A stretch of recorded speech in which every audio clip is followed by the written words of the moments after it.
we started at 4398 and 2.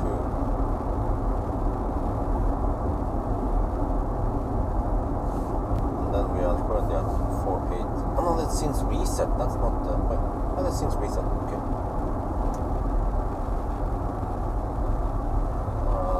4892. Yeah. 4893. At 400. Well, we're not even at 500 kilometer mark yet. Wait, how the hell did that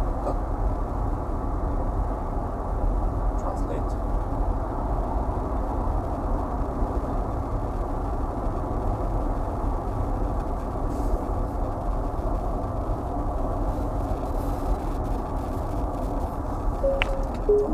Oh, shit, man. Car slow down here.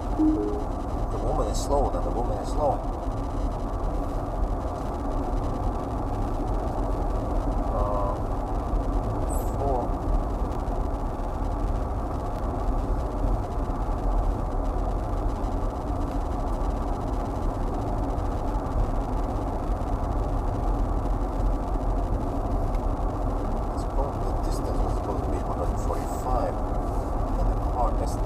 Oh, it's under-reporting.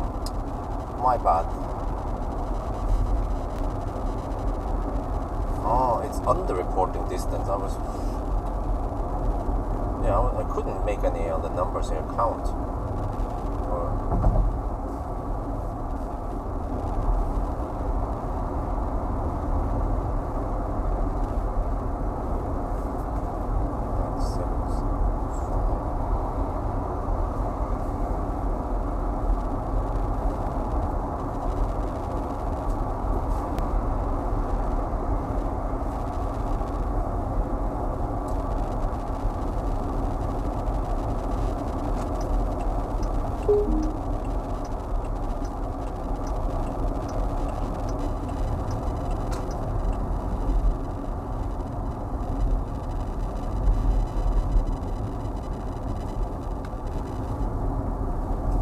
There. Yeah, we are slightly past the halfway point. Okay, that makes better sense. The car's under-reporting distance by 2.3%.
See, Max, oh yeah, let's get the Max burgers. And then trailer, oh shit, it's a bit busy, but if I can just get a trailer friendly start, that'd be great, yeah. might be on this side. Okay. But yeah, I need to hog. Shit, it's a bit tight. It's a bit tight. Shit. Okay, okay. Okay. I need a slightly larger angle. Yeah, I want to go on this side. Here. Well, actually, yeah. Okay. Not ideal, but okay. I need to take one stall extra. Let me see. I need to get an angle. Achtung, Achtung, Achtung.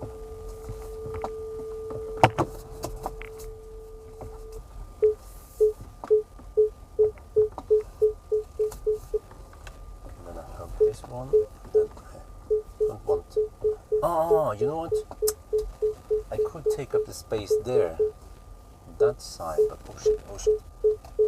Come on, I need to. Okay, I need to straighten out the trailers. I have to go a little bit back and forth, like this. Oh yeah.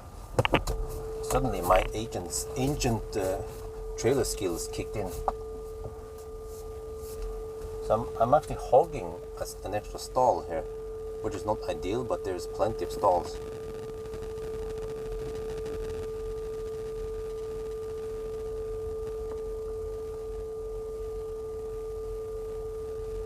There. Okay, 25% at arrival. Okay, I need to do some calculation.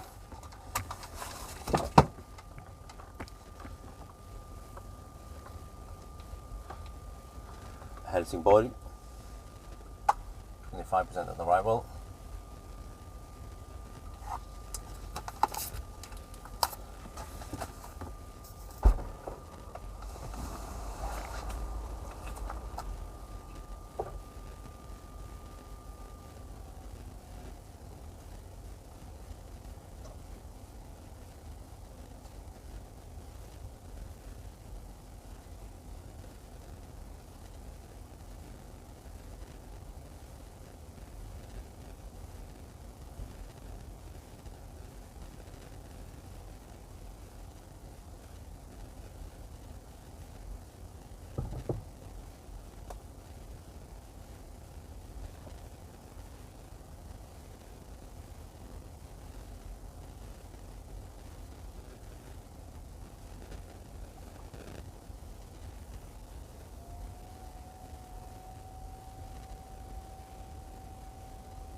We are now at Helsingborg.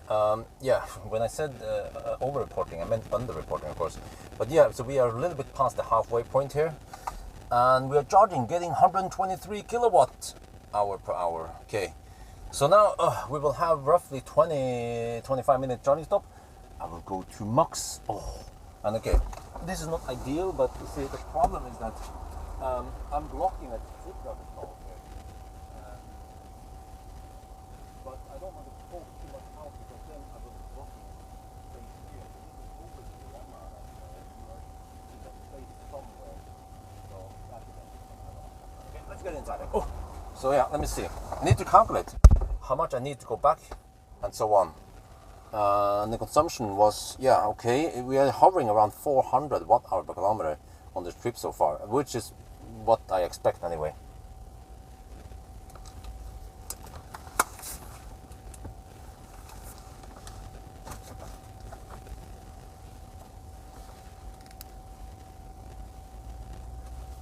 Let me quickly calculate here.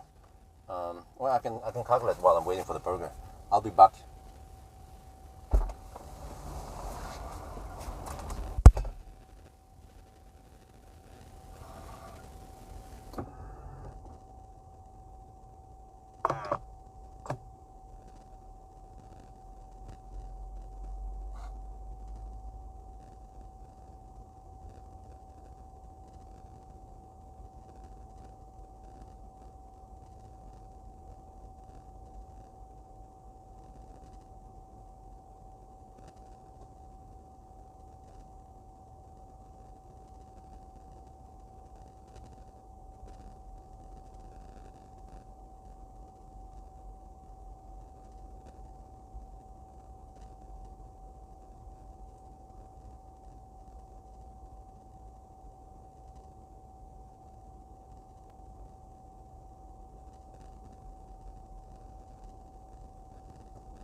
Right, are we live?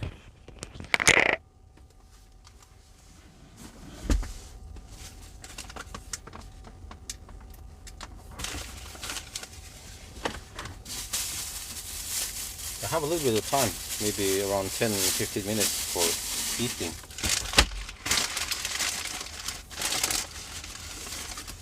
Let's get the Max burger ready. Is it juicy? Okay, I need to turn the camera over. This is always tricky. Okay, let's do it like this.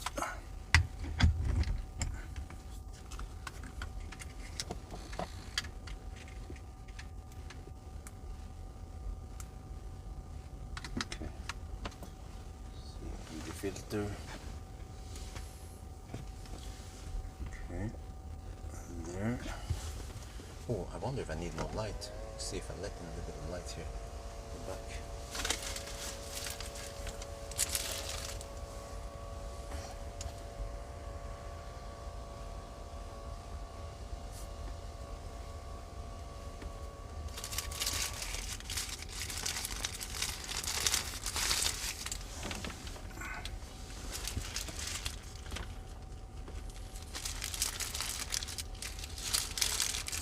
And then it's not often that I have time for Max burger, but today, yes. Oh, look at this double burger.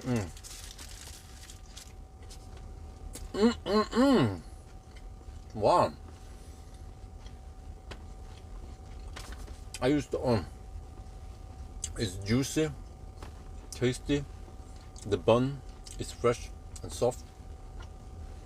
I used to go to Max a lot back then when I had Millennium Falcon, but lately with 1000 kilometer challenge, no Max visit. But now, oh yeah.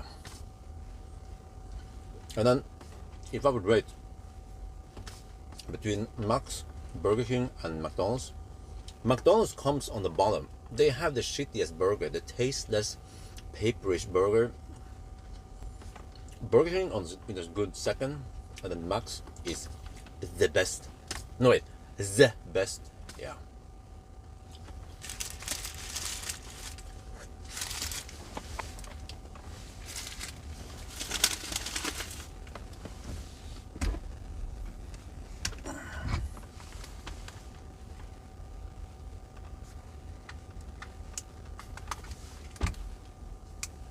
Wait, are we buggy or are we live?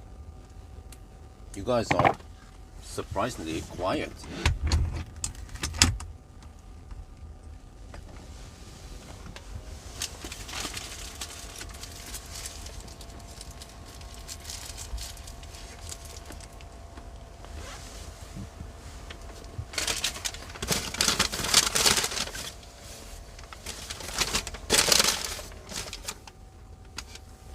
Okay, good. Man, I haven't had a burger in a while.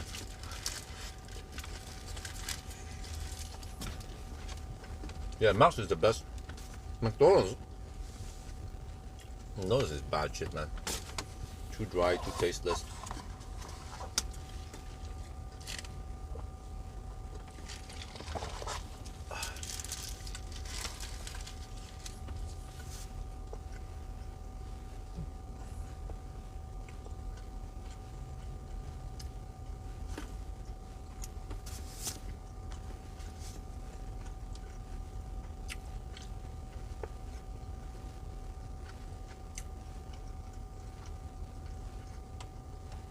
Okay, I didn't get a good thumbnail here. I need to get a good thumbnail somewhere on the way back.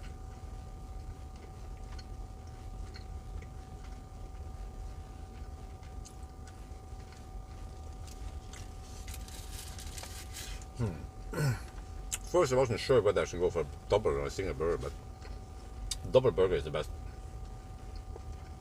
A single burger will be too small, but I don't want the fries. Just overcomplicate things. If I can sit there, yes.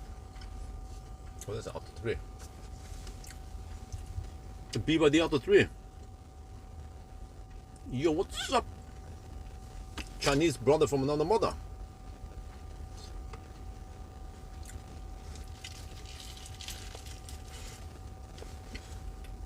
Do you like that shit? So why does Swede people buy them? This Auto 3 is not very popular in Norway. They buy Tesla instead.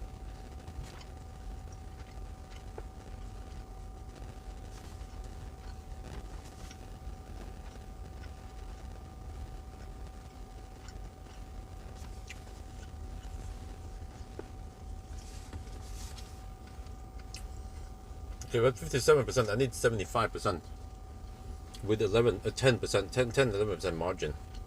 I haven't dared to go deep, like 5% deep, because I'm not sure what the heck would happen.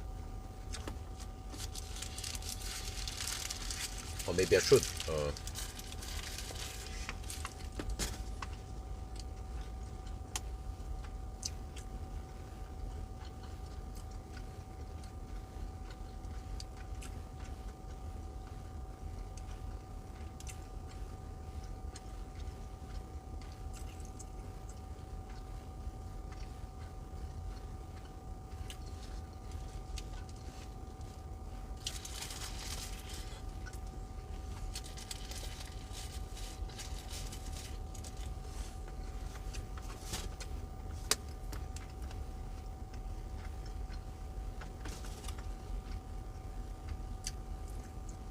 Yeah, 25 degrees Celsius. That's a big advantage for consumption.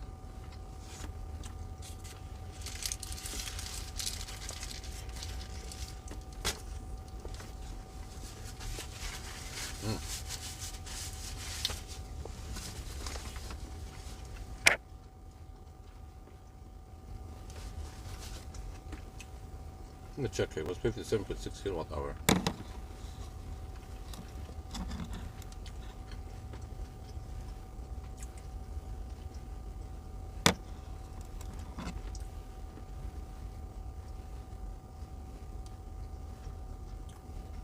Well, we had 405 watt hour per kilometer on the way here. We can expect similar on the way back. Maybe even lower.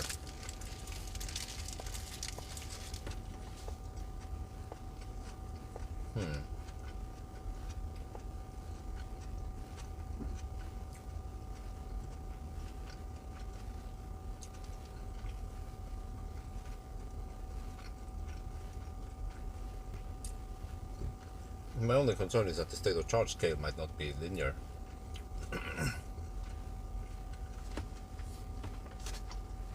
Yeah, I see now. This side is kind of busy, but fortunately we have plenty of stalls. So I can block one stall with the trailer and it's still okay. This is why I chose this one. Helsingborg would be chaos now. Helsingborg would be big face palm. I mean, Ionity.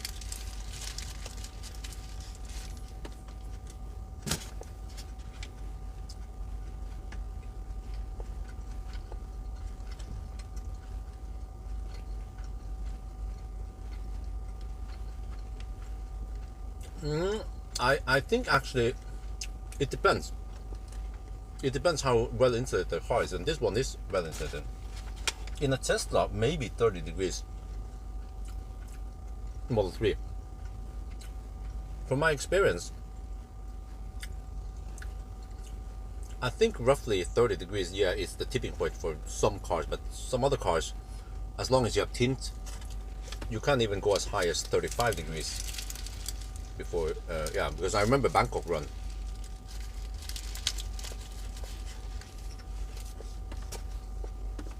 And this is stuff I did not know until I started doing the Bangkok runs or Thailand runs.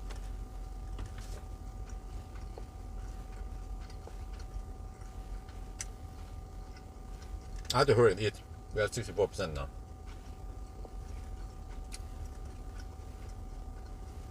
I don't want to eat while I'm driving. I can drink while I'm driving, but not eat. Not this kind of complicated food. Even in auto steer.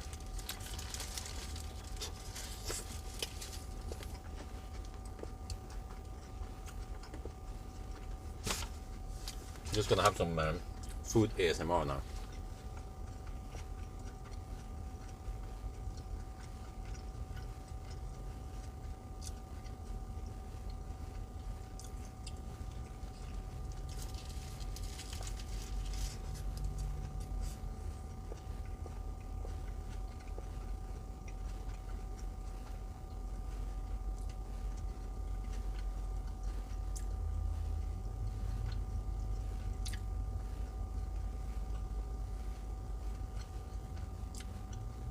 And you know, it even depends which direction you're traveling. Because if you try to cool down the front of the car, if you're driving away from the sun, you need less cooling. This is what I experienced from the Sunday driving.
I need to pee one last time. It's gonna be a long time until I have to pee again. We're talking about freaking 5 hours, unless I pee somewhere else.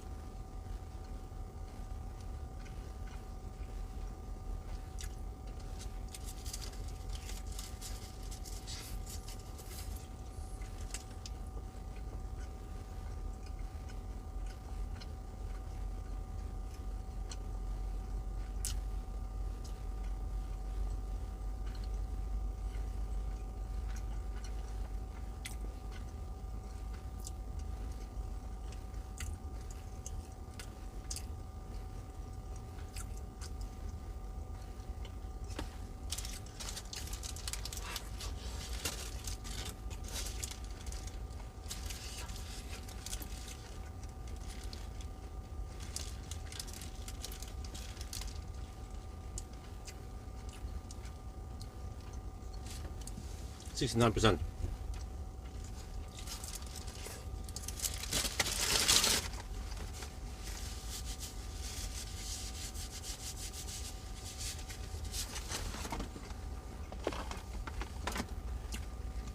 Okay, I want to wash my hands. Pee one more last time and wash my hands. Let me go.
Okay, we're 75%. Okay. Let's go.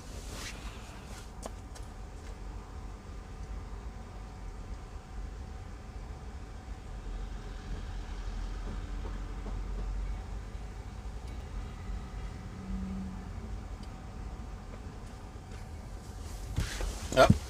According to my ninja calculation, that's enough. We should have 10% margin.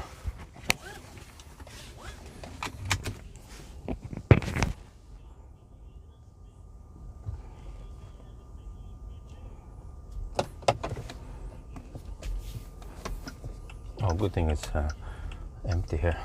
I need extra space. Okay, put it.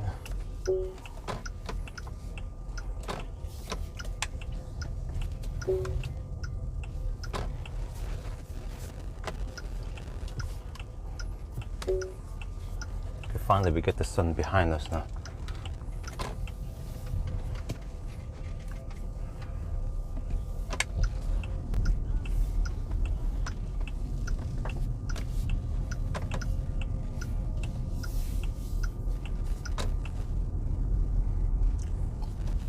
Well, I'm starting to know this location now, but it's a nice one. I like it more and more.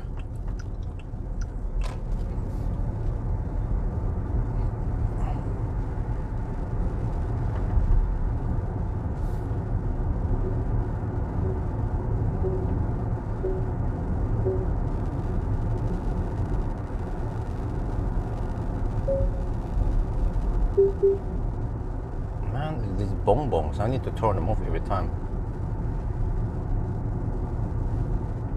What the heck is it?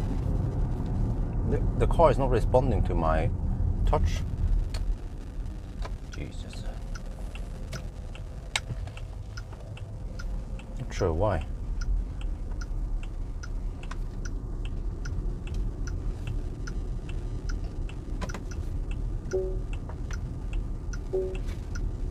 Look at that. I think I just misclicked, that's why.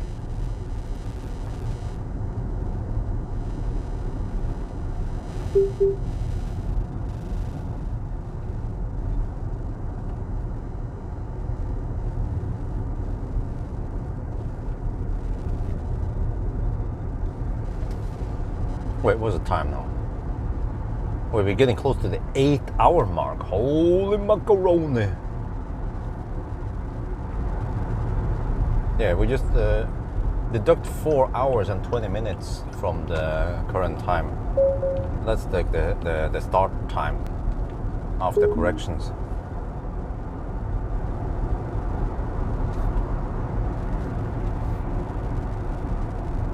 Hey, what the heck? Why is it not responding to that one?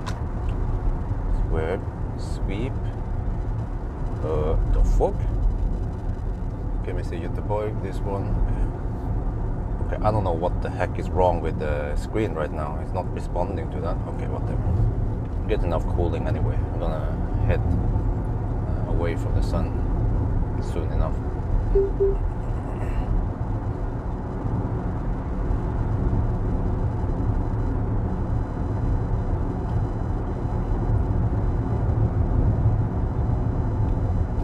Well, I didn't manage to clean the windscreen, so it's still a bit dirty. I'm not sure when the heck I have time to clean it. Because at least when you're charging, you can ABC. And then, well, at the minus at Hogstorp is that there is no cleaning there unless I clean it manually with something I bring.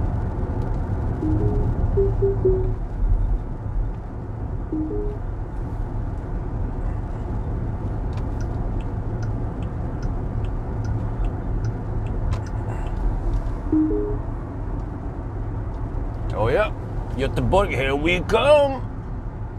Wonder how it's gonna be in the afternoon hours now. On a Saturday, will we see Göteborg Stau on a Saturday? But it's gonna take many hours before we're there anyway.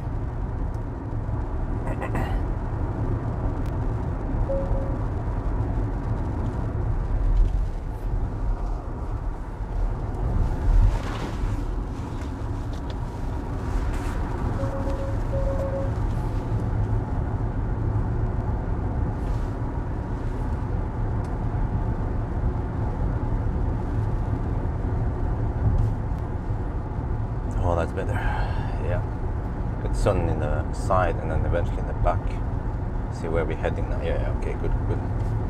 This is more comfy. I prefer having the sun behind me when I'm driving. I prefer driving away from the sun rather than right towards it.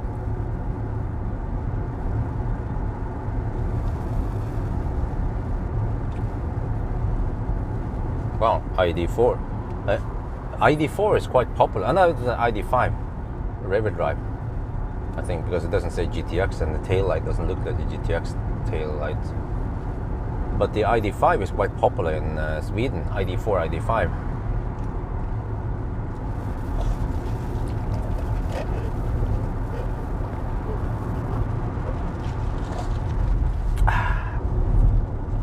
Oh, can't wait to see my family again. Once I'm home. I feel like we haven't done a proper road trip. I mean, a proper trip. Well, maybe we can do some trip. Okay, if wife is pregnant, maybe once she's pregnant for the second time, hopefully this year, then she can at least go on some trip. She knows what to expect now. She has more experience being pregnant. She will be an experienced pregnant woman. And then if Isabel is close to 2 years, well, at least 1.5 years, maybe it's easier to travel with her somewhere. I mean, the problem is that she doesn't like driving, sitting in a car too long. She gets grumpy, so one alternative would be flying. And I still have plenty of, me and my wifey, we have plenty of Finnair points we can use. They will expire next year anyway, so we need to burn them eventually. And we also have Thai Airways points, at least Finnair points. Sure, yeah, I need to test the new drivetrain. I need to start booking more cars here. For example, the Jeep, and maybe the new drivetrain. If the EC4X gets a new drivetrain, I would love to test that one, because it's like two birds in one stone, right? Because if I test something existing, let's say Peugeot E28 or something, then it's just new drivetrain. But with the EC4X, there will be a new consumption test, a new banana box test, and a drivetrain test, charging curve, whatever, battery size. So I can apply pretty much the full test on it. Oh, right now it would be nice to have some seat ventilation. Maybe have it on one. Oh yeah, this is actually a very nice car. I mean, think about this. It's underrated. This car is underrated. I think EQE SUV. This one, wait, how was the banana box? And this can take 30 boxes, 2 more than Model X even. But what about EQS SUV? Because that's a 7-seater. I think ES8 can match EQS SUV. But ES8 is all outdated stuff, a little bit thirsty. But this one is remarkably efficient for its size.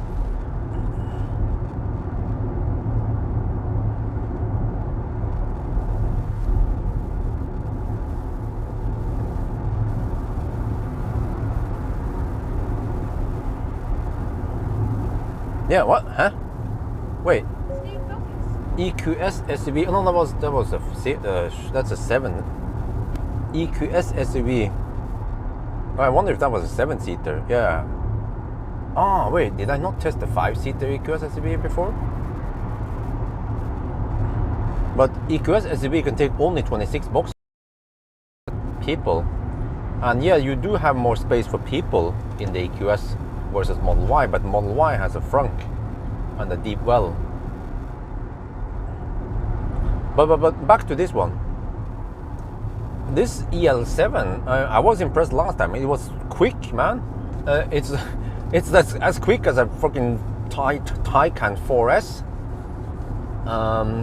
And I think it can match the beefy iX or yeah, the iX M60 and the beefy fat e-tron. Who knows how thirsty that fat e-tron is? Triple motor e-tron 60 or e-tron S. So speed-wise, this one is damn good, and it costs 680k NOK with bus, of course, but bus almost pays for itself.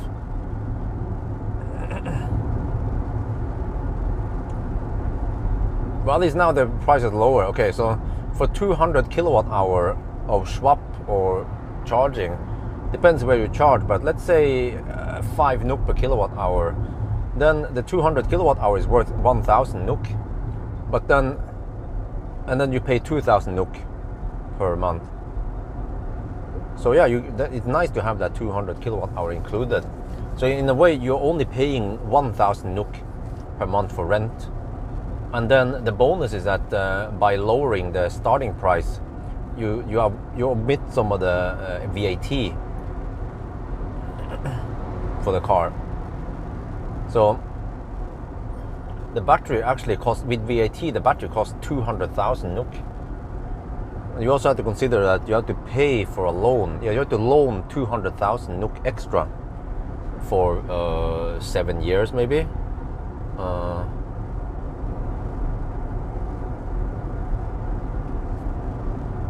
Well, that's around 2,000. That's at least 2,500 per month in down payment. It's actually a bargain.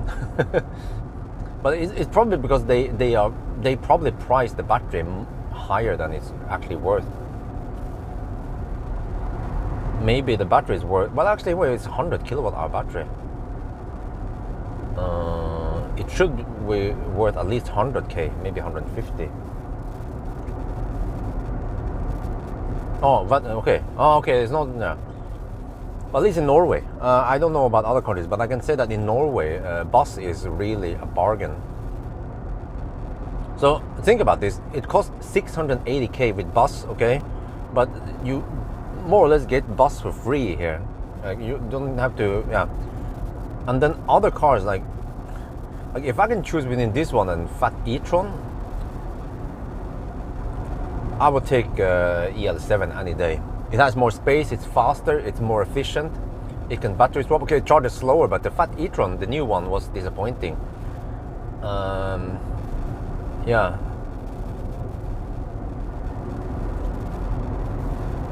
What do you guys, huh? Would you go for, if you had to choose between fat e-tron and EL7? And the Queen's chair was just instant love from wifey. She was like, oh, she was like, let's go on a road trip. I was like, oh yeah, I have a little bit of headwind now. Okay. I just hope that they can improve the software. I feel like the software, I mean, it's pretty good. It has lots of features that not even fat e-tron has. For example, camp mode, right?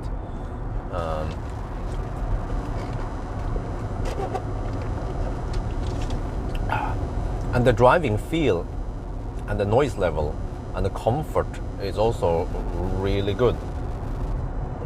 Oh, that's a Lincoln cool, huh?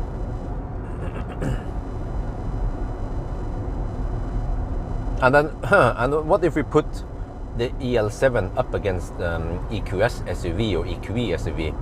I mean, EQE, EQS, they are nice cars, don't get me wrong, but they are so expensive. Like freaking 1.2 to 2 million. Like you can buy 2 of these for the price of an EQS EQE SUV, you know. And does it mean that the EQS or the EQE, the fat EQE, are they twice as good? They are not faster. They are actually slower. They charge faster. Yeah, true. Efficiency is actually about the same. Space is about the same. Yeah, Nomi, man, freaking Nomi. Okay, like Nomi, if there was an option to completely shut off Nomi, that would be great. Yeah, like I feel like the car itself, the hardware, you know, the seats, the driving feel, the soundproofing, the features, the space, it's really good. But what pulls this car down is the software, the annoying beeps and stuff, and they can improve it. They can make it. They if they just improve it, they could sell more Nios in Europe, in Norway. I know Nio people are watching my videos. Maybe I need to make a new updated video after my recent impressions, and also after testing EQE, EQS.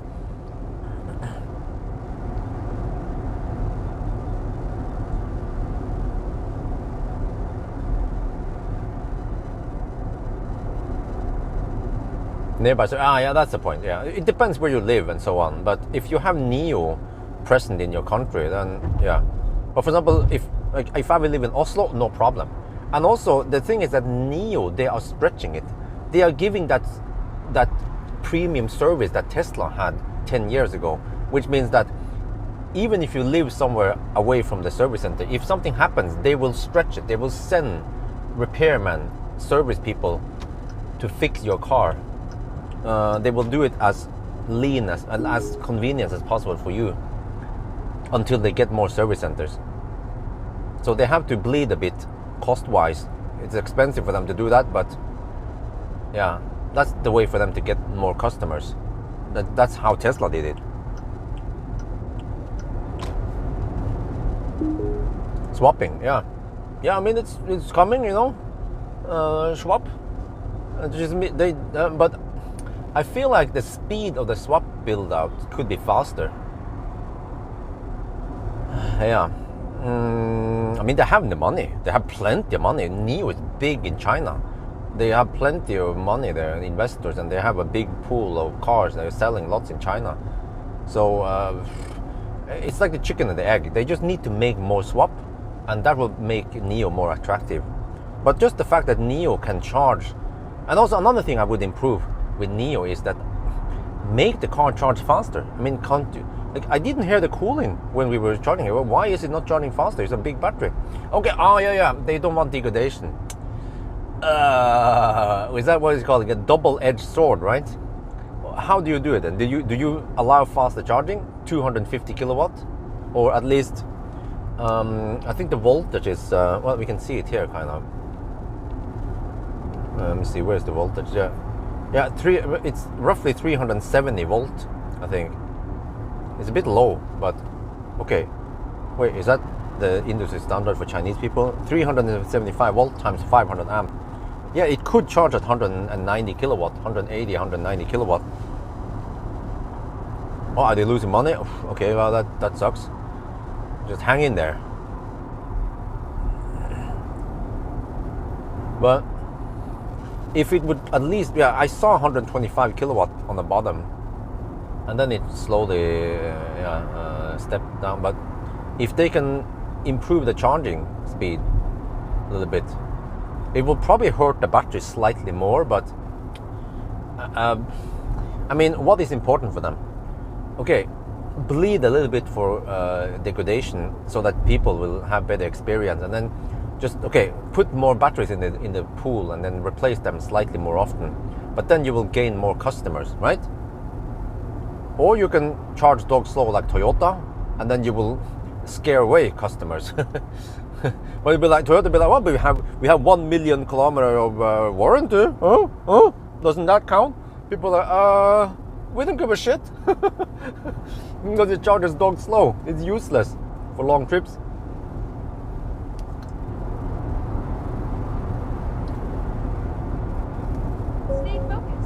Oh man, I read the Felix message. It was interesting about income and stuff. And then Nomi, if I could just shut up Nomi, I could stay focused. No, why? Don't like. It's annoying that Nomi bugs me about it. It's like Big Brother is watching you. Does it necessarily mean that the safety is better? I don't think so. It's someone nagging me about stay focused. I'll just be annoyed. Try to find a way to disable that shit. Then I crash.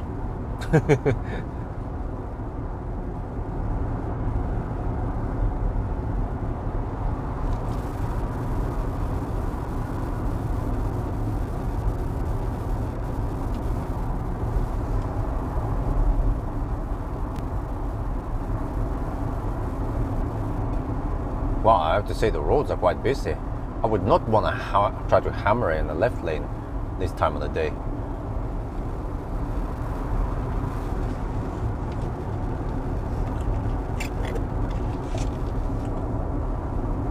Should be interesting. Well, but there is one thing though you are missing out here, Dean, which is that I heard that the cooling, someone mentioned it, that the cooling capability of Nio, because it's swappable, it has some limitation. Maybe someone can enlighten me. Because you need to quickly disconnect everything, right? What about liquids and shit? Let's think about it. You have to run the liquid. How do they deal with liquid? The liquid must be in the car side, but also in the battery side. How the heck do they do it? Is there some kind of valve that closes and opens? And then, if that's the case, then isn't there a little bit of leakage, loss every time you open close a closed system? Or it's supposed to be a closed system, right? How the heck do they do it? Or is the battery air cool? No, that would be madness. No, that can't be right. Ich weiß nicht how that works. But maybe that's why it's not charging as fast, because they have to make some compromises. It would be great to ask Nio directly, ask some engineers who knows this. I can always arrange it if it's interesting. Because it seems like battery swap, every time I have a battery swap topic, there's a lot of interest and comments and opinions. No, I just want to get over here, not want to be a freaking mid lane hugger like some other people tend to do.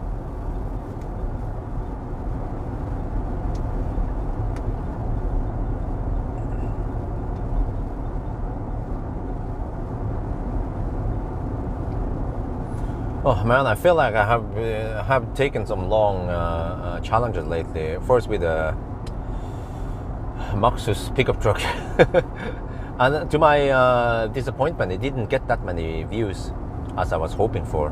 Because I was thinking, oh, pickup truck, you know. But I think it would be more views if I try Ford 150. F-150 is closer to production or deliveries.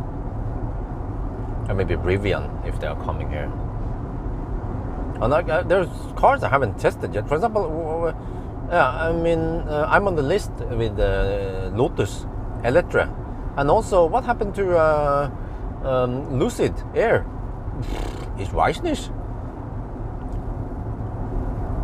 You raised a very good point about the cooling system. I was thinking about, oh shit, if you buy a car 2023 with 100 kilowatt hour battery, and maybe 20 alpha batteries, well, okay, that's a good point. I mean, you can get the newest battery technology, except for that you are still locked to the car. You know, whatever limitation you have in the car, for example, if the car lacks octavalve or whatever, right? There might be limitation on the car side, even if the battery is newer. And also another limitation is that the battery needs to still be backward compatible. So they can't just take leaps forward. They have to still, you know, that's the downside. Whereas Tesla or many other car manufacturers, they can just go all out and make the whole car in symphony, you know, cooling, battery, motors, everything. Because I mean, let's be honest. Yeah, okay, great. If you have new battery tech, but I mean, you know, even Tesla, it is possible. You know that you can the EV clinic guys in Croatia, they created an upgrade for Model S, classic Model S. Millennium Falcon can get it even. They created a new motor that is better, more reliable rear motor. And they also put in 100 kilowatt hour battery. But that's like illegal stuff. But at least a 90 kilowatt hour battery would be possible to put in Millennium Falcon. And it would be legal in Norway. So I can get a 90 kilowatt hour that charges faster and has more range in a classic, in a 10-year-old Tesla. Because you don't have to swap it every day. You just do an upgrade once, and then you have the option, and you can then enjoy your Tesla. And once Millennium Falcon is 20 years old, he can at least get tech that is 10 years old, right? Or 10 years after he was born, right? Cooling surface, that makes sense. Yeah, if you have some heat, what do you call it, heat pipes or something that like copper or something that is good of conducting heat, but that means that there must be liquid does not flow all the way. That would be madness. But it means that there must be a transfer. Heat from the liquid needs to transfer over to some metal, and then via metal, and then back to liquid. Or I don't know how that works. But then, does it mean that the battery has a pump and an internal cooling loop with valves and shit? Is that how it works? Because I thought that valves and stuff like that would be outside of the battery. But yeah, maybe that's why it's charging slow, because it's like it's cooling but with some limitations.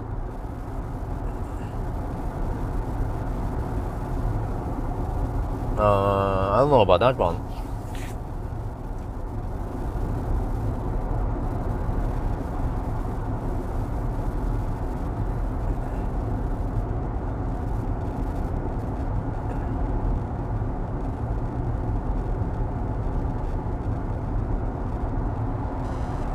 There's no radiator, yeah. But if you have liquid, but before I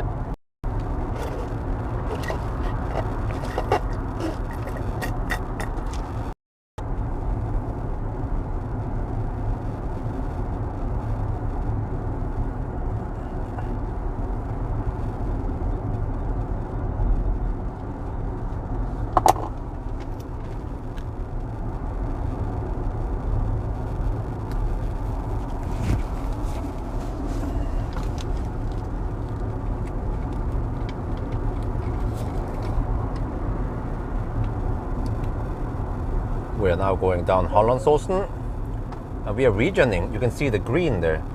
That means we are regioning rather than, yeah, it would be black if we are outputting. I wonder what's going on here. The regen power here, is that the combined regen power of car plus trailer, or is it just the car and then the trailer brakes are active? Oh, I have an idea how to test this. We need to cruise exactly at 90 kilometers per hour down some hill. Yeah, I have no time left with the car. For example, Rudshøgda or something, right? We see how many kilowatt we regen, roughly, without trailer. And then we try again with the trailer at the exact same speed. Then we'll get an idea whether we can regen on the trailer potential energy or not. Okay, but it's doing that flotation thing again. Okay, whatever. Let's enjoy that. I always loved it. I always love this view here. Oh, see the view of the flatlands or the fat land.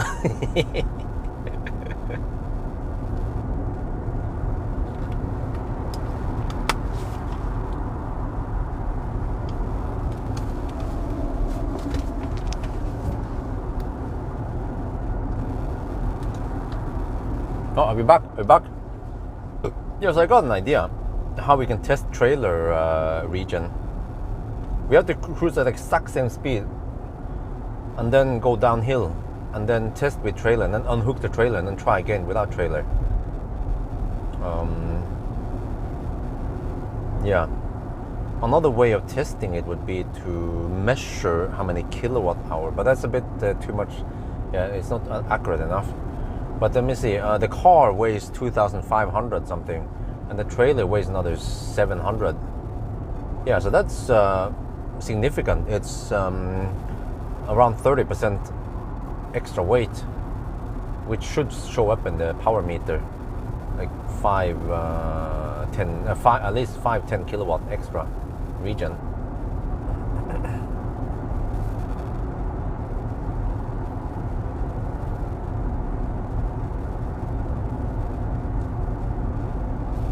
But then also, yeah, that's another problem.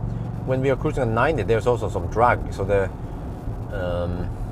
ideally you have to cruise slower, maybe around 60 kilometers per hour, But then the region power will be lower, and then it'll be harder to see the difference. So, yeah. It would be better if we had some exact measurement via OBD.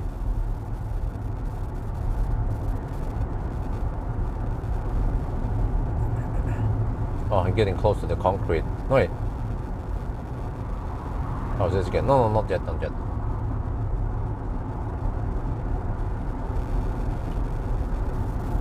Yeah, busy on the road today, but actually already around. Yeah, usually it gets calm in the evening. You know, this is how it used to be back in the days. Is that I would start from Oslo 10 in the morning, and then I will get home around 8, 9. Or sometimes if it's a slow car, I would start 8 or 9 in the morning.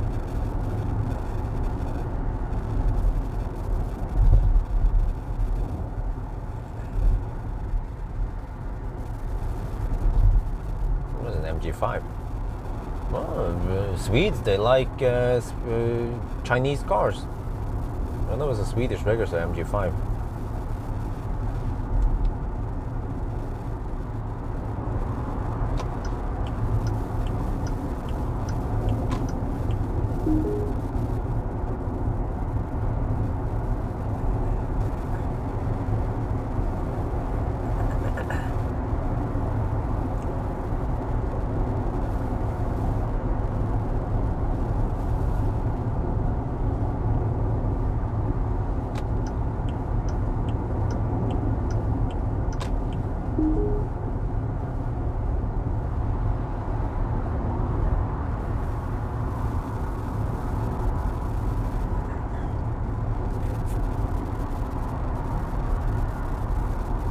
That's I don't know, close to no wait, let me see,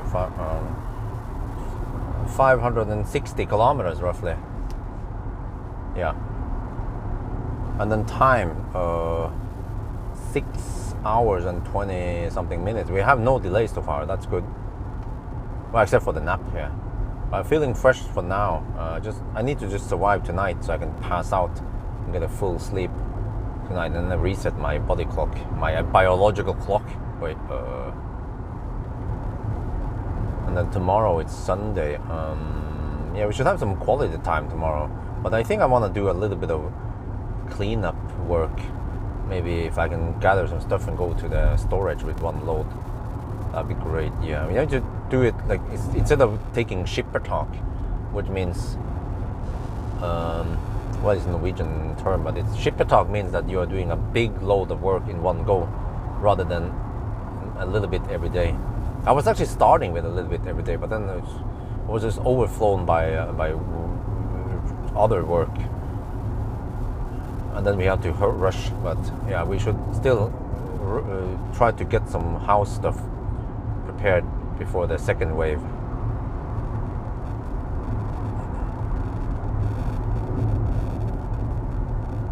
Decent run if we still got.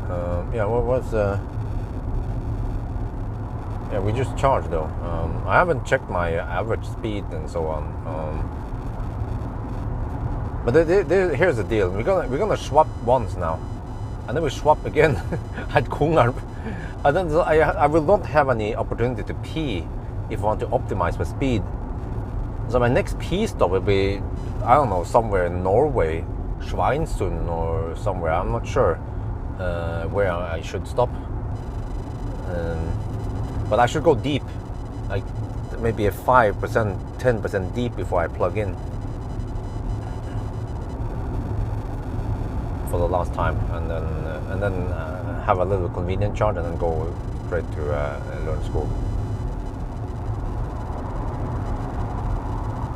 Oh, that's an Audi SQ8.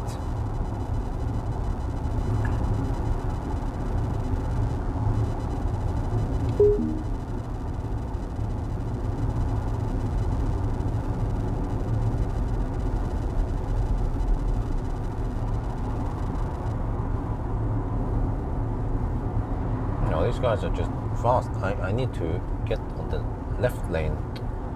Okay, let me see.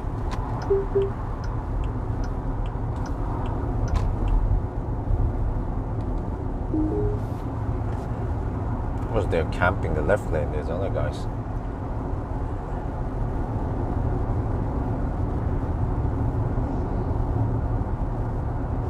But do we have any truckers here? Do anyone know? Trucks, do they have cruise control? Do they have adaptive cruise control on trucks? Do they even have auto steer? Nio pilot with trailer. Yeah, exact same behavior, ping pong and stuff, and fluctuates. The power fluctuation is still there.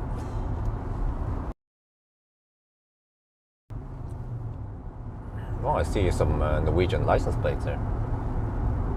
Even this far south. Okay, we're 89 kilometers away from Varberg. That takes an hour. No one is waiting. Okay, not much activity at the swap station, which is good for me. But I wonder if that was fully automated. But do they still close at night? How the heck is that? Maybe I need to send an email and ask Nio if they're open 24/7 or not.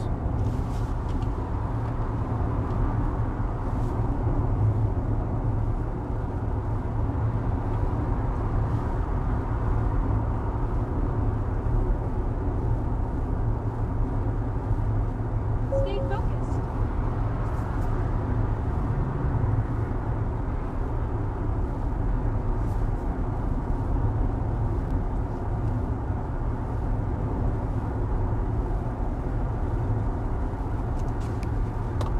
Okay.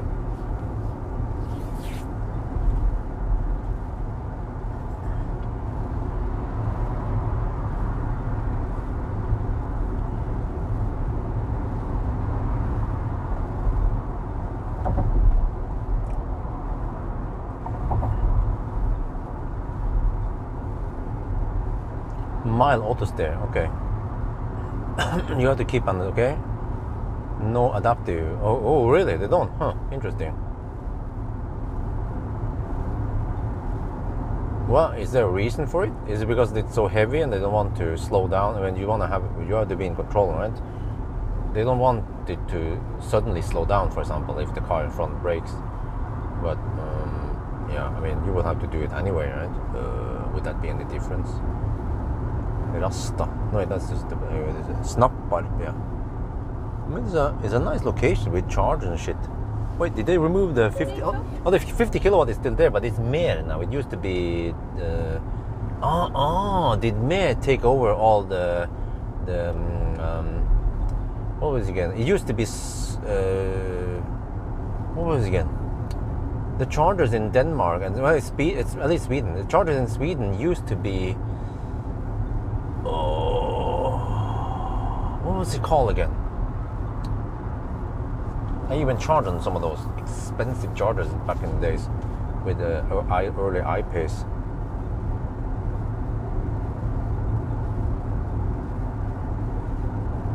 Automatic brake, but not okay. B. Well, B was in Sweden. It used to be B, and now it's Mer. But then in Denmark, it was called not Eon. How can I forget that brand? I mean that company. It was everywhere in Denmark. Volvo truck almost have adapted. Okay. Another SQ8. Huh?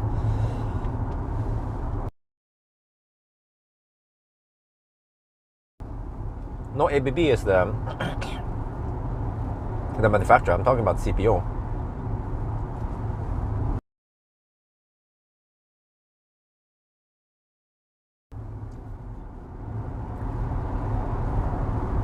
Well, what is the company again? The most common charging network in Denmark.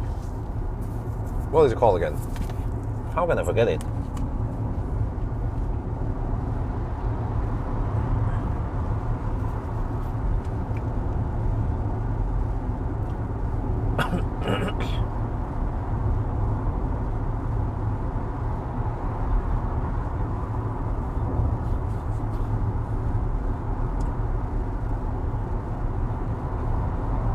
No, not Vista. Vista is charging network in Finland. and I just happen to have a platform with the platform. But no, it's something else. The B is the one. The B is for. Wait, it's not Eon. Wait. B is the same one that they operate in Sweden, and they call it B. But in Denmark, it's quite common. It's all over the place in Denmark. Just don't remember right now what the heck it's called. I think was it something with D something or C? I don't remember. Delta? No, I don't.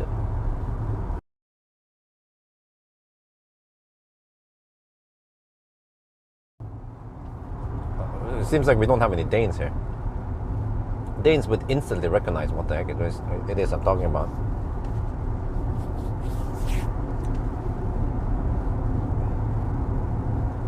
Yeah, clever. Thank you. Yeah, it's clever in Denmark, and then yeah, and then they just call it B over in Sweden. But yeah, so Mer took over there. But what about clever in Denmark? Did Mer also take over that one?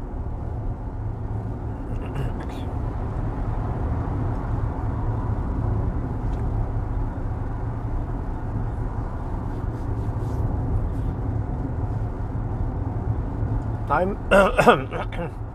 remember using Clever charger at Nyborg with the I-Pace, and the I-Pace was super thirsty compared to the Falcon. I-Pace was the first premium electro auto to compete with Tesla. And yeah, I remember, I think I was hovering around 350 watt hour per kilometer, 320 I think, or something watt hour per kilometer with some strong wind in Denmark. And then I charged at Clever 50 kilowatt. Yeah, it was quite a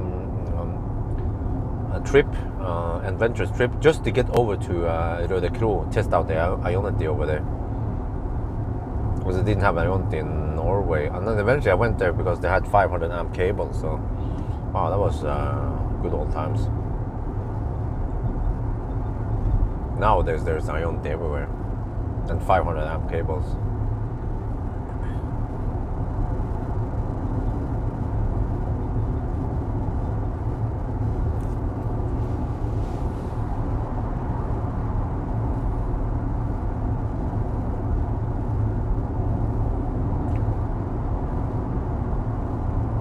Well, in America they have that too. Okay, I just saw it now. I don't know what is there. Stay focused. What the heck, man? I just look at the screen for 1 minute. 5 seconds. Oh, shit, man. That woman. How do you shut her up? Oh, the cows are just feeding on natural grass here. Oh, that's nice. That is nice indeed. They can walk around, they can eat.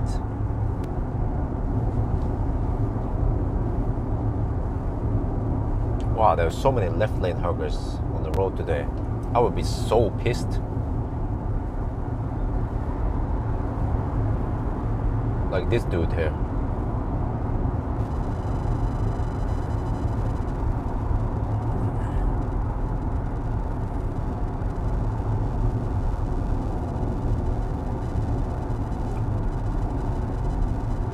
So this challenge, I'm not sure if it will be any easier in Norway. Well, at least in Norway I will be able to go deep before I plug it in and top up, so I can reach the next battery swap. So if I would do Norway route, I would have to go to Schweinsund and then back again, and I can probably reach, or maybe I can reach Vestby. Or if not, then I have to top up somewhere. There's plenty of chargers. Top up and then go to Vestby, swap, and then drive via Oslo and then all the way to a turnaround point. But there I need to top up, yeah, a little bit, so I can get over to Lier and swap there, and then head north. But here's the challenge, because then what do I do? Because by my own rules, I have to drive all the way to the northmost point, which is Rudshøgda. Okay, I go to Rudshøgda, but then I might not have enough to reach Cleavage for swap, so I have to top up a little bit and then go to Cleavage, and then I can head north and then I can keep going back to cleavage, which is allowed. Yeah. So the Norway route might be slightly faster, but is it realistic that you keep going back to the same swap station? Because you might not have that luxury in a more real world scenario. So in a way, the route I'm taking now, the Swedish route here, is actually more realistic. Except for that we have to go to Helsingborg and then turn around. Yeah. But it is still hard. This is the reality if you have a Nio with trailer, with limited range, and you want to jump between battery swap stations. You have to fill up with charging in between. Sometimes even quite substantial amount, even like we have done now today. Now, if you think about this, I topped up. I mean, I charged at Strömstad, and then Håkstorp, and then I swapped at Baalberg, and then I charged again at Helsingborg. So 3 charging sessions and just 1 swap. And then I'll have another swap, and actually I will have 3 swaps total, and maybe 4 charging sessions. Yeah, Sweden route is more realistic, and I still end up at the same place, home. I don't have to. The most realistic route would be to drive all the way to Neumünster, but then I have to get the heck back home somehow, which will take a lot of time.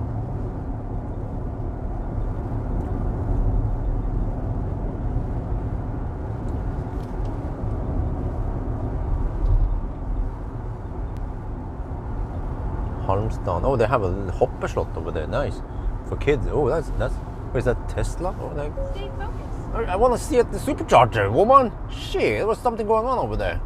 What is the point of autostay if it keeps bugging me all the time, man? They had some activities going on at the supercharger.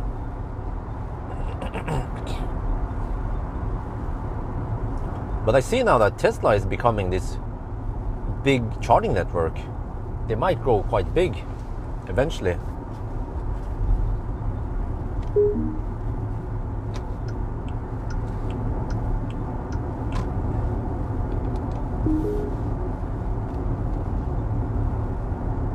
Yeah, if they can break even and get some revenue from the Tesla supercharger from non-Teslas, they could support more charging sites, which benefits everyone, not only Tesla owners.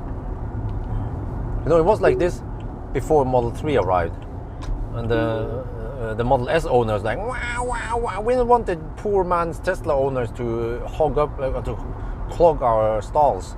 But now they don't complain about Tesla, about Model 3 owners at least. Now they're more complaining about fat e-trons blocking 2 stalls, or at least occupying 1 stall and then blocking another one. But Tesla owners is all about ABC, always be complaining. Either they complain about panel gaps, or I don't know, other stuff. I don't remember what was again. There's some, yeah.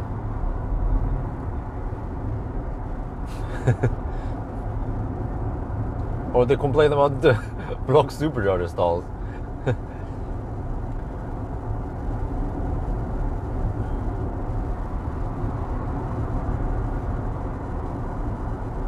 And then, but the thing is that it's not black and white, you know. I mean, it doesn't mean that if you own a Tesla, you will only own Tesla. Some people actually has Tesla and other cars, so it would be nice if you can then, yeah. I mean, would it be different, right? If I was charging at Tesla, okay, let's say if the charge port would be on the same person, it's just that I just have to drive a different brand. So I always claim that the Tesla owners are in a way they are racist. Yeah, they are brand racist. Satt på spissen, put on the edge.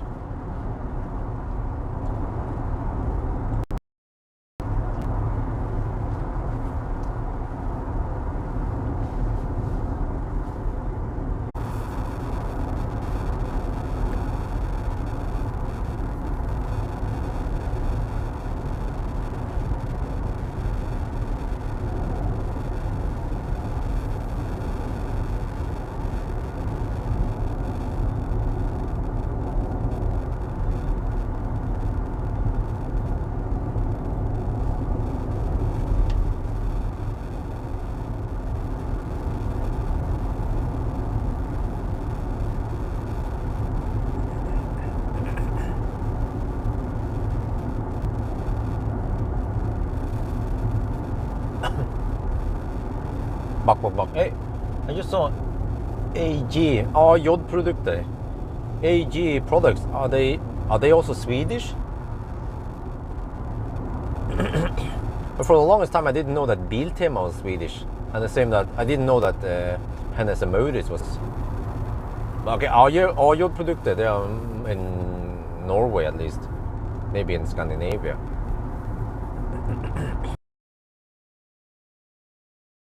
The charging rate at supercharger for non.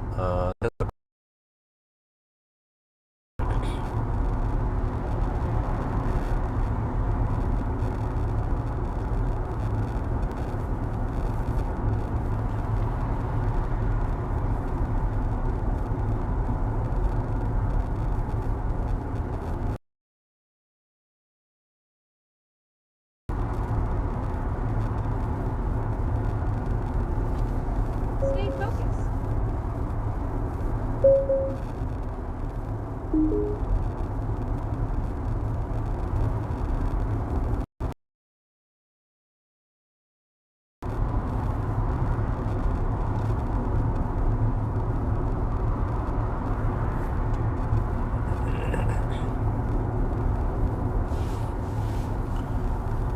Oh man, shit! I will be home by 8 or 9. The first thing I need to do is just get the heck in the shower.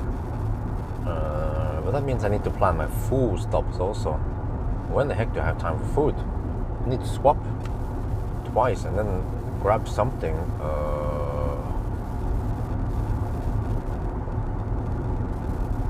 Oh, we will arrive at the lead time, 13:37.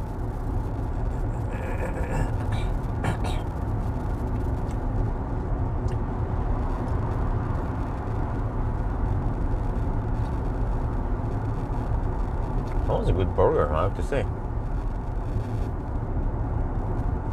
Well, actually, maybe not the best burger, but I wonder if one of the best burger I had was at Shell. But it almost depends who's making the burger also. But I wonder if Shell had one of the better burgers. But it depends also Burger King, McDonald's, or Max. I don't think I got any bad stomach. But from gas stations, for some reason, I tend to get bad stomach all the time from burgers and hot dogs.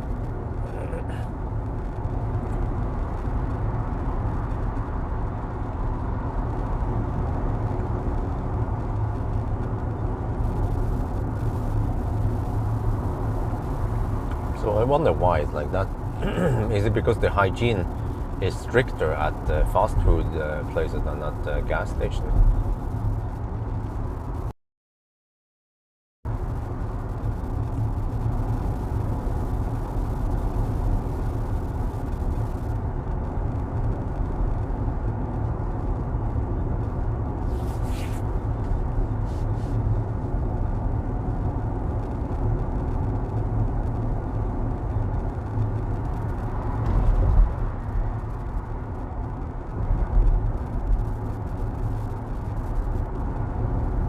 Well, it's a bummer because we wanted to go to Stockholm this summer, but I don't think we have time left.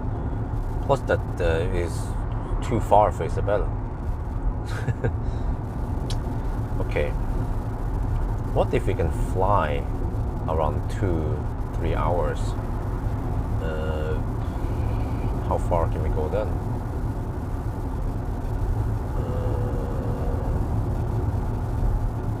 Can we make it to Greece, for example?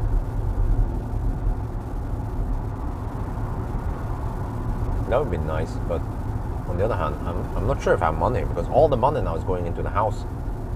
Every euro, every krona is going to the house.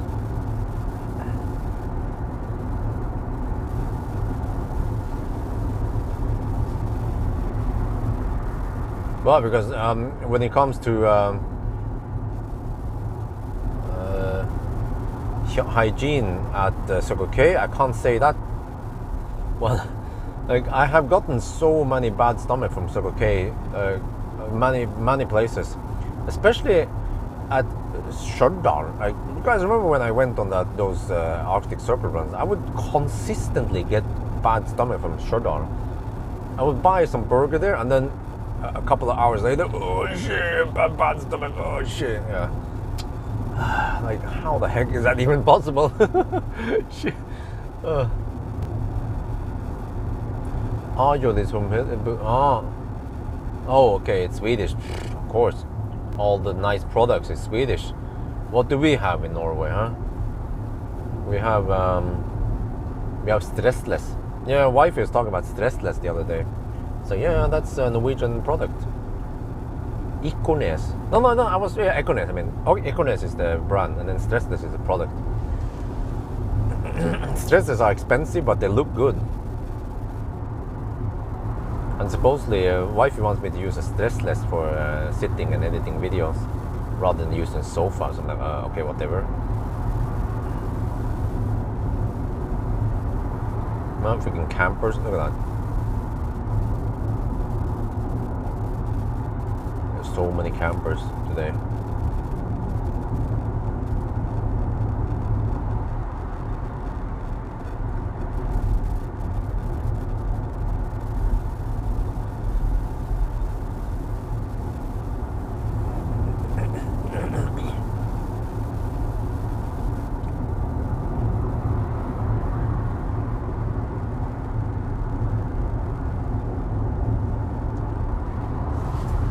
Wait, food coma might be slowly kicking in.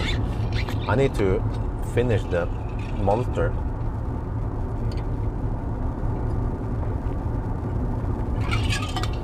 But if I drink too much, then I need to pee.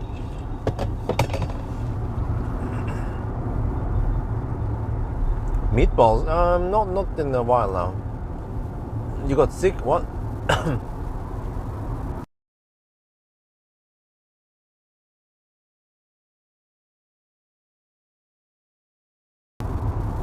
I use Porsche. What? Did you mean Porsche? What about Porsche?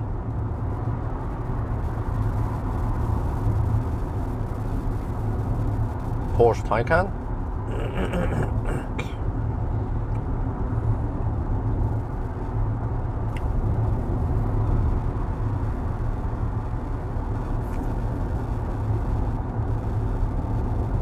Yeah, I can't remember getting any bad stomach from IKEA. But consistently at gas stations. Yeah, like you guys remember, I many 1,000 kilometer challenges ended with a freaking diarrhea in Oslo. You can backtrack where it probably started from. Could be Varberg, could be Spekkerud, could even be Strömstad. Those are the most common places I stop.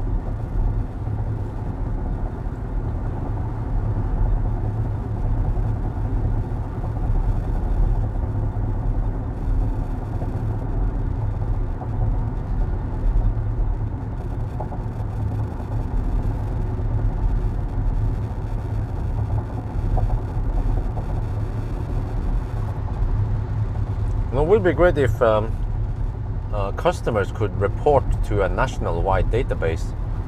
Like they could report that, okay, at Alvdal, this date I ate this burger, vegan burger, and it was possible that I got a bad stomach on that one.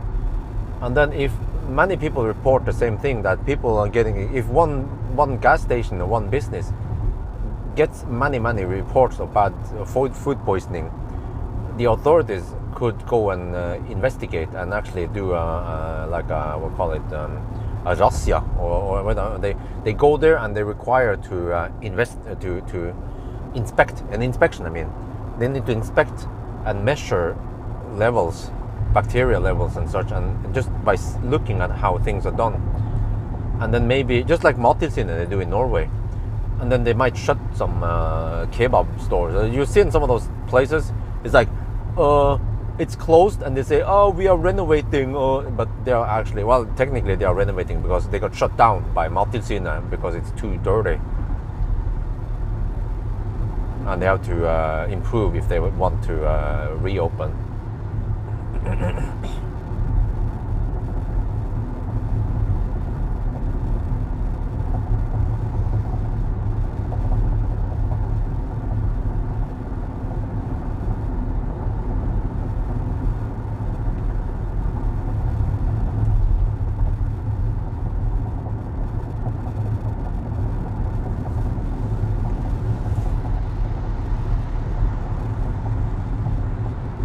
have any good status here.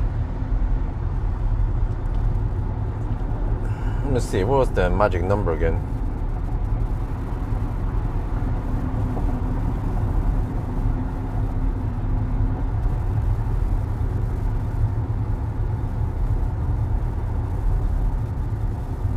Wow, what the heck? Some people are slower than me. How is that even possible?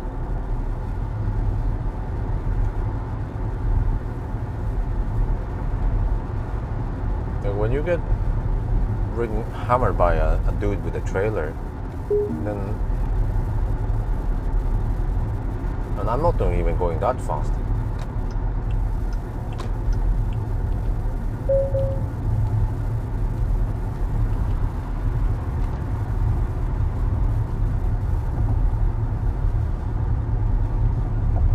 Okay, let me see. We have to go to 375. Wait. 370, yeah, almost 376. That's the, and now it's 370. We have roughly 380 kilometers left, and that means we are at 620 kilometers. Yeah, we should be at 650 something, 660-ish at the Valberg.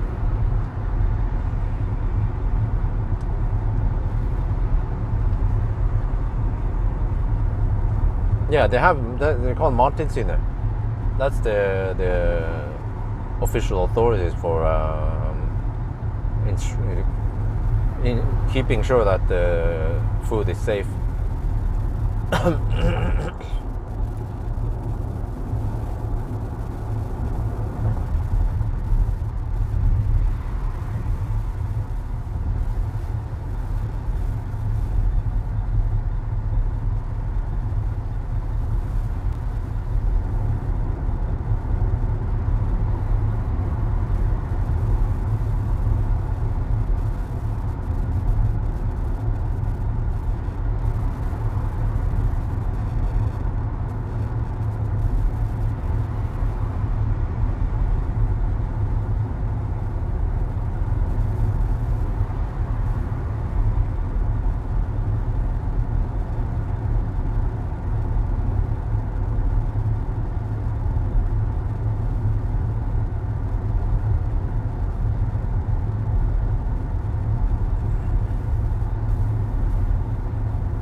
Stop for food? No, I stop for charge and swap.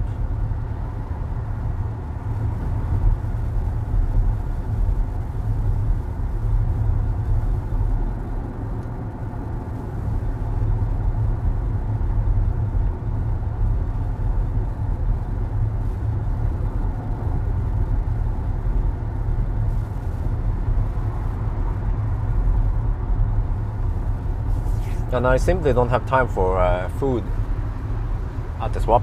Next one will be quite stressful. Just quickly do it, 10 minutes. Let's see if I can do it fast in 10.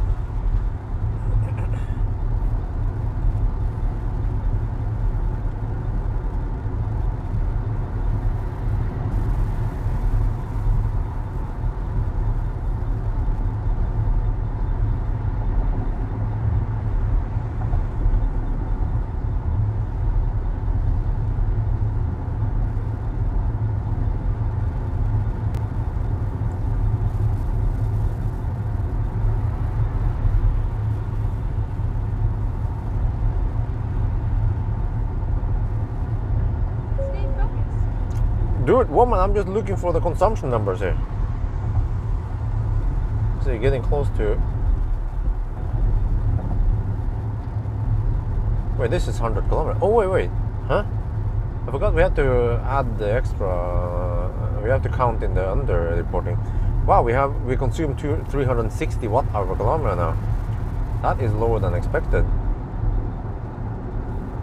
Okay.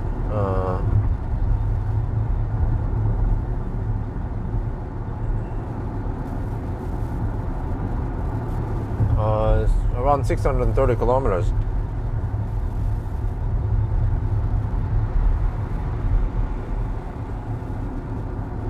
Start time is 4:20.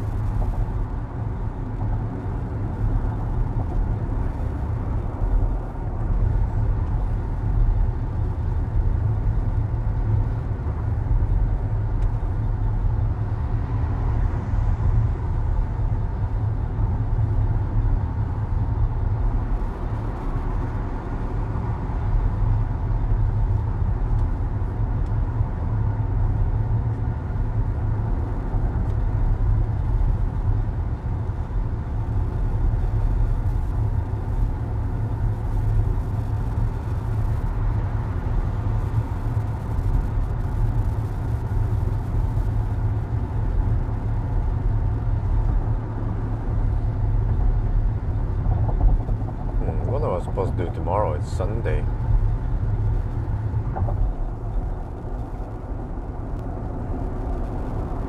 Maybe just chill at home and do some housework. Yeah, we have lots of work to do at house. And yeah, the sooner we do it, the better. So we don't have to stress. I don't know what the state of travel will be at Varberg, but I have 33% now, and we are 39 kilometers away. I can try to calculate. Seems like we don't consume 400 right now. Let me see.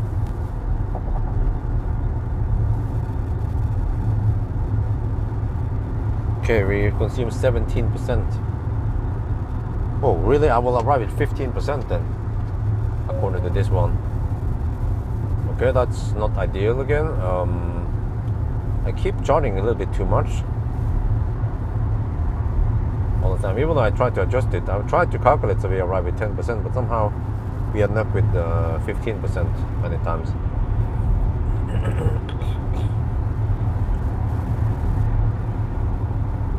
Stay focused. Cover the couch. Let me see. If I hold over the camera, what's going to happen then? Can I drive with caution? ADMS system blocked. Huh. Okay. Yeah, that part is quite hot. I'm surprised. Some stuff is hot over there. Some cameras and infrared.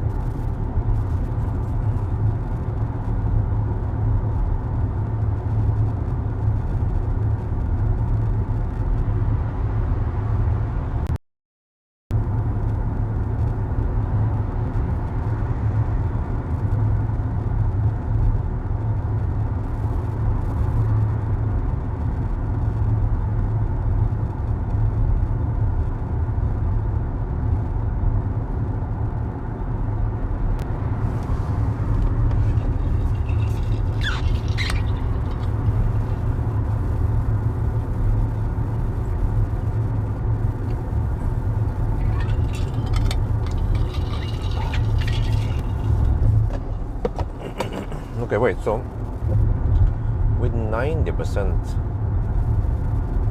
oh, this is good.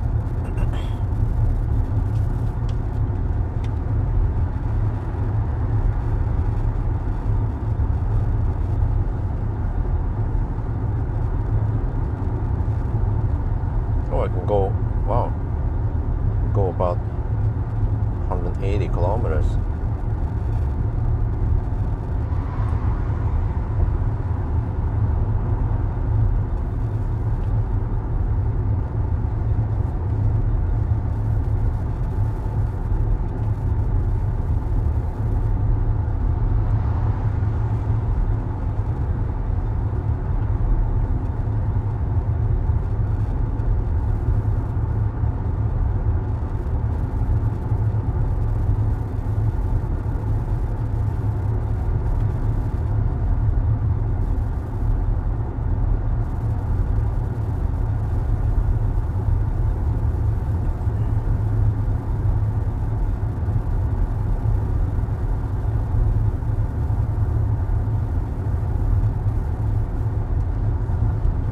Okay, after I swap at Kongalv, I just have to drive north, and I will top up. I will have to charge one last time, maybe at Inspiria or Sully. We'll just see once I get lower. Yeah, then I can ride on 125 kilowatt wave until we are back in Oslo. 30% now. We're 33 kilometers away from Varberg. Oh, I can't pee here.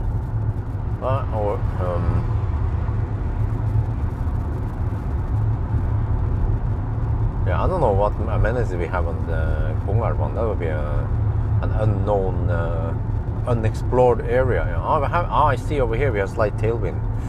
That's why the consumption is lower. Yeah. Oh, we had headwind on the way south. Okay, that makes sense.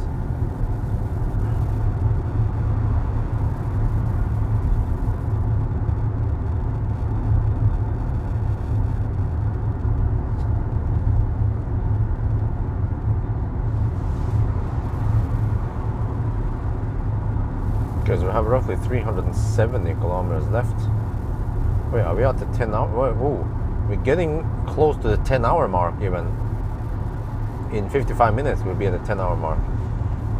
Roughly by the time we leave Vibe. No, we can. We get past Vibe. We'll be around Göteborg at the 10-hour mark.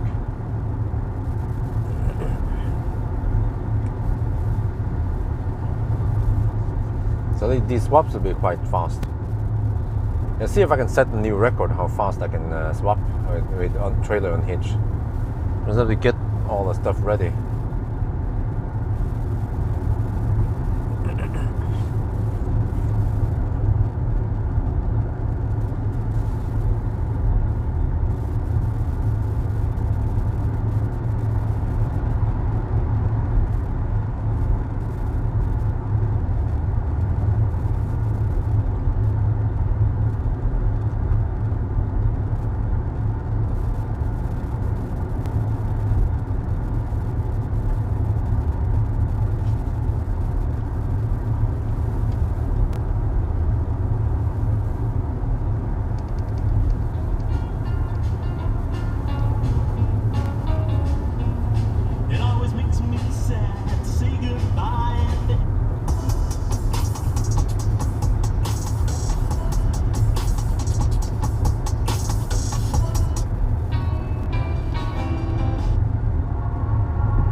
Yeah, can the coach buses run at 100 kilometers per hour legally in Sweden?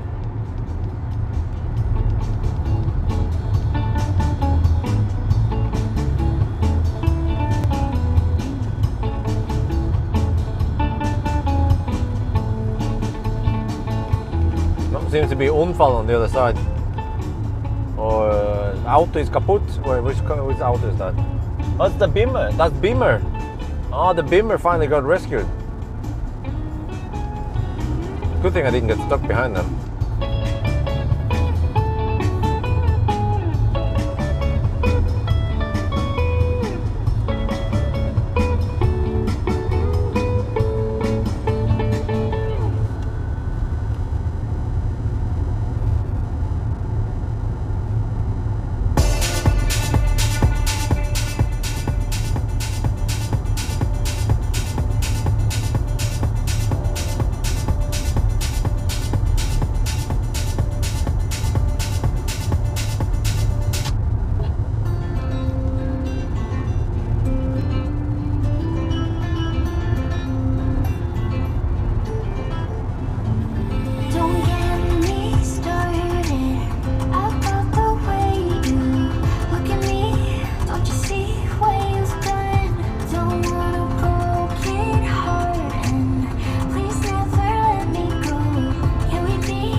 Bus with seat, but okay.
What? 20 kilometers away, 25% left. Oh yeah.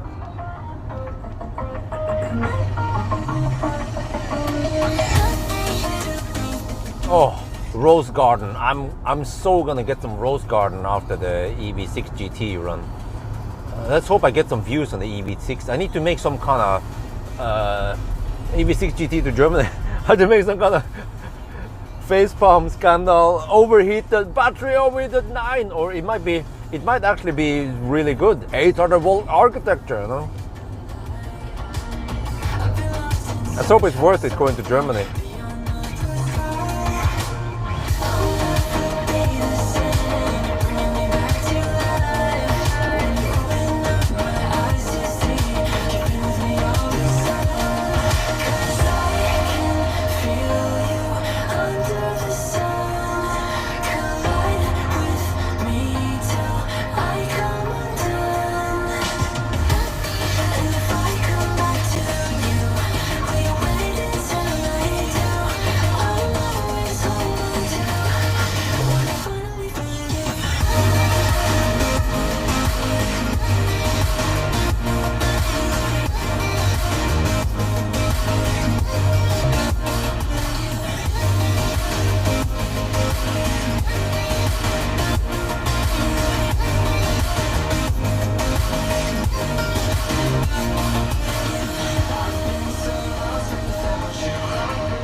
Oh yeah, tailwind for the win.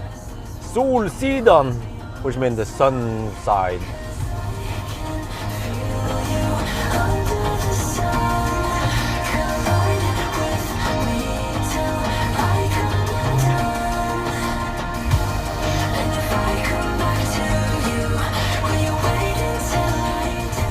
Oh yeah, I got the new true wireless headphones.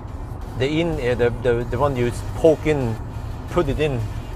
I previously used Sony 1000 XM4, and now I have 1000 XM5, the next generation. I listened to it. It sounds slightly better.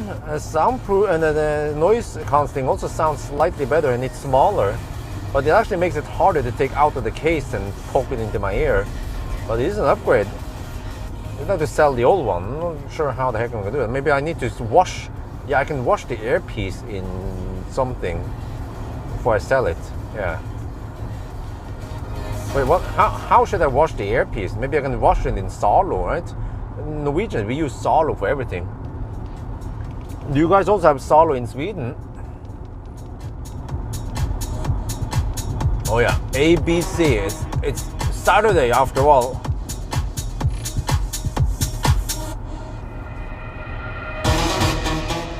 Okay, maybe a little bit early for clubbing, but in this channel we club all night, all day, all night.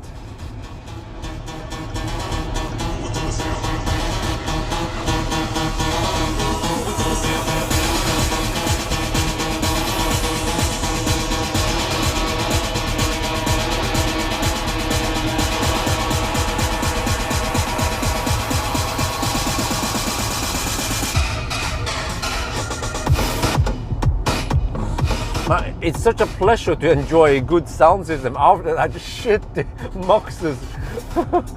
Oh.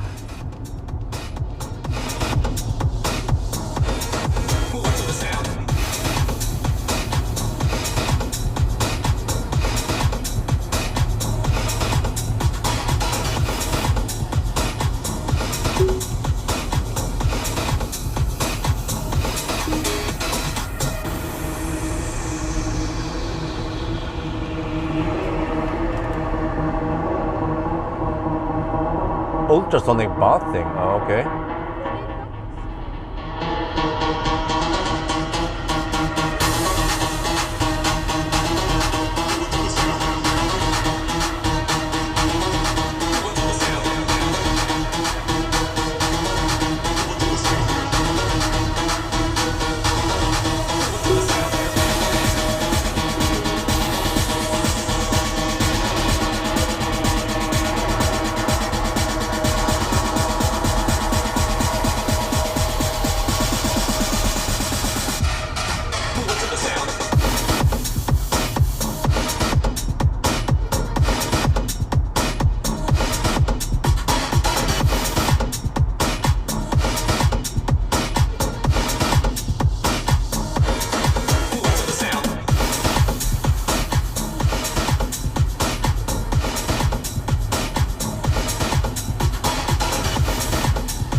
We take ABC seriously. Bleiben Sie konzentriert.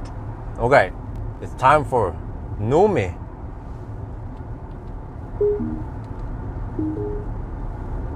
Wait, no, I forgot. Fahrerassistenz. Nomi Pilot. Okay.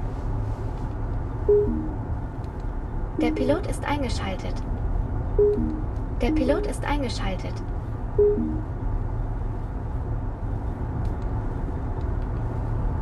Der ACC ist eingeschaltet. Okay. Der ACC ist eingeschaltet.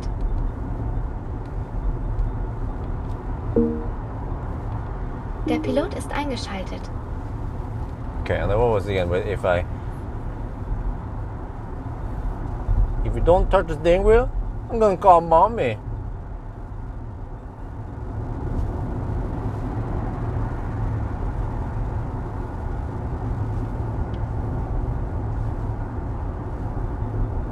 Du solltest das Lenkrad in der Hand behalten. Andernfalls wird die Pilotfunktion abgeschaltet. Okay, Helga. Helga's daughter. She must be hot. But the question is, do you want the daughter or do you want the mommy Helga? Well, it depends. If Helga's daughter is underage, then okay, then you don't want that shit.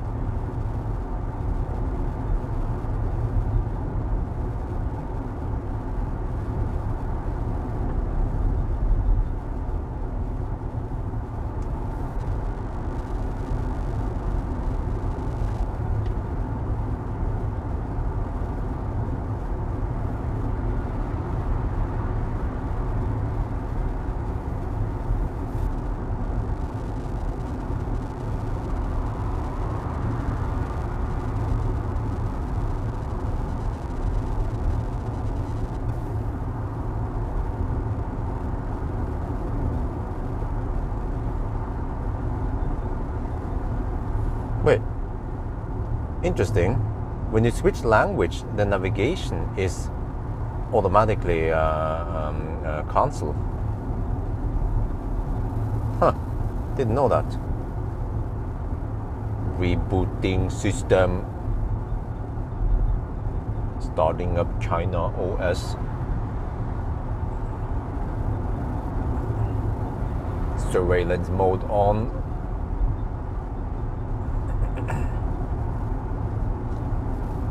We're just 5 minutes away now. I have to get ready.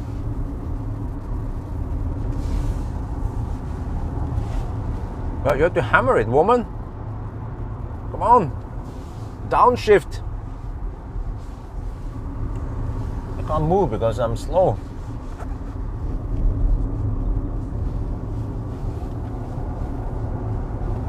I mean, I'm actually not that slow. I mean, this is probably blistering fast. I can outrun most cars on the road here, even with a trailer behind me.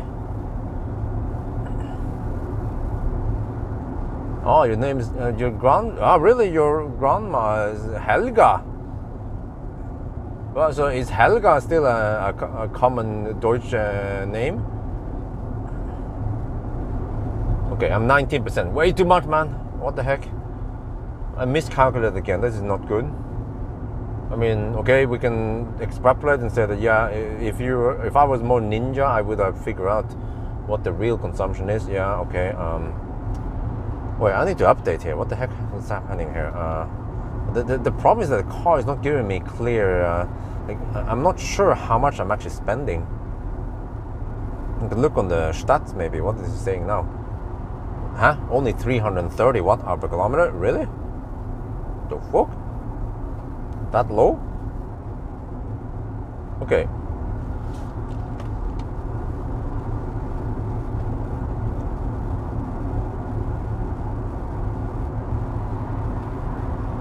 We get crosswind on the way south and north now. A little bit of tailwind, but mostly okay. Well, I can expect lower consumption then. Let me check.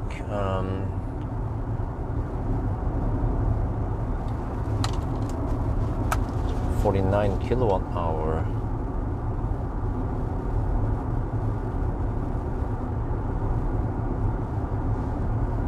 Oh, around 350 consumption. Okay, I have to expect around 350 on the next leg then.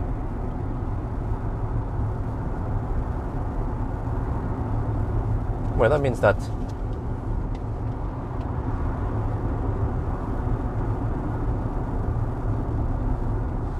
I would spend only 35%, but is that still worth it though?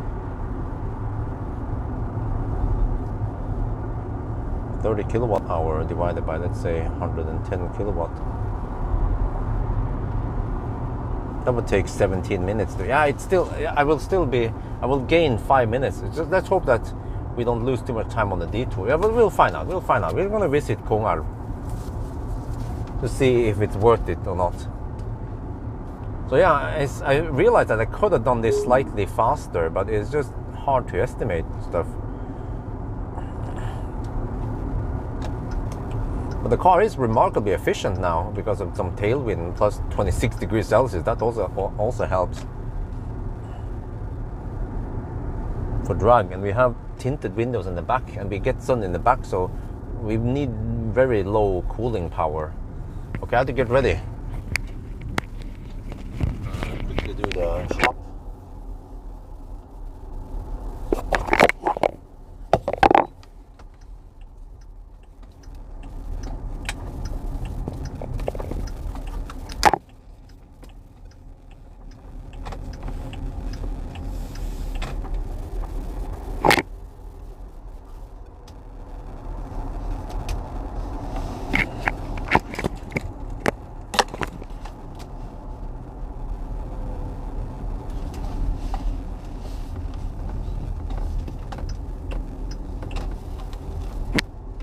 Placed.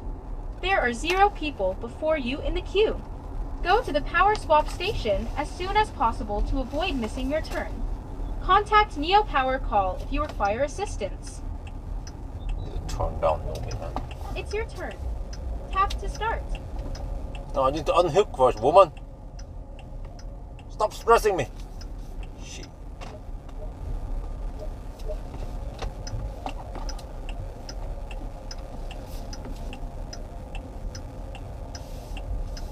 Okay, let's go for the same one there.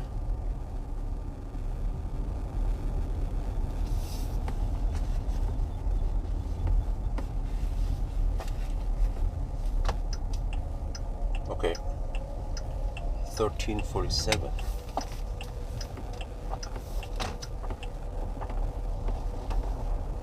Unhook it here as last time. Okay.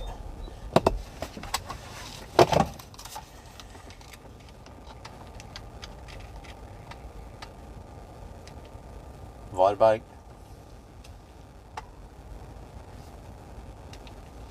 Okay, you see 1347, or I can see the 25.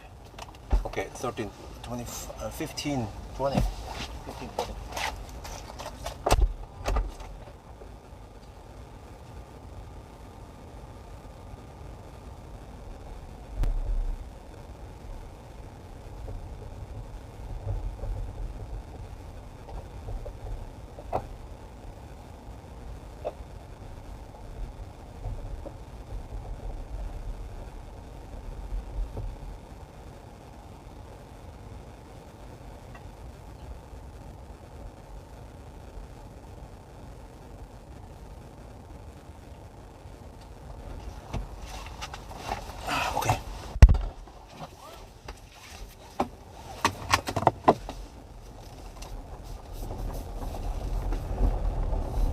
Go.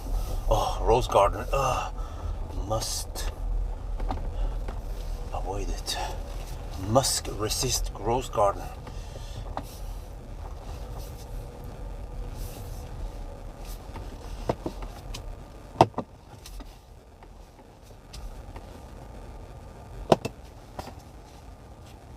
Please park your vehicle. Nicely done. Now you can tap to start. We are parking now. Be aware of your surroundings. Do not open any door or take over the steering wheel. You can press the brake panel to control we are back the here. speed. I quickly unhooked. So yeah, bad calculation from me. We arrive with 17%. It's so hard to estimate because during the night we spend more, but suddenly in the daytime plus some tailwind, we suddenly spend less. So this is the problem because I don't get a good estimation from the car, and I tried my best to calculate, but I also want to have enough margin so I don't run out of juice, because you don't want to do that with a freaking trailer. So this is okay. If I was more ninja, I could have saved, let's say, 5 minutes maybe by going deeper. Okay, so at least try to do this as fast as possible. What? Vehicle parked. Go. Preparing. Yeah. This may take some time. I'm just doing this. Please wait. Doing this as fast as possible. Maybe even faster than some people, because I'm ready to click if there's something that needs to be clicked. Some people. Power swap is about to start. Okay, good. During this time, the vehicle may shake and make noise. All right. Okay. This is normal. Do not open any door, shift gears, or press the brake pedal. Okay, let me see. Helgo is actually the most common female name. Wow, cool. Okay, let's see. There was a big donation I missed. Oh! Wow. Achtung Polizei, I donated $100. Oh, thank you so much, man. Highly appreciated. Enjoy swap. Yeah. Oh, thank you. Okay, man. Now I have to. This is gonna be interesting. Yeah, we're gonna go for the. We need to go for the other swap. Wait, let me see. It was 15. I have to look at my local timer here. 15:20.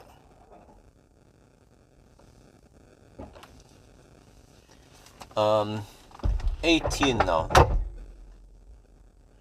So 7 minutes. Well, yeah, I started my sequence at 15. Let me see. 4 minutes after I started the unhitching procedure.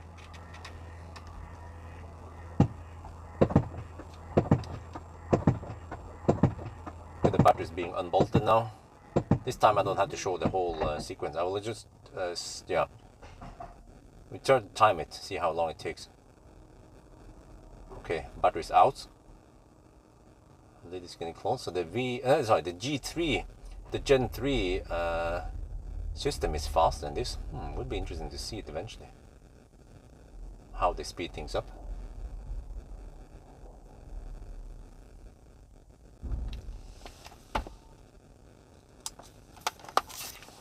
Wow, thank you so much, man. Highly appreciated. Okay, I can't get rid of the garbage. I have some garbage here. I have to keep it actually all the way until I stop for charging somewhere in Norway, past Svinesund or somewhere.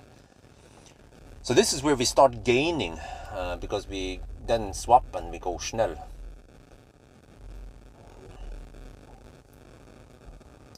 Yeah, let's hope that the Kongalv swap will be good. I don't know how tight it is over there.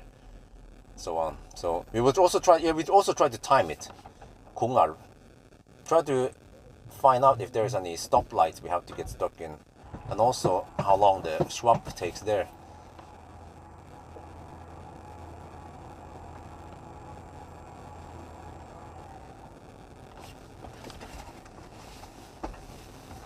Oh, this one is unmanned. Oh, interesting.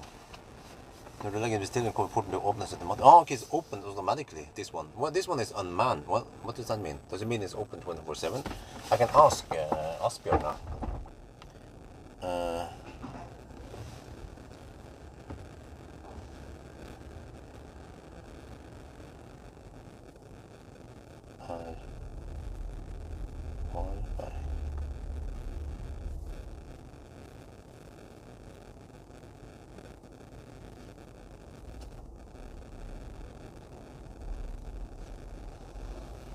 Just curious about it. Could we have come here at night?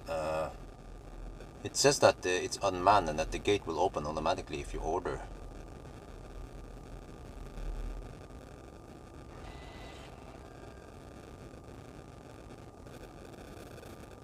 It's really tight in Kurga. Oh shit!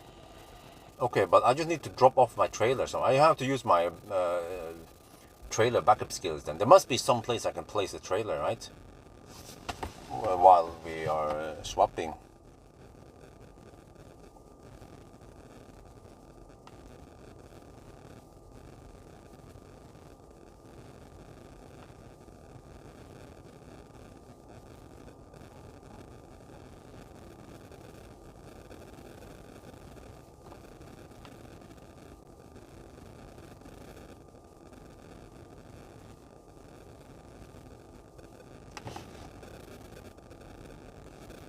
No, it's not that tight. I can see over. Let's go, let's go.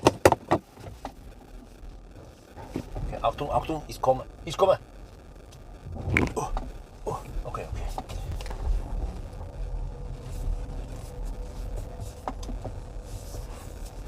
Okay, watch out, watch out. Okay, don't want to rush too hard. Some places we just have to take it easy.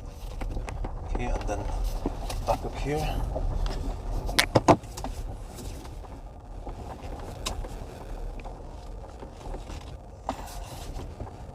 my ninja skills. Oh yeah, like a ninja. Wait, let me see. 90%.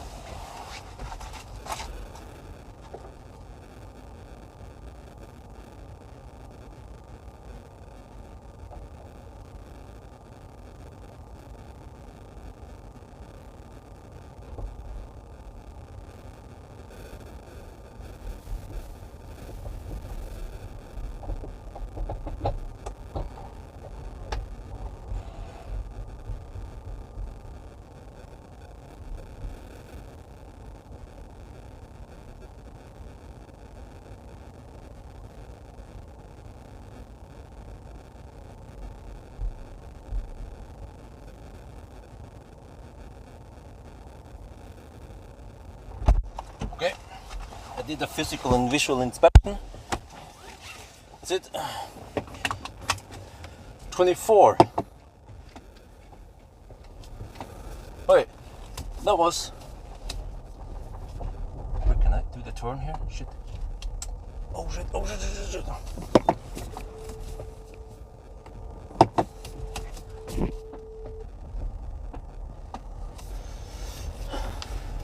Yeah, that was 9 minutes. We're back on the road. I hooked on the trailer. That was 9 minutes total. Okay, maybe last time it was 9.5 minutes, but I was trying to be as fast as possible. All right, and then the next stop is going to be actually a swap station 87 kilometers north of here, Kungal. I calculated it pays off. We will save maybe 5 minutes by swapping there, simply because this car charges so slow. Okay, let's go.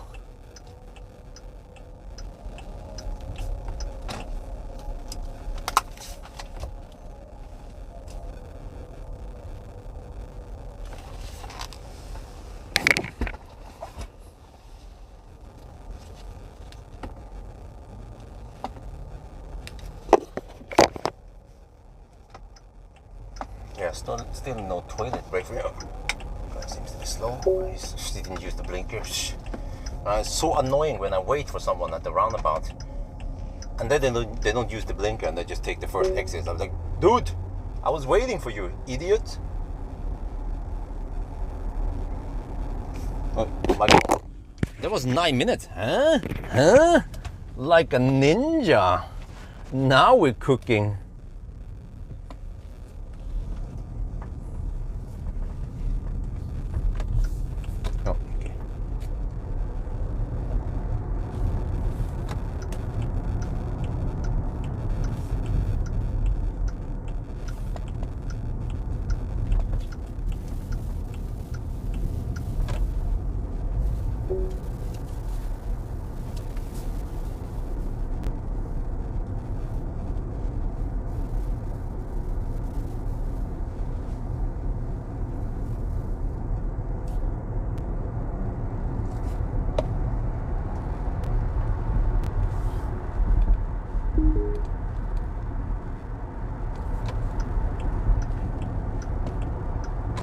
Oh, what the heck, man?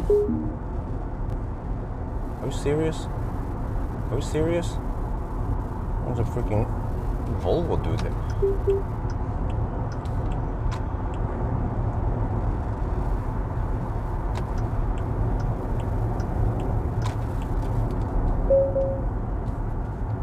Okay, can't go too fast because I have a trailer. But that guy was slower than me even. Semi-optional, really, huh? The stone in front of the exit.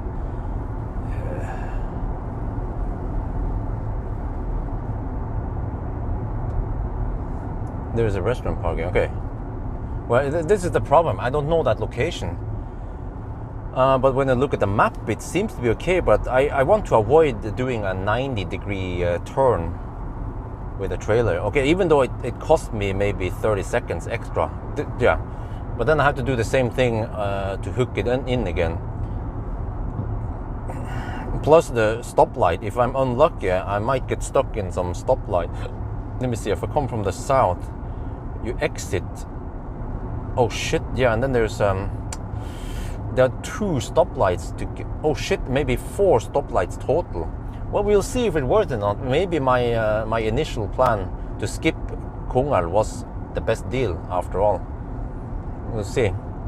I think I might want to record that sequence with a front camera while I'm there, so to document the slowness. But some people will argue, "Oh, why, Björn? I like your videos, but why didn't you stop at Kungal?" Yeah, well, just look at the map, dude, and yeah, you will see. And I need to document this, how long it takes. Okay, let me see. Next one, to search here.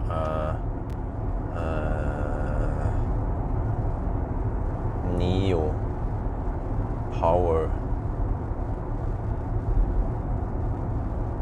Kungal.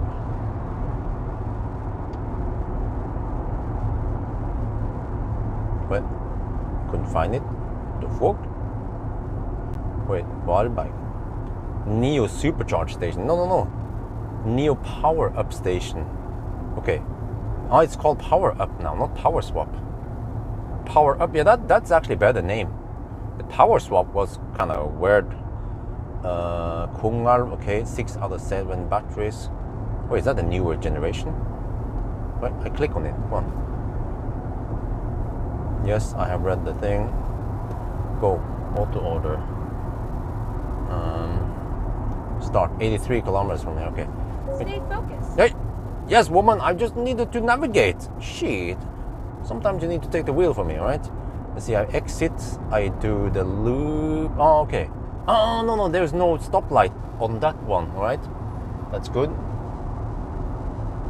No. I was looking at the map. Shit. The car just zoomed out for me. No. Look here on the map here again. I zoom in to the destination. No. It keeps changing. Okay. Okay. He wants me to exit. I need to keep moving, otherwise it will zoom out. And then roundabout. Okay, that's fine. I know that location. And then, wait, seriously, you have to U-turn. Oh, you have to freaking U-turn with a trailer. Oh shit. Wait, huh? Really? No. The navigation is wrong. No. You don't U-turn. You take that turn. Okay, then there's a stoplight. Okay, on the way back, you have to deal with the stoplight, and then roundabout, and then 2 stoplights. Oh shit. 2 stoplights on the way out and 1 stoplight on the way in. Fortunately, the stoplights in Sweden, they are not that slow, yeah. Or in Thailand, you might have to wait 3 to 5 minutes, or at least 3 minutes. It feels like forever, man. When you see the counter, it's like 180 seconds. Oh, yeah. Hopefully here it's just 90 seconds.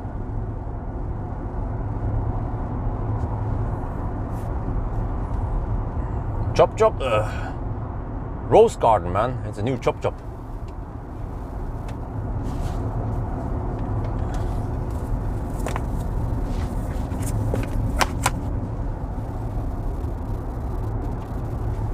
Brand spanking new ET5. Oh, nice. Well, how? Oh, you're Swedish. How much does it cost in Sweden? Hey, and what is the bus price in Sweden then? Oh.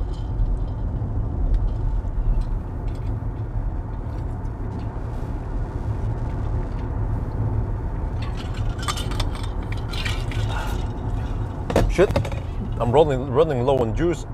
I mean, drinks. But I need to conserve drinks anyway. Don't want to drink too much until the last stop where I can charge. Wait, what time now? Shit. 4:20. Oh, you're getting closer to the 10-hour mark. But we're done. Oh, 700 kilometers. Wait. Ooh. Okay, there's gotta be a place. Kungalsgrillen. There's gotta be a place I can just toss the trailer there. It's for less than 10 minutes. Power swap. Okay. I'll find a place. Just toss it there for less than 10 minutes. By the time it gets in the way, then I'm out of there anyway.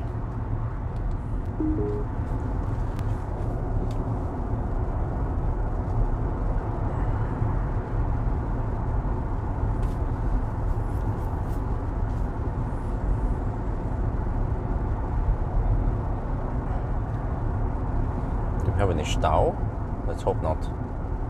2 in the afternoon. Okay, let me see. I need to get past this caravan.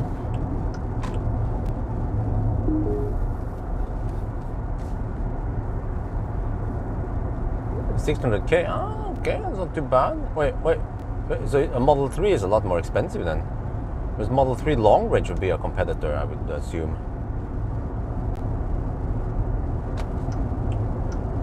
Okay, so bus is cheaper. Because right now, SEK and NOK, they are more or less 1-to-1 ratio.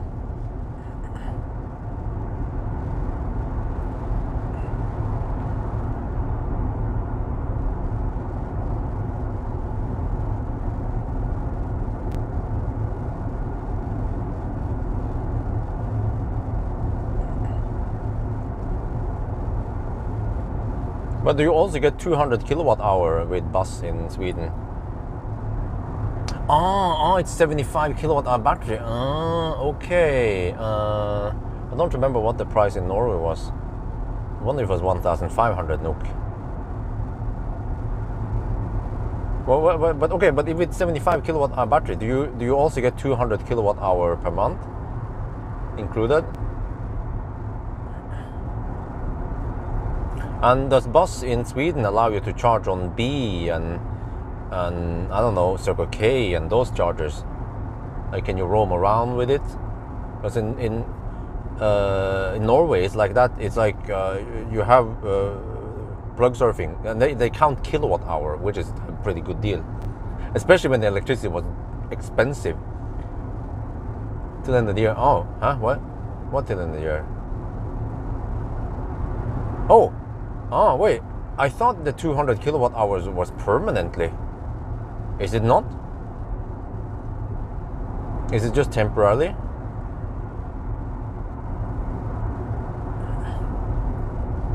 Because when I heard it, the signature, they get 600 kilowatt hour per month. That is a damn good deal. But wait, was it not permanent? B is mere. Okay, B is DED. Oh, clever. Wait, what about Clever in Denmark? Do they still exist there?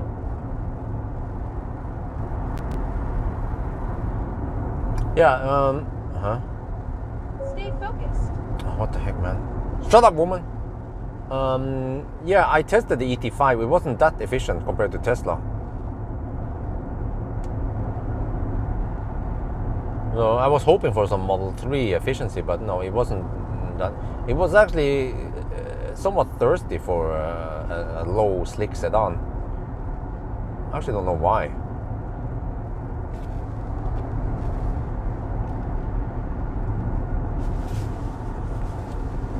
Wow, 27 degrees now. Damn! Let me just film that.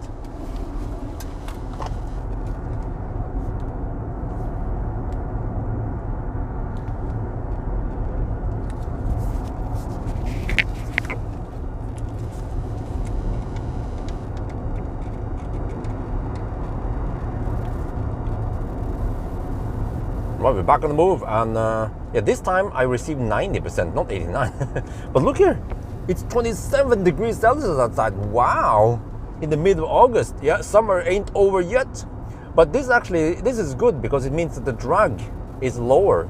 So the trailer behind is definitely benefit from it. Okay, I have to use slightly more power for cooling, but I don't know if you can see it there. The rear window is tinted.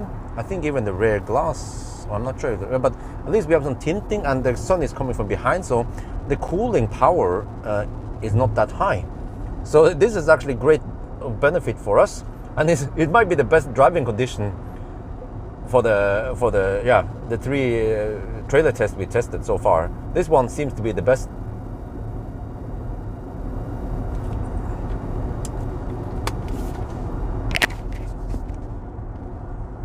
Yeah, 27 degrees Celsius is definitely an advantage.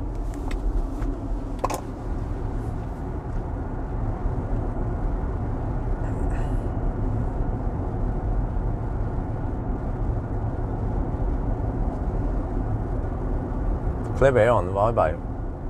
Oh yeah, that's Clever Eon. Yeah, I forgot. Clever Eon, they have a joint venture Also in Norway. Huh? Clever transfer to B and B to mid. Oh, okay. I see. Wait. Huh? So it means that mer also works in Denmark now. So you can actually use mer in Norway, Sweden, and Denmark at least. But while the charging, the mer network in Sweden is quite puny.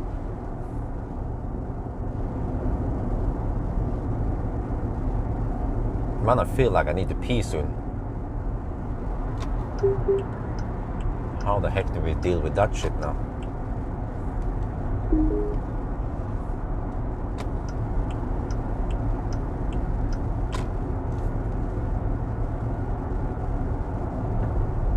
Oh, we have a slight tailwind again. Oh yeah, it's about, yeah, I just like forecasted.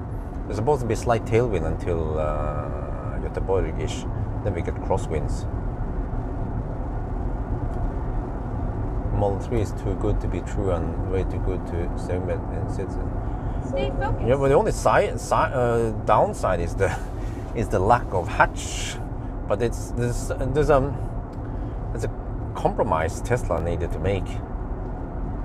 Otherwise, it would be like a Model S, and then you have less headroom. It needs a big, strong beam in the back there for rigidity, safety, or something.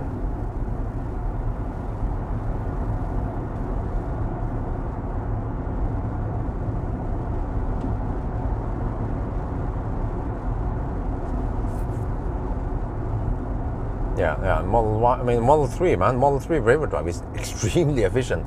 It's probably the most efficient car. And people say, oh, classic Ioniq. Well, Model 3, classic Ioniq, if you drive in the city, you drive slow, yeah. But in winter, the Model 3 with Octaval just shines. But yeah, I've seen cases where classic Ioniq would beat even Model 3 rear-wheel drive. If the speed is low, or if there is some start-stop or something where weight counts. But even I haven't tested at proper high speed what happens with Ioniq versus Model 3. Let's say at 150 kilometers per hour, or maybe even 120. Well, Rhino, the speed limit for trailer is 80 kilometers per hour. Just warm tip.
What?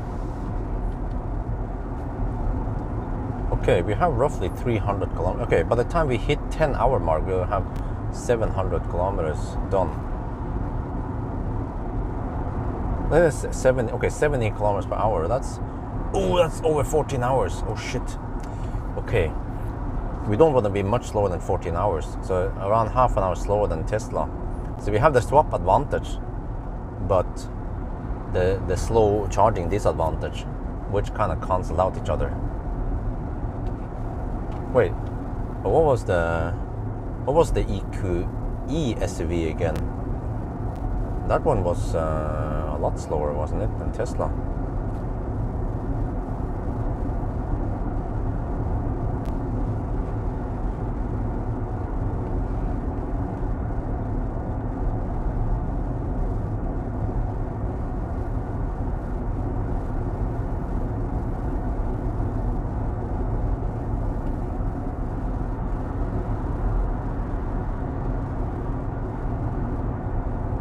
EQE SUV was 14 and a half hours. Oh, we better try to beat EQE SUV at least. Yeah, way more expensive car. The EQE SUV cost around, well, depends how much stuff you load in there, but around 1.5 million NOK. But actually, to be fair, it should be one of the fastest EQE SUV comparing this one. Like some kind of 4MATIC or 580 or something even faster. Yeah, 4MATIC Plus. No, not 4MATIC, that's 4MATIC. But I think even the 580 4MATIC is slower than 3.9 seconds.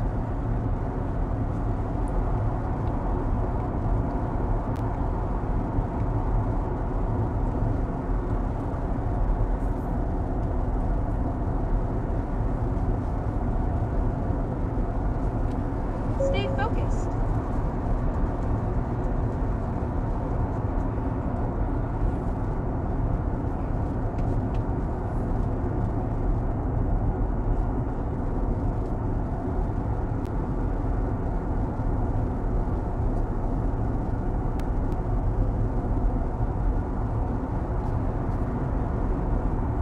Okay, you must have averaged around 140 watt-hour per kilometer then to drive 470. I'm expecting, assuming that you have around 66 kilowatt-hour net capacity. Yeah, that's pretty good. 140 watt-hour per kilometer. It's close to Tesla.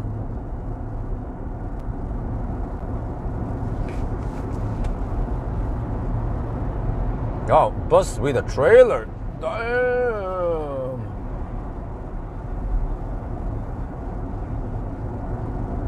Oh, it's rated for 100. Oh, the trailer is rated for 100. Oh. At least it has a sticker. So I assume that's, yeah, what you can do. Wow. Tourbus with trailer. Huh, interesting.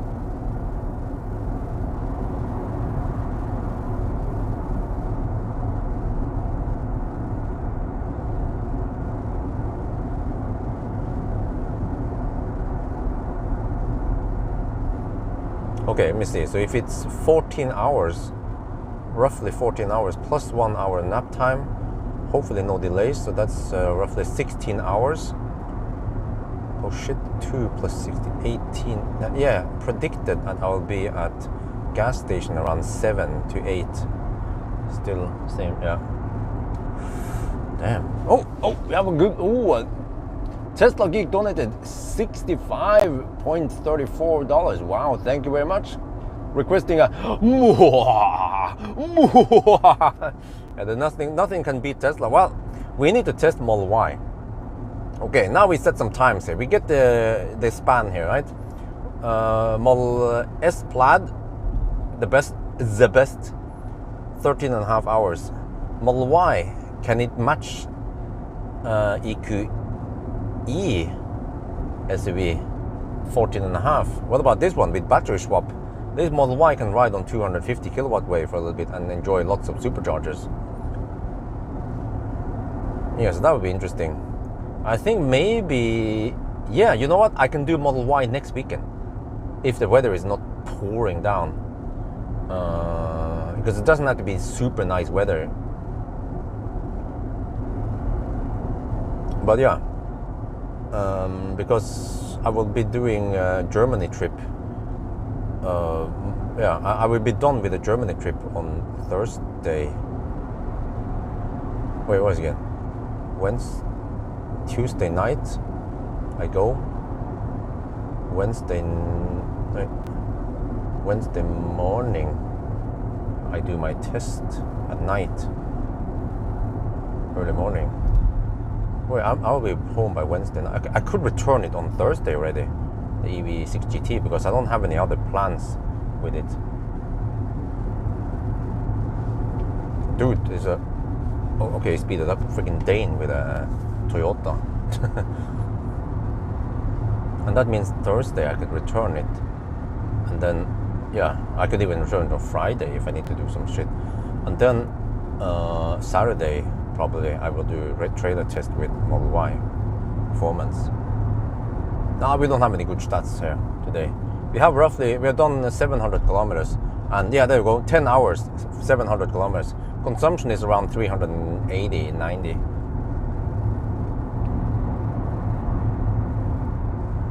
Well, I only borrowed a trailer twice. This is the third time only. Wait, there's something fancy coming here. What is that? It's a horse. Ferrari.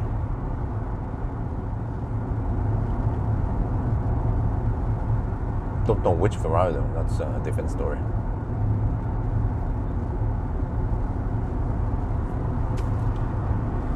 Okay. I mean, in general, if the swap takes only 9 minutes, let's say 10 minutes on average, right? How much could you charge in 10 minutes? Well, 10 minutes times, well, depends how many kilowatt. Let's say 100 kilowatt average. That means 100 kilowatt hour divided by 6. So 16.7 kilowatt hour. What? Okay. 16.7 kilowatt hour. Okay. No, wait, that was... my bad.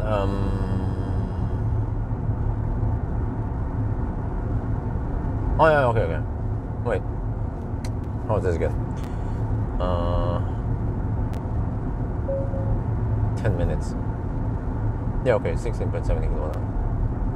Okay, and then 16.7 kilowatt hour divided by 100 kilowatt. Let's say, wait. 10 minutes or so.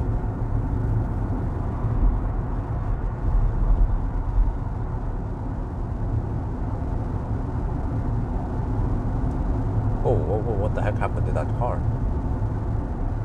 In the ditch. It's a BMW, of course. Let's see, wait. If you charge for 10 minutes, you get roughly 17%, supposedly. Does that sound right?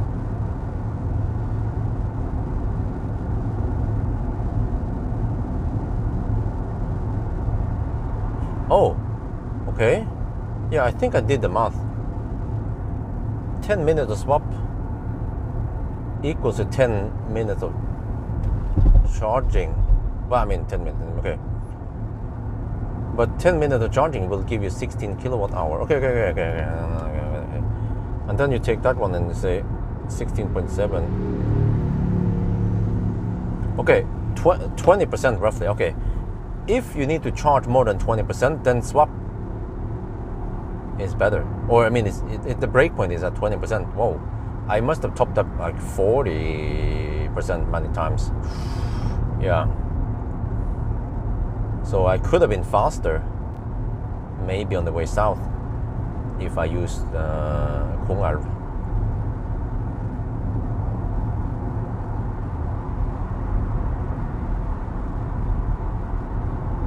And then how much time did we lose? Could be 5 or 10 minutes. Yeah, and then also lost a little bit of time because I arrived with too much juice consistently. But that's, I'm not sure if we should correct for it. What do you guys think? I keep arriving with 15, 17% a couple of times, which means that, okay, I charge like 5 to 8% too much, but that doesn't count as 10 minutes even. It's like 2-3 minutes lost each time.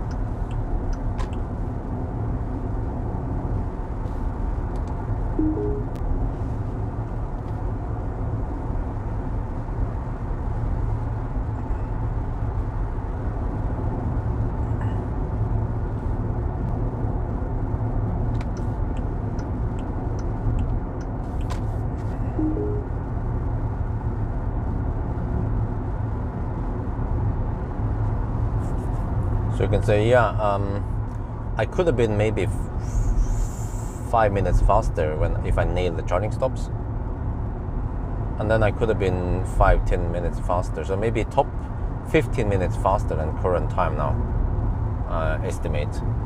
But we don't know yet how slow Kongal is, because we might lose 5 minutes in some stoplights and shit. Especially, it depends when time of the day, because it can be a little bit busy around Kongal. And if you have to wait through two light cycles, then that's done, man. And we have 3 stoplights to pass through. We'll see how that goes.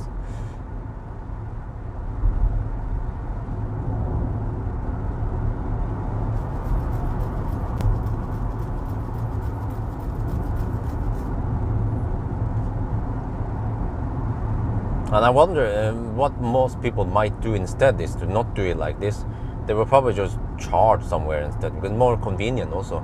After you swap, okay, then if you want to hold it, you can drive, let's say, until Strømstad. No, you can stop at Spekkerud, or maybe even Hogstorp, like I was planning on doing. And then you can have your P-stop over there while charging for half an hour, 40 minutes. You can even grab some food over there. So the way I do it now, it's faster, but less convenient, and I have to hold it even longer. So I should also mention that once I do it. It's faster, but not many people will go for this option, I presume.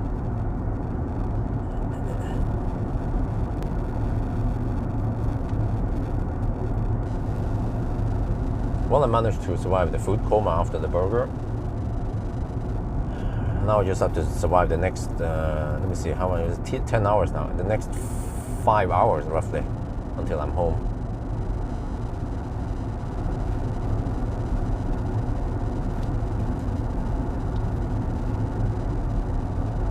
Do you think swapping has future road tripping? Absolutely. Doesn't seem to work since they only work for Nio. Yes, correct. And they are expensive to build. Well, they are expensive, but they can service lots of cars, especially Gen 3 has even higher throughput. And they still use the same amount of space, I believe, and space is also a resource.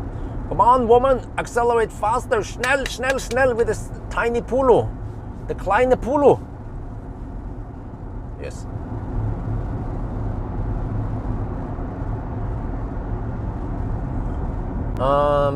But okay, for road tripping, I have some concerns. Roof box, does that work with battery swap? It works, right? Hopefully, yeah, okay. As long as it's not too tall. Bicycles though, shit. Wait. Yeah, you know, that's stuff that we haven't touched into. Bicycles might be too high. You have to unload bicycles. Roof boxes should work. What about bicycle racks in the back?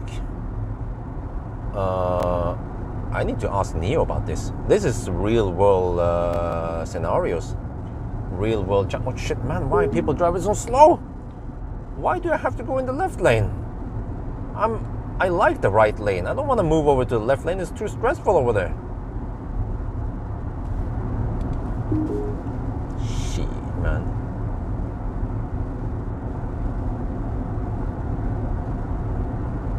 Okay, at one point, I'll just take the left lane, especially in Göteborg. If people are slow poking, I just camp in the left lane. Because I can't just go zigzag between the cars. I need space, man. I'm a big, long trailer. A big, long truck. Yeah, that's me. Now, but road tripping, yeah, but, well, except for one thing. Wiebe. Well, you must be German, right? Which is Schwabstau. You might end up in Schwabstau, and the whole point of Schwab is to speed things up. But if you're road tripping, you probably want to stop and go pee or do something, right? And with your family. So of course you the man can do the swap, and then the rest of the family disembarks and goes do whatever they like, and then you need to do your shit afterwards anyway.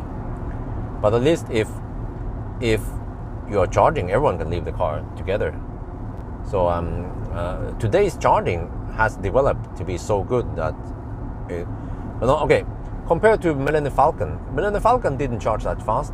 I think it needed maybe 40 minutes to reach 80%. I don't remember, but Millennium Falcon was not that fast.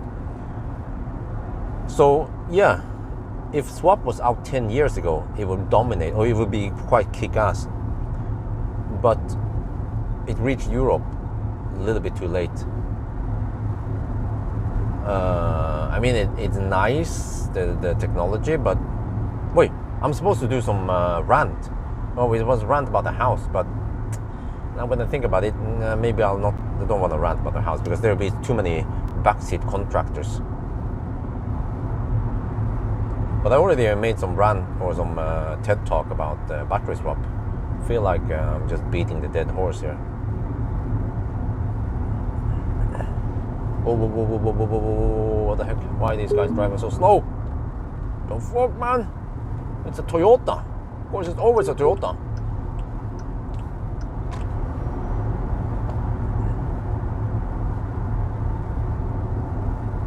Where is this dude? I need to identify the slow poke here. Which one is it? Which one of your mother truckers? Oh, it's that Toyota. Wait, really? Okay, there we are. I'll get past this one.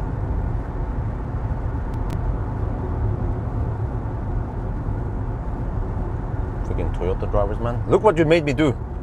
To use the left lane here. Shit, man. I don't belong in the left lane. I belong in the right lane.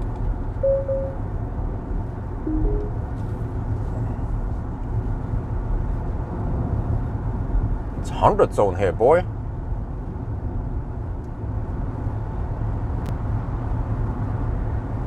Not 80 zone. Yeah, but that's basically what same, you know, in a way. Swap and hydrogen, they have some similarities, because if it was more available, and if yeah, then it would make sense 10 years ago. But the main disadvantage with hydrogen is the cost. You can only refuel. You cannot fill up at home. But at least battery swap, you can still use the regular charging spots. But then the disadvantage seems like is that the battery swap stations. Oh, sorry, the Nio cars doesn't seem to charge that fast compared to other cars with 100 kilowatt hour battery. They're charging almost twice as fast. So it would be great if you can swap, but you can also charge blistering fast.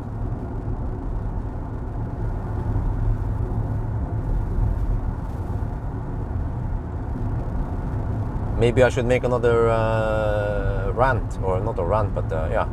This is an interesting discussion, because I have discussed hydrogen and battery swaps in separate videos, but now we're actually seeing similarities and differences. Because, yeah. Wait, I can't do it now. Shit. We are roughly 20-25 minutes away from the swap. I have to do it after Kungar, then I have plenty of time.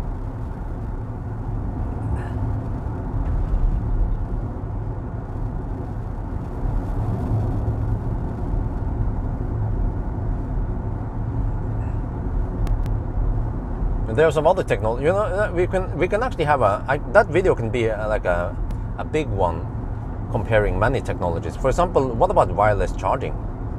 And what about charging roads? As I think there is a good reason why cable charging is widespread today, because it's relatively affordable. It's not over expensive. You can get like for around 50 to 100,000 euros per stall or unit.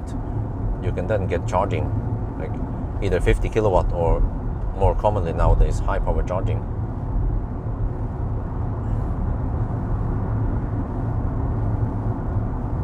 New cars. Well, okay. Oh, well, how can I get it? This car?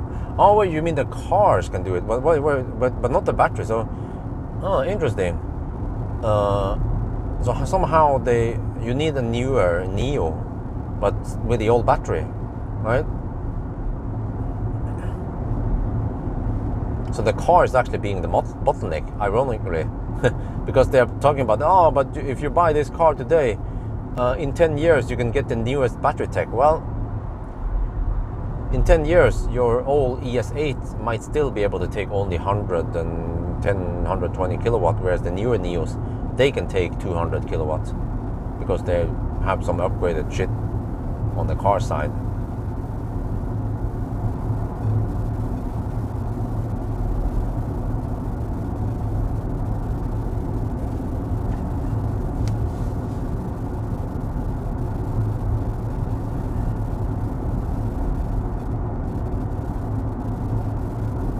But yeah, I mean, I still wonder, why does it even have to have a roof over the swap station? Do you guys know? Is it for fire suppression? Is it something else? Because of the roof, you suddenly can't have stuff poking too high, like bicycle racks and shit. And also behind it. And well, okay, I understand that you can't have a trailer, okay, for obvious reasons, since you have to raise it up. So raise it up. Well, actually, if they care, they could have made a trailer-friendly thing that also raises up along with the car. You know, if this was made in Norway or Netherlands, where they love trailers, that could be a smart system. Everything is possible, you know. Well, no, it depends. Yeah, if it's healthy or not. There's always a trade-off between speed versus degradation. But it seems like some people, I mean, many people, they are fine with it. They know that, okay, fast charging will degrade the battery a little bit, but they don't do that so often. Rather than, you cannot charge too fast, regardless, right? Because you want to always take care of the battery. But okay, a little bit, you know, it's not going to hurt too much, right? It's like drinking alcohol from time to time is not going to kill you right away, but people just want to enjoy life, right? By getting fucked up.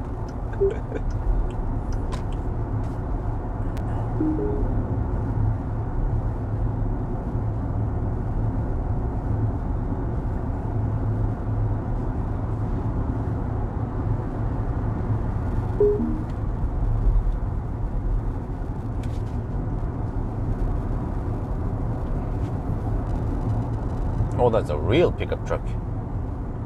Silverado. Wow, that's a proper size pickup truck. It makes the Maxus look small.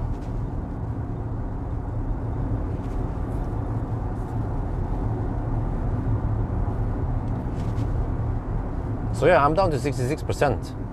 66, 76, 86. Yeah, so I spend more than 20%, which in my in general rule of thumb rather. The general rule of thumb is that as long as you spend more than 20, as long as you need to charge more than 20%, then swap is better.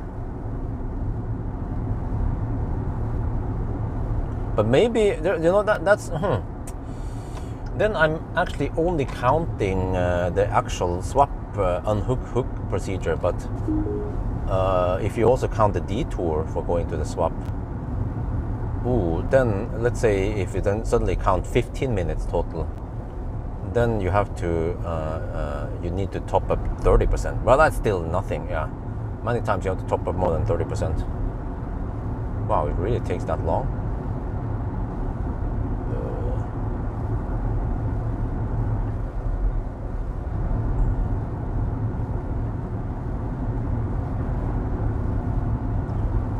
On the Nio app, Mane has done swap with bikes on the back also, roof rack. Huh, really?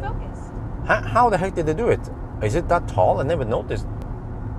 The bike pokes like 1.5 meter up there, right? Including the bike plus the rack itself. I also wonder why they haven't designed the swap stations to be drive-through. It would speed things up a bit. They don't have to do that slow ass backup shit. And it will be also be better like in and out for queuing system, you know, just in, swap, out the other way. Next, in and out, right? But it seems like it has been designed for space saving in China. Yeah. Which is then not optimal. They had to make some compromises for China, but then Europe might be different.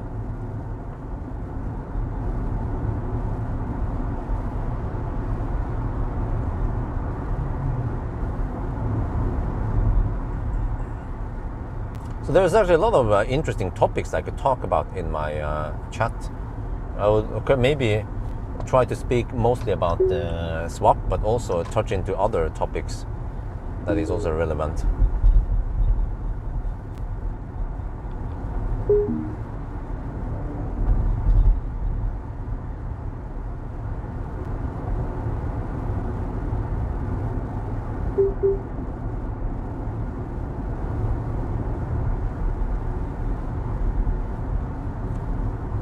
No, there's...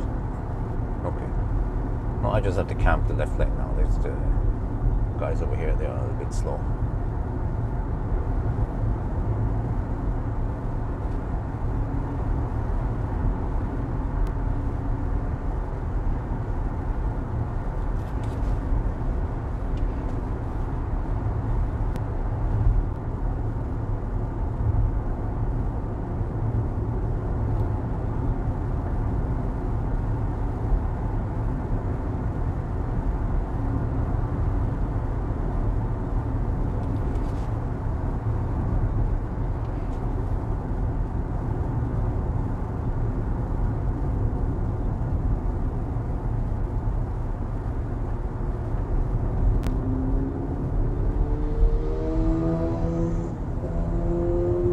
Well, there's a woman. Or it could be a dude with long hair, but that's possibly a woman hammering it. Undertaker. The female Undertaker.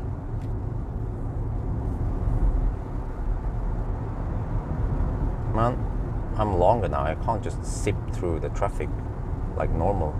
I had to get past this left lane hugger. Come on, give me space. Dude, freaking... Dude! Freaking woman. I was in the lane before that woman. She didn't pay attention. I was halfway into the lane and then she started changing lane without looking into the blind spot.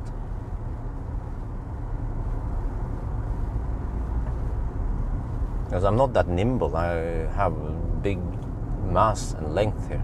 You know, she doesn't understand how it is to be so lengthy.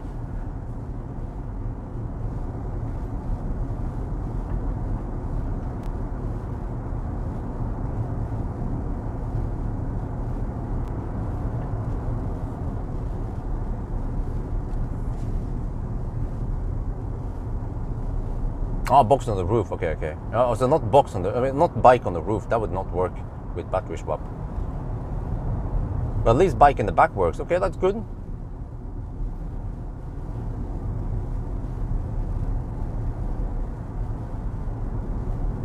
But how does the automatic backing up system know how much length you have back there past the bike rack?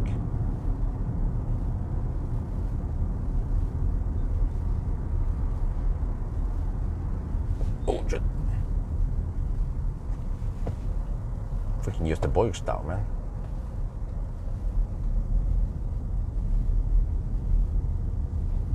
I'm not sure why the heck we're going so slow here. It's only one lane. Usually once you hit one lane it goes faster, but not over here. There we go, come on, go. Speed up. Chop. Yeah, I definitely want to avoid traveling in the daytime, man. Then at night there might be crazy detours and shit. Oh shit, yeah. Especially around Uddevalla at night.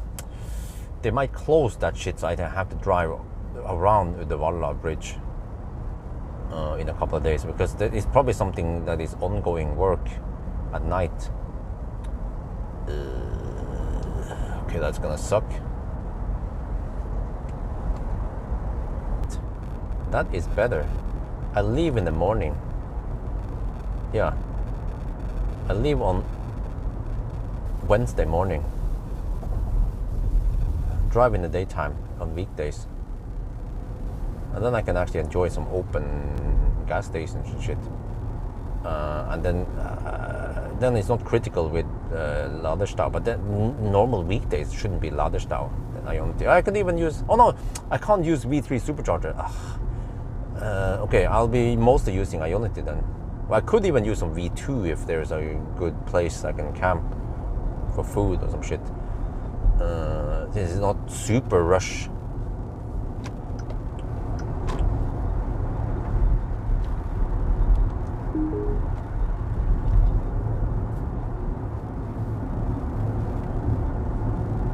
Okay, because then I can avoid the hotel, at least the first night.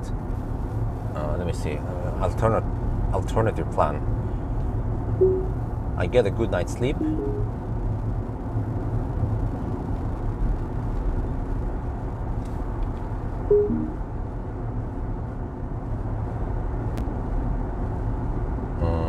I start in the morning, I arrive in the evening, I take a little nap, or I might even, either I take a nap or I start doing my test in the evening already.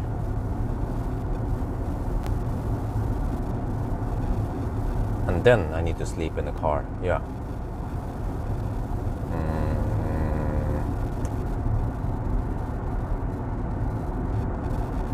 Yeah, and the end result is that I will be home roughly at the same time.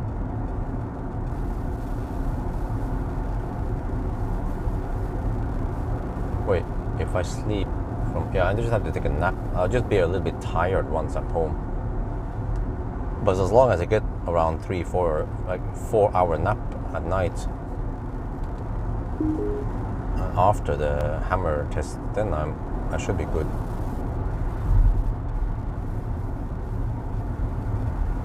But then the problem is that I have to squeeze through traffic at daytime, both ways.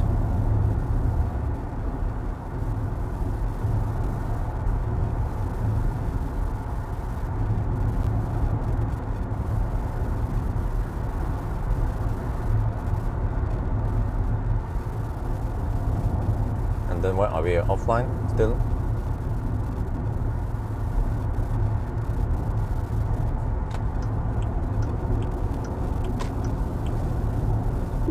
Oh shit, this guy, no, okay. Yeah, he's actually going a little bit slower than me. Yeah, okay, whatever. Since no one is using the left lane, I'll hug it.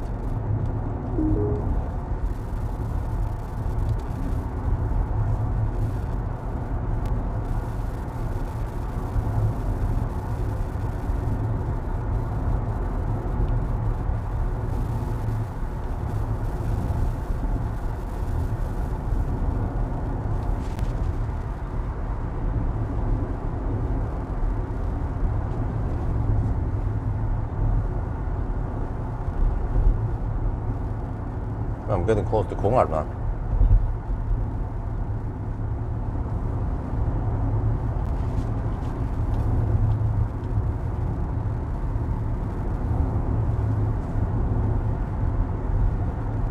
Wait, I have 62%. Oh, what, really? Wait, I only spent 30%. Oh, is this even worth it though? Ich weiß nicht. Oh, because I remember one other thing. What I can do is I can ride on the low wave. You know, I ride on the 120 kilowatt wave. Wait. Would that be a better idea? Charge twice rather. Okay, no, we're gonna try. We're gonna try this. Okay, we're gonna try this because people will not believe me when I say that I skipped Kongar for a good reason. And now I see the problem. I arrive with almost 60%. So I swapped only to get 30% more. Okay. What do you guys think? Think fast. Wait, we're still 13 kilometers away, yeah. But what do you guys think? I'm most likely swap to get only around 30%, 32 to 35%. Is that worth it? No, you cannot swap with trailer attached.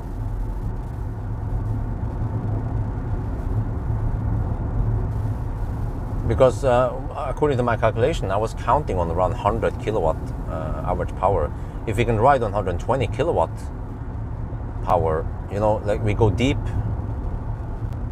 and then we plug in, for example, at the Hogstorp We can then ride on 120 kilowatt wave for a little bit, and then we charge one more time before Oslo. And as long as I choose good location, like let's say, I could go to, if I go Hogstorp and then Inspiria, those are good locations. I'm guaranteed that I don't have to unhitch. No wait state, no unhitching. Not worth it. Okay. Oh, Uwe Hubner donated $25. Oh, thank you very much. There been a little pocket money for the next break. Wish you a nice weekend. Yeah, thank you. Dankeschön. Highly appreciated. Yeah, have a nice weekend. Okay. Okay, guys, spam the chat now. 97 people. Next stop, like, should we swap or charge as the next stop? Quick answer, because we are approaching it fast. I'm not sure what we should do, because I didn't expect to. I mean, I expected maybe we will spend more than 30%. Swap, charge. Okay, swap is winning right now. Swap. Okay, swap. Wow, lots of people swap. Okay, let's swap.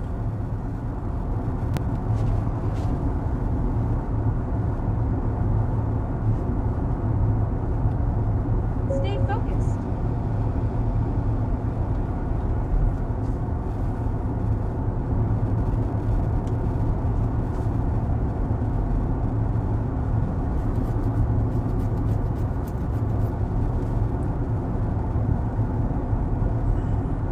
Okay, maybe the next one I will actually bring the camera outside and, or I don't know how they do this. I need to film. Let me see, I have a plan here. Okay, seems like people want to swap. Okay, we're gonna swap. We're gonna swap and see how long it takes. Oh, Dean Styles donated $10. Well, Australian dollars, I think. To supercharge. Charge if you need a pee. Yeah, that's a good point. Yes. Yeah. Okay, let me see. I need to do some work again soon. 9 kilometers left. Let's see how long this takes. I will try to count the stoplights, how long we stay in stoplights. You guys can also help me count. We have 1 stoplight on the way in and then 2 on the stoplights on the way out. If we're lucky, we just ninja through the stoplight. We get green. So there's with 3 stoplights, possibly it's 50% chance to get caught in each one. That means 75% chance. Wait. No. How is this again? Well, you have 50% chance to get caught in one of them, right? That means on average you will have to stop on 1.5 of them. Yeah. And then it depends how long the stop signal is, and also depending on if you have the green arrow on some of them, and so on. So on average, we should count, or statistically, we might lose 2-3 minutes on the stoplight, but it's based on luck.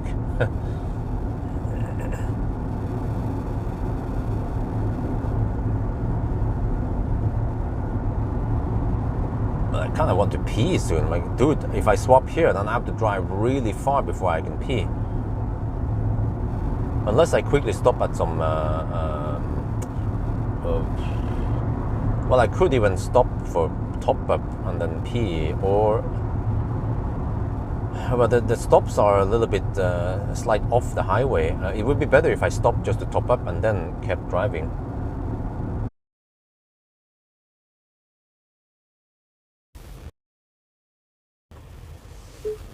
Oh, he needs to do it back. Oh, yeah, so his trailer is over there, so it should be fairly quick for me to back up and then pull the trailer out here. So since it's only a quite quick one, less than 10 minutes, then no big deal that it's just in the way-ish. Let's hope this is worth it. I came with 56%, so we are just adding 34% on the battery. Yeah, so is it worth the time and the detour? I'm not sure about that one. Okay, let me get ready to press the button. Vehicle parked. Preparing. We don't wait for Nomi. This may take some time. We are faster than Nomi. Please wait.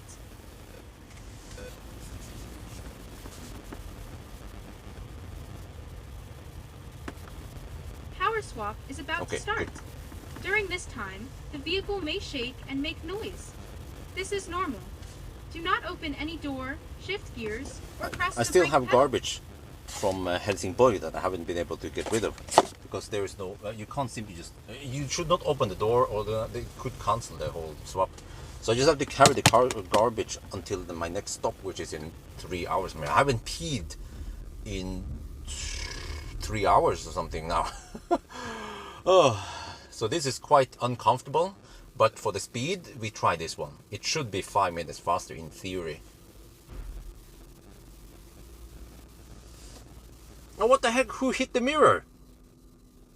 Shit, I don't see myself. I don't see myself. Someone tilted the mirror. Oh, shit. Okay, whatever.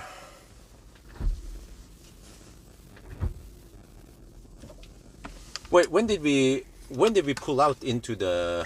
I didn't pay attention. When did we pull out for the swap?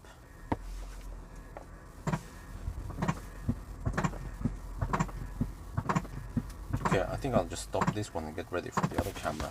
I have to use 2 different cameras here, and yeah, I'll be using that one for... Okay.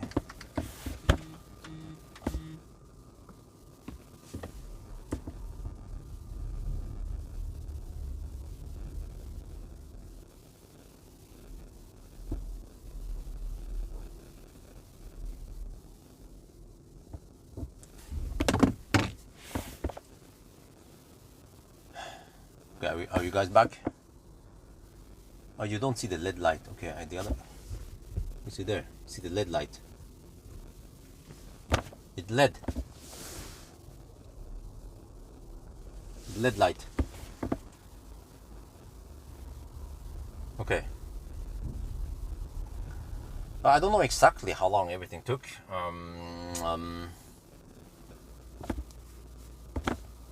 But it should be roughly the same time as the previous run.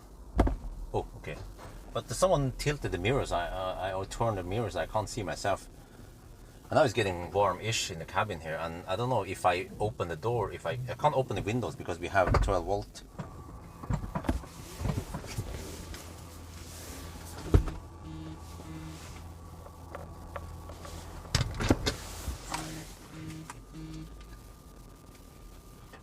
Man, it is a little bit hot outside today, 27, 26 degrees. And since I don't have 12 volt, I cannot open the windows. And I should not open the door. So maybe that's why there is a roof above us. Oh, we are almost done.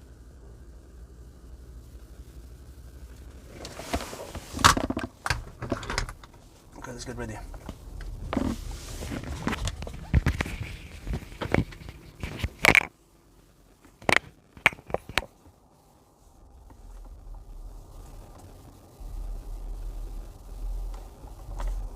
Okay, I don't have to back up. Wait, I guess I'll drive forward and then turn around. Well, I could even just go and then back up. I'm not sure if people drive the loop around here or not. Hopefully they don't. Oh, Nomi is alive. 12 volt is active. Wait for the green light. Oh, man, it's getting hot in here. Man, this is the downside. At least if we can run only fans, that'd be great. But I bet it needs to shut down the 12 volt also. So how is this in China when it's 30 degrees? How hot can it be in part of China? 35 degrees? You just have to sit here and wait in the hot weather. Ah, maybe they open the windows. Wait, or maybe not, because then it will be hot. I actually tried to pre-cool before arrival here, so it's not too hot in here. Or yeah, maybe that's what you need to do. No, come on. I can't go yet. There. Go. Oh yeah. Then I have to go and hook up. Let me see. Can I just? Okay. I think it's safe for me to. Yeah. There you go. That guy is turning around with some shit. Okay. Need to grab the trailer again. Need to do a quick ninja maneuver.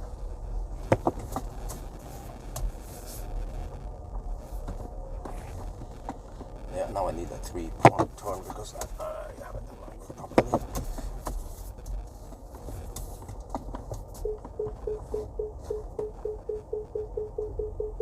Then I think I can drive a loop around it, the building. There.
Okay, that was probably the last trailer hitch unhitching.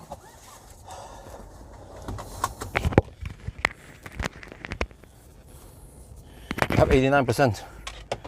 Okay, let's go. Yes, I can take. Oh, yeah. Oh, that was possibly the last trailer hitch unhitch. From here, we just have to charge. Oh, man. Had slight problem. Sometimes I have a little bit of a problem hooking on the and make it latch, but yeah, and it's, oh shit, I need to get over there quick. It's going to be, oh no. And then, okay, this guy, okay, I have to get over there for the, yeah, oh, gullhår i ræva. Like a ninja, we are back in the game. Oh yeah, oh, feel the power of the Nio, huh? Oh yeah, let me see. And then, oh shit, there's another stoplight. Oh shit, oh shit. Oh man, those bongs. Oh. Okay, drive. I have to disable this every time. Annoying bongs. Okay, there we go. Okay, it's off. Right. Now, Uddevalla, straight. Oh, Akun, langsam.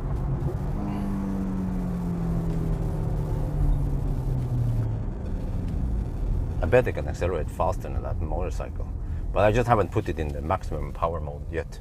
I mean, yeah, I don't want to use the one with 3.9 second. Okay, we go. Yeah, let's take it a little bit easy here. So that was a slight wait at the roundabout, but that's more or less normal for, let's say, Vyback. And then here, might have been a little bit unlucky here, shit. Okay, Oslo, left. Okay, here. Let me see now. Let's count. How long do we have to wait here? Because normally when I do 1,000 kilometer challenge, I don't have to wait for any stoplights. There, 52. Okay, let's wait.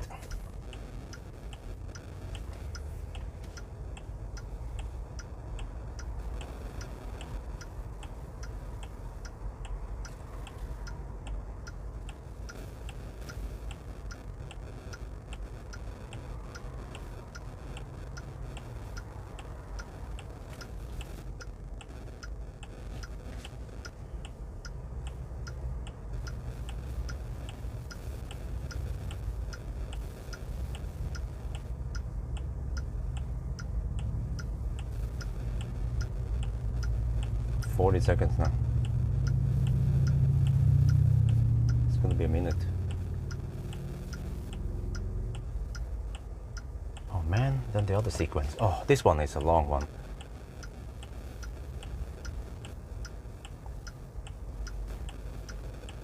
Almost 1 minute now. There, 1 minute.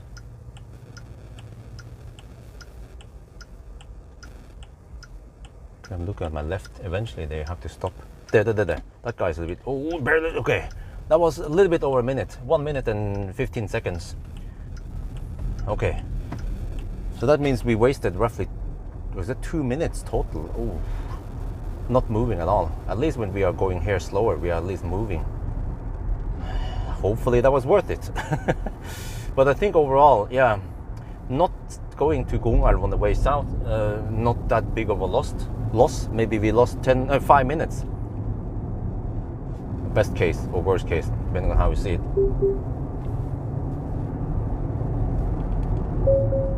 Oh, bing bong, man.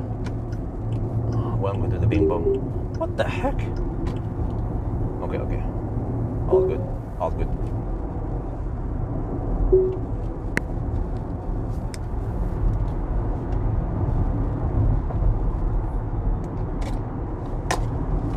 What the heck do I have to do now then? I have to drive.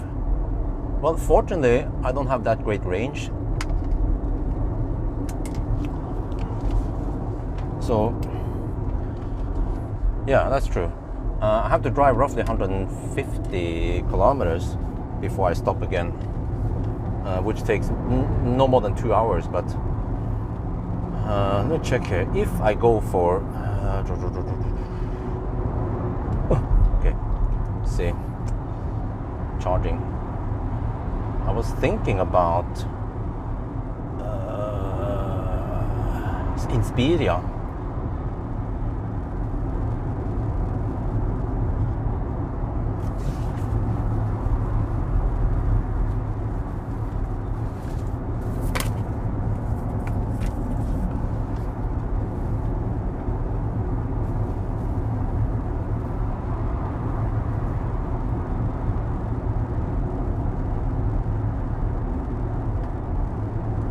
I can just search for it instead. Inspiria. Tesla. Wait, why doesn't it find the charging spots at Inspiria?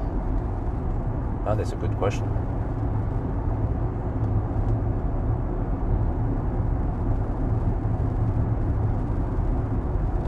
Search. Okay, it doesn't show up. Yeah, what the heck, man?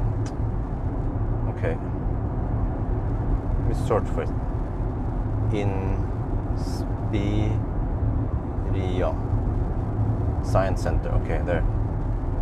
Yeah, we can possibly go to Inspiria. The only problem is that I don't know where the heck I'm supposed to pee over there, because it might be closed. Yeah, it's probably closed by the time I get there.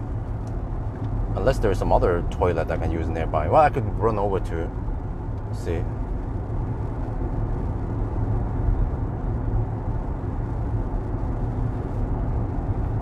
They close at 5. Yeah, there's no way I'm gonna be there in that time. So by the time I get there, they'll be closed. But there's Quality Hotel. Yeah, I can go to Quality Hotel and ask for toilet. Otherwise, I have to go over to Esso. That's also okay, because I need to. Well, actually, I'm not gonna stay there too long. Yeah, that's the problem.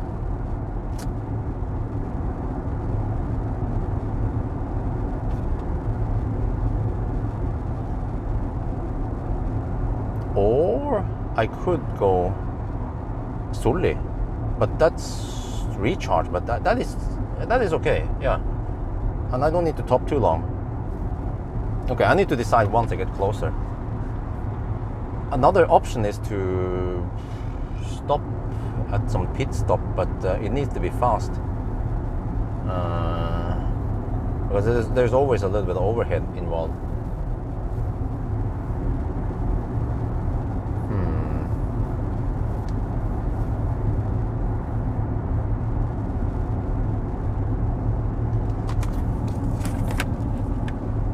Okay, what do you guys think? Or did you see any of the swap? Was it worth it?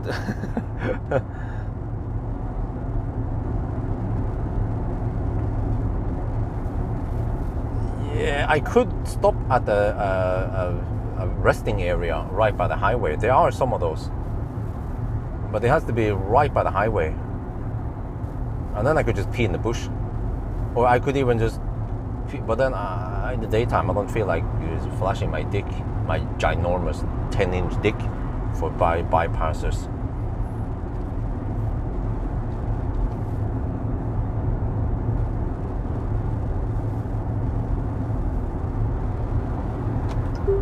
Because a pee stop shouldn't last more than about like a minute if I quickly do it.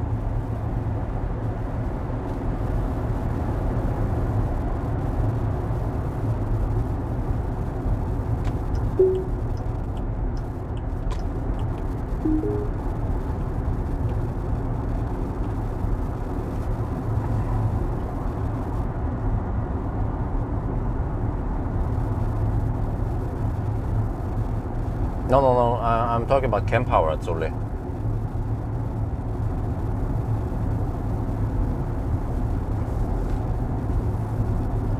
So yeah, possibly Sully or Inspiria, or Schweinsund, but not my favorite. Or yeah, I could go Schweinsund, just slightly longer detour. But I want to charge the closer as possible so I can ride on 125 kilowatt wave longer. But I know that stop is going to be short. But unfortunately, Inspiria will be closed by the time I get there. Because I know there's toilet there. I've been there before during the plaid test. But this is also part of the game. Yeah.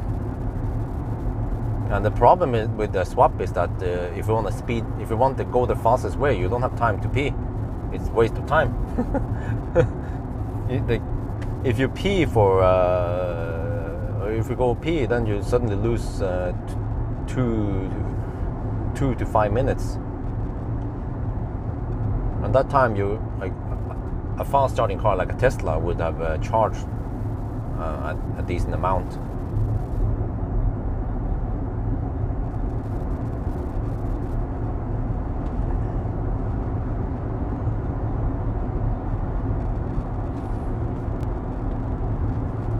To see, ideally the swap station, given that okay, well actually plus that you might spend 15 minutes if you have to go to the restroom, or 20 minutes. Well, we'll see. We just passed the 11 mark, but in theory people think, oh, swap, yeah, so of course swap is faster. You just bam, they like. In their head, swap takes 5 minutes or 3 minutes, like they heard, or maybe 5 minutes. Swap takes 5 minutes, and you arrive with 0% and you get 100% battery. That's what they think it works like.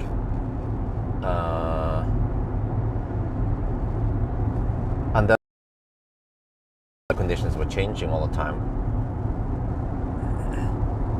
Oh, that's a big ass apple tree in the wild. Really? Damn. What was it? Really? Was it a bird tree? Never noticed that. Charge swap is for charging or swapping? You mean swapping, right? Battery swap. It's for EV ninjas. But wait. There is one thing though that the swap is good for, which is hassle-free. Like you just go there and you swap, and it does everything for you. You don't have to dig around, because one thing is that for ninjas like me, I can quickly. I have the apps and the RFID for starting stuff, right? Charging. But many people might dig around for 10 minutes just to start charging. And then the battery might not be in optimal condition, it might colgate. But with swap, as long as you just follow the car's instruction and you've done it before, or it's more foolproof.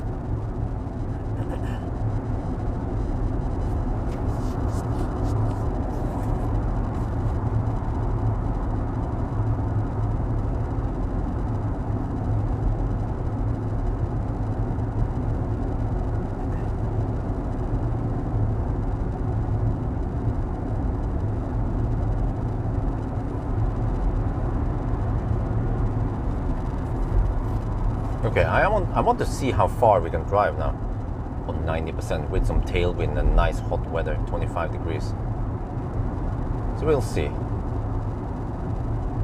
Oh, another MG5, damn. Those are popular.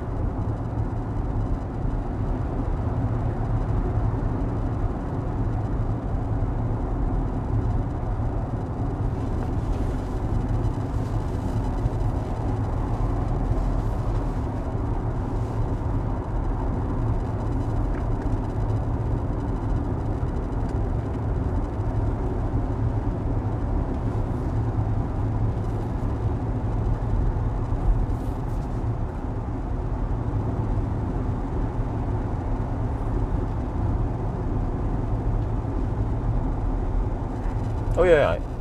So if I want to do a TED talk, I should do it now when it's fairly calm. I'm not sure what I'm supposed to say though.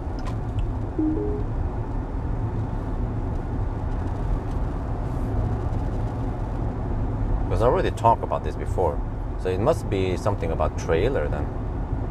Wait, why are these guys speeding up so? I need to overtake them. This is annoying. When I try to overtake them, they speed up.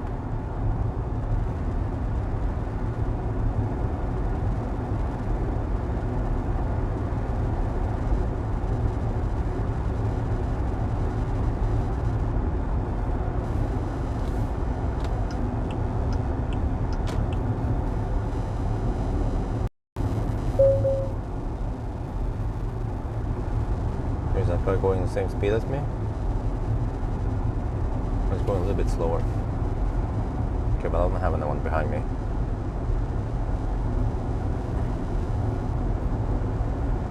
Okay, so what would the topic be?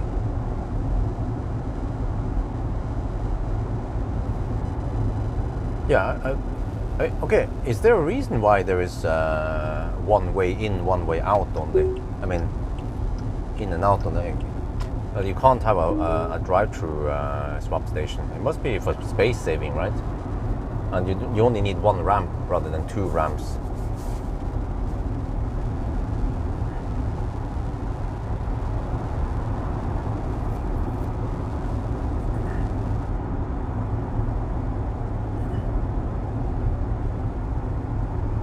Because with a drive-through, that opens up for some more advanced stuff like trailers and larger bicycle stuff behind without disturbing anything. You can poke a lot back there.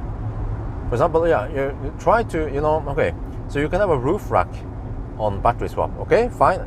But can you then transport a canoe or a kayak? Nope, it's too long. Then you have to unhook the kayak, but you can always plug it in and charge it. So charging is quite free. There's nothing above you, and even if there's a roof, no, it's unlikely. Even a roof wouldn't be that low anyway.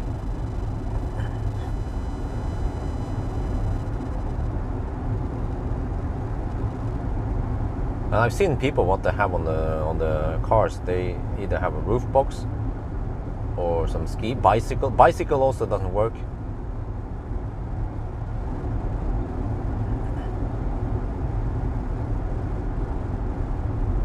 Trailer doesn't work, obviously.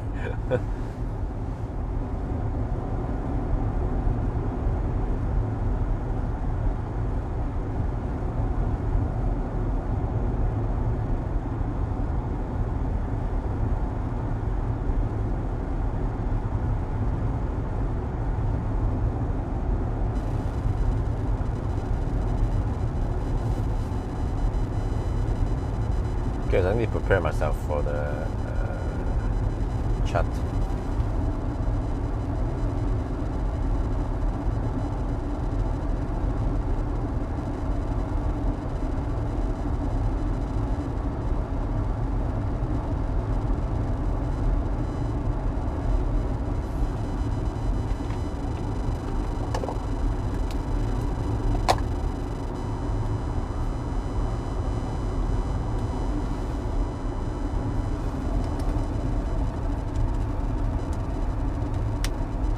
Wait, what is it again? I have to try to remember now. We have swap swap versus hydrogen.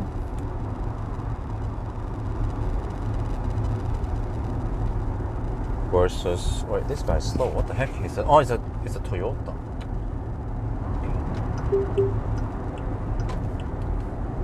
Swap versus hydrogen versus wireless charging. I also touched into that one, but why would I mention them in the same video? Well, basically, it's technology that they might be solving a problem that doesn't exist. But then Tesla acquired some wireless company. Okay, if Tesla is doing it, then it kicks ass, of course. No, I still wonder what is the point, because charging is quite universal. Charging is good, you know. It's cheap, standardized. Wireless is not. And why do we even need it? Because plugging in is no problem. And you could say that, well, handshake problems. Well, okay, yeah, that's true. But there might be alignment problem with wireless that we don't know about, or other problems.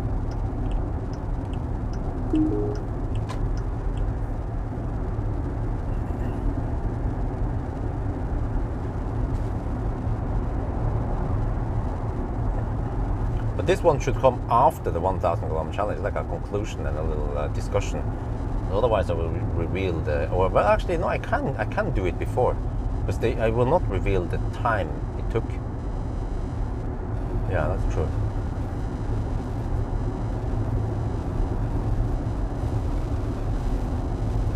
Okay, I want to hammer this guy first.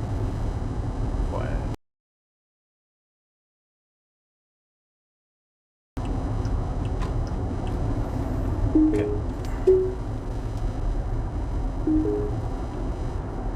Yo, what's up? We are now sitting in the Nio EL7 and I'm pulling a trailer. I'm doing the 1,000 kilometer challenge with the trailer. Oh yeah.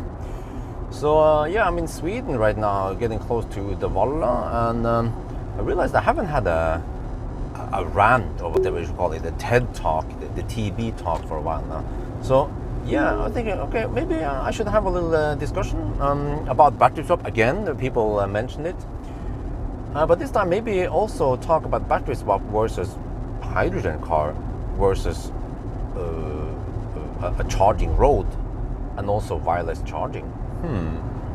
But let's start with battery swap. So yeah, the challenge with battery swap, at least with Nio's ecosystem, is that it's not designed for trailer. So every time I want to swap, I have to unhook the trailer and to versus just driving without the trailer, right? But it has benefits, because in general, driving with trailer, like you guys have seen with the EQE SUV and also Tesla Model S Plaid, is that it trailer require, like a big trailer or caravan, requires a lot of energy, and then if you can fill up the energy fast with battery swap, then that is good, right? Yeah, it is. But I have to remind you that in a perfect world, you might think that you arrive at the indication of how many percent I will arrive with. So I had to guess. I had a little bit too much juice. And also from experience with driving Nio, is that once the battery goes low, then it becomes a little bit scary. You get some limp mode and shit. Maybe not that much in summer versus winter, but that's why. And in general with trailer, you want to have a margin in case something happens, a detour you didn't see. Then just having 5% margin might be cutting it very close. So that's why in general with trailer I try to have 10% margin. Yeah, so that's, yeah, so in reality you end up with 10-15% sometimes, right? But then you don't get 100%, because Nio, they don't want to hurt the battery, so they only charge them the 90%. And you can't even manually request it to get 100%. You always get 90%. Sometimes I even got 89%. I'm not sure about that one, but okay. And then, as I've seen, the swap with unhooking and stuff takes 10 minutes total. But it's still faster than charging. Definitely faster. But there's another problem. availability of swap stations, because when I did the challenge with just driving the car without trailer, no problem, the car has at least 300 kilometers of range maybe, but with trailer you can roughly slice it in half, because normally I will have around I will be driving faster, yeah, that's true. When I drive faster, I might have 250 watt-hour per kilometer, right? 250, 270. But then with a trailer, I'm driving at 90. And then at 90 without trailer, I will have, with this car, with the EL7, I have roughly 170, 180 watt-hour per kilometer, which is pretty good for a big car. It can take more banana boxes than Model X even. But the trailer seems to add roughly 150 to 200 watt-hour per kilometer, depending on conditions.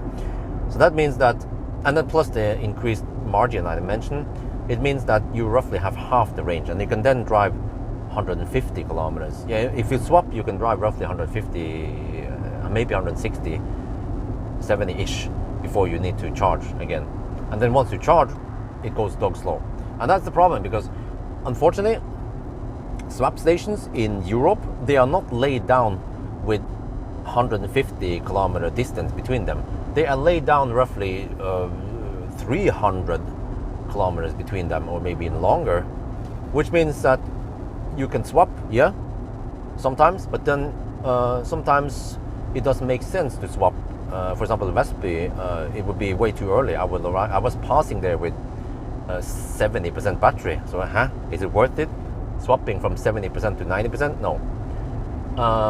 Just the hassle and everything, right? And then what I ended up doing is that I had to charge in between. And remember that when you're charging, some places it's a bit tight, or you have to back up, then you have to unhook the trailer. So then you also have to waste 2-3 minutes extra for unhooking the trailer, unless you go for a trailer friendly stall like many Teslas. That's the one I went for actively, to not have downtime there and then spend the time charging instead. But as like this route here that I'm taking, the Swedish route, it's not like Norway. So in Norway we have high power chargers every 10-20 kilometers. I can time the charging stops, so I end there with 10%, 5%, right? So I get 125 kilowatt on this car. But I ended up having to top up, or arrive at 40% or something, and then I was camping at 90 kilowatt for a long time, right? 80 kilowatt for a little bit towards the end. So it's not optimal. And this is, by the way, one of the disadvantages with Nio, which is that it doesn't charge that fast. And unfortunately, you might have to top up also. You cannot only swap. Okay, in a road trip without trailer, yeah, then the amount of charging is less than now with the trailer. But yeah, so you have to top up, and then because the charging is somewhat slow, I mean, it's a freaking 100 kilowatt hour battery, but it can peak at 125 only, and then it slowly drops, and then we camp at so it's charging roughly half the speed of other cars like EQS, Tesla, even the other Chinese cars like Xpeng, nowadays. So it would be great if we could at least charge at 150 or 200 kilowatt. If we could at least get 150 kilowatt flat like a fat e-tron, or peak at 200 kilowatt initially, or at least 187 I calculated, which is 500 amp limit and 375 volt pack at the low end. That would be way better, right? But because now I find myself having to top up in between the swap stations, and the charging stops, they usually take around 20-25 minutes, and then the swap stops are only 10 minutes, right? So that's a little bit downside. At least if we could speed things up by having trailer friendly swap station. But how does it work? Does it work? No, it doesn't work. You have to unhook. Why? Because the way it works is that you back up the car, or the car automatically backs up into the station. So that has some limitation. I realized that the swap station has some limitations. Why is it like that? I'm not sure. You know, it was designed for China. Maybe in China they have little space and they design it so you need to back up. You don't have a drive-through stall, but then drive-through stall would also require 2 ramps rather than 1 ramp. But that would be better if the swap station was designed in Norway or maybe Netherlands, where they love trailers. Then they would have some kind of extra some extra ramp or something, so you can pull out with the trailer, right? Drive through, and then once you raise the car for swapping the battery, it will also simultaneously raise the trailer. That would be heaven, you know. And then you can at least save those minutes, and you don't have to even exit the car with the trailer if it's raining outside or snowy. But that would cost extra. And then for China, I don't think they pull too many. I don't think they have trailers in China. Maybe they don't have trailers in China. So they probably never thought of that or bothered optimizing it for it. Another thing, by the way, I just realized is that the swap stations, they have a roof over it, probably for a good reason, because today it has been 26, 27 degrees outside. And once you are swapped out, once you don't have the battery, there is roughly 5 minutes where you don't have HVAC on. And you might be thinking, it's 5 minutes. Well, if it's hot outside, if it's sunny, and the sun is slightly low, it can shine into the car. It didn't do it today. It gets hot here, and those 5 minutes last like five hours. And you'll be like, oh, come on. And you can't run the air conditioning. You can't even have it on only fans, which is a little bit weird, because the fans, correct me if I'm wrong, they're running on 12 volt. If you can at least have the fans running, yeah. Or okay, you can open the windows before you start the swap. But once you initiate the swap, then 12 volt is cut out and you cannot open the windows. And if you open the door, you could interfere with the swap, and you could interrupt the swap. So yeah. So my point is that yes, it has a roof over it, but it's probably not for fire suppression thing. It's just a roof to make it look nice. Maybe, I'm not sure why. Oh yeah. Oh, it could be that they have the roof to not have too much contaminations in there, because they can actually close it. There is a gate they can close. Yeah, for winter, snow, schmutz, branches, leaves in there. You don't want that shit, right? In the swap station. That's probably why they have it. But it creates a little bit of limitations, because some people in the live stream, they ask me about, swap station, does it have a future? What about for like holiday traffic, right? Holiday road trip. And I realized it's August now. I've seen lots of people on holiday. They have roof boxes. Roof boxes will fortunately work, because there is a little bit of headroom above the car in the swap station. But a bicycle, forget about it. You better remove your bicycle on top of the roof before you attempt the battery swap.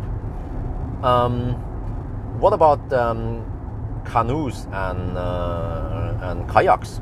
They are too long, so you also need to remove them and then attach them again before the swap. What about bike racks you have on the trailer hitch? Well, it depends. I heard that it works. There is also some space back there, but for some reason the backside, sometimes it's closed on some stations, sometimes it's open. As least if it's open, that's great. So you see, there are some limitations here for what you can put on, what people tend to put on their cars, attached on the car. Yeah, there's just oncoming car had a bike and a roof box. Very common, at least around Europe. I'm not sure how it is in China or Asia. I know at least in Thailand, I've seen lots of people have roof boxes, but it's not common to have bicycle racks in the back on a trailer hitch. But in Norway, at least, very, very common to have bicycle rack or even cargo rack. You know, the coffin, yeah. So, but Nio could fix this. They could make the battery swap station a lot taller. You know, it would look freaking weird, man. Like you have 4 or 5 meter headroom above the swap station, and then the gate needs to be freaking long. Yeah, it looks weird. It looks like a tower. But that would actually make it more usable. And if they made it trailer friendly, that would be even better. But it's like, okay, why would they do that? Why would they invest more money in making it like that, you know, versus how many people are going to use it with a trailer or with bike racks, right?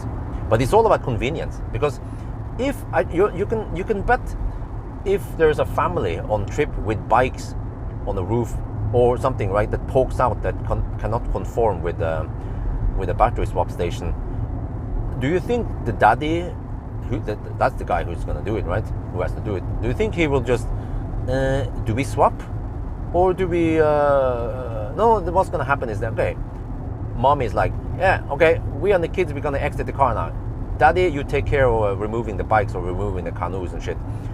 He'll be like, shit, mom, I ain't doing that. The kids and the baby, they're going into the gas station, they're gonna pee and they're gonna get some food, and then he has to do the unhooking, undetaching, and then he has to wait for the swap to happen, and then he needs to reattach that shit. So he spends 20 minutes doing that, right? And or do you just want to go plug it in? Huh? Yeah. Wifey asks, you want to plug it in? He's like, hell yeah, I'm gonna plug it in instead. Because at charging stations, there is no limitation. You can have stuff on your roof, you can have stuff behind it, well, in most cases at least. It depends, some places, yeah, it's a little bit tight, then if you have too much stuff poking in the back, it might be a little bit cumbersome, but it doesn't, you can usually park a little bit skewed, and then usually it will work, right, slightly diagonally, and then you can plug it in. And many places you have trailer-friendly stalls. So you see, the charging stations today, they are actually way more practical, way more user-friendly than the swap station. So, yeah, I mean, I'm not just purposely trying to find faults with the swap station. I mean, the swap station is wonderful. I used it three times today, and it is so fast. It goes so smooth now, and it's done within 5 minutes. Super convenient. Another thing, another bonus, another advantage with the swap station is that it just works. It has been fully integrated. It's just so good the way it works with Nio. It gives you instructions. The kid, yeah, Nomi, tells you what to do. And Nomi, well, not technically Nomi, but the car will then back up into the swap station, and then you have to press OK, you know. Everything goes, as long as you have set up, everything goes automatically. But I have seen many people struggle at Ionity or Recharge or other places, trying to figure out how the heck you need an app, you need an RFID, you have to put in the card information, and then meanwhile they plugged it in, and then the plug, it times out after 2 minutes, and then the handshake fails, and then yeah, you also have handshake problem, and you have frozen charge board and shit in winter, right? But the swap actually works. They have designed it for winter, so that is actually a great advantage with swap. But fortunately, Europe is coming. Europe is a very developed country. I'm just kidding. But Europe, they are trying to enforce more and more card payment, which simplifies things, because it doesn't have to be complicated. The reason why charging today is complicated is because the charge point operators, they make shortcuts. They do whatever is convenient for them, but it's not convenient for the user, because you can fill up diesel using card. Why do you have to install an app or do some shit to charge, right? Yeah. A, B, C, always blame charge point operators. So, yeah, but I mean, so when we talk about convenience, I mentioned the other options also, the other technologies. Yeah, just want to touch into, what about hydrogen? You know, because people say, oh, but swap, I know there's going to be lots of people in the comment section like, swap is useless, swap is useless. Well, I agree at some extent. Swap, the thing is that when you have swap, you don't only have to swap. You can choose. You can either swap or you can charge. The downside with Nio is that they charge slow. But with hydrogen car, you can only refuel. You can only pump it with your right hand, preferably, or maybe sometimes with your left hand, if your right hand is holding a phone. But with Nio, you can charge it, no problem, right? You have the advantage of charging at home, charging at work, or even charge when you don't feel like swapping, or if there's a Schwabstau, you can charge instead, right? You have the flexibility. If you have, with hydrogen, if you have refueling stau, or if the nozzle is frozen, you're fucked. You have to wait, and if there's a car in front of you, you can just like, okay, we don't want to refuel, we're gonna charge up the tiny 1.2 kilowatt hour battery instead. So in that regard, what the heck, man, there's a Toyota driving slower than me. Dude, I'm pulling a trailer. Shit, man. Okay, but so there, that's the disadvantage with Nio, that it charges slow. But sometimes it might be the best solution if the other solution is to dig around with unhooking and detaching bikes and shit, right? But I also sometimes wonder how they do it with the Nio, because think about this: you detach the battery. I just remember this. The battery must have some active cooling, liquid cooling preferably. Okay, if there's liquid flowing around in the battery pack, the car also has a liquid loop. Wait, do they exchange liquid? Or do they just touch tongues? Some people talk about this in a live stream. There is one, it's the loop. Do they actually connect liquid hoses from the battery pack into the car? And the back, that sounds like there's got to be some spillage, which means that in a closed system you will then have spillage. That's not good. Or unless there is a closed system in the battery pack and a closed system in the car. Because how does it work with Tesla, for example, or other cars? Well, other cars where you can't swap, as far as I understand it, there is a loop going from the car's HVAC system and octavalve, right, in the Tesla, and then it also runs through the battery and stuff, right? Because it was not designed to be swapped. But if it's designed to be swapped, how do you transfer heat from the battery cells over to the radiator to get rid of the heat, to reject the heat, or whatever you call it? Well, unless there is like a metal plate with copper or something that conducts heat really well.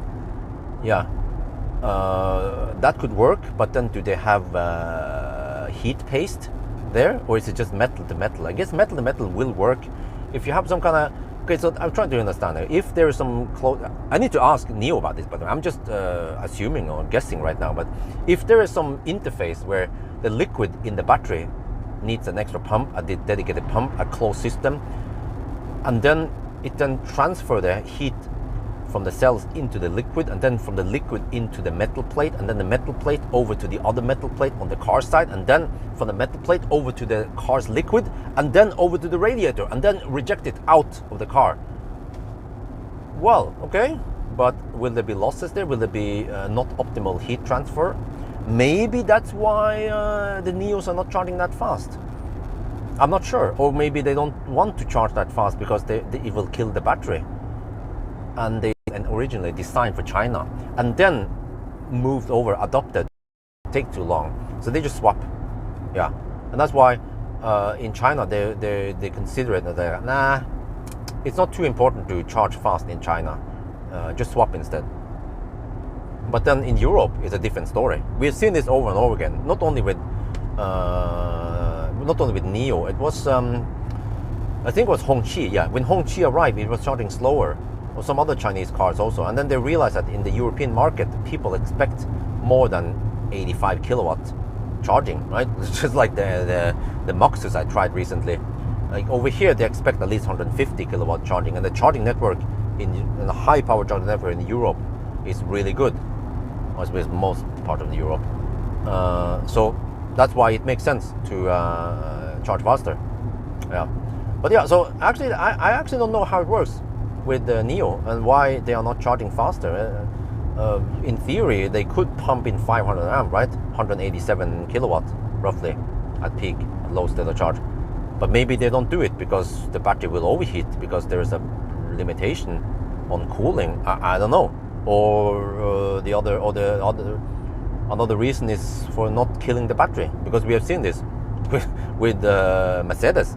You know, Mercedes has an option. The EQS has an option for eco charge, which limits the to the 80% at fast charging, or maybe even slow charging, and limits the power. Instead of 200 kilowatt, you get only 100 kilowatt.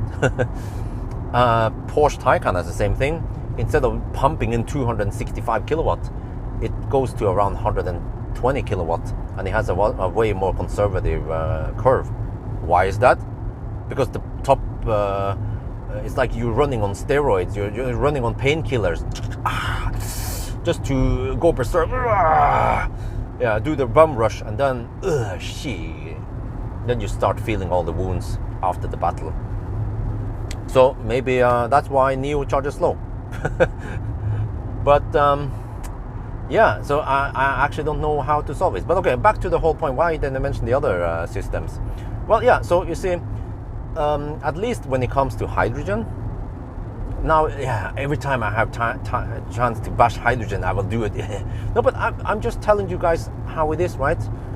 That hydrogen, if it came out 10 years ago, when Millennium Falcon was out and the charging network was shit in Europe, then hydrogen might have a chance to develop. But the problem with hydrogen is that they call it dødfødt. It's doomed to fail because it's way too expensive to build those hydrogen stations.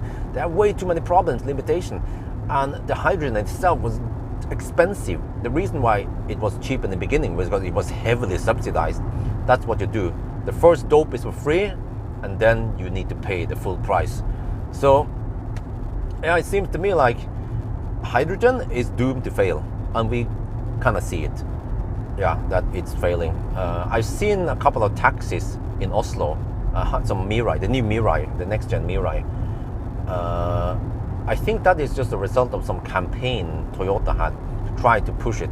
But I think they got it pushed from Toyota globally or from Japan. You know, we need to get more hydrogen cars out there. And then they were like, okay.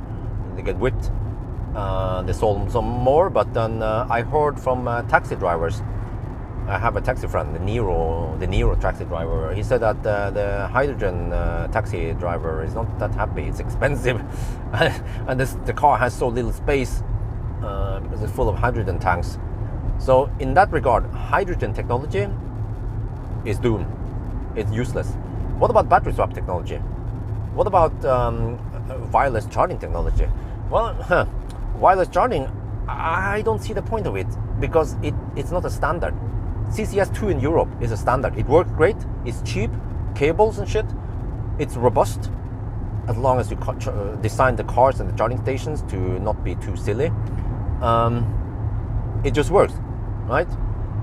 Whereas wireless charging, you're trying to solve a problem that is not there. People don't mind plugging in, and you say, yeah, but what about handshake problems? What about problems with?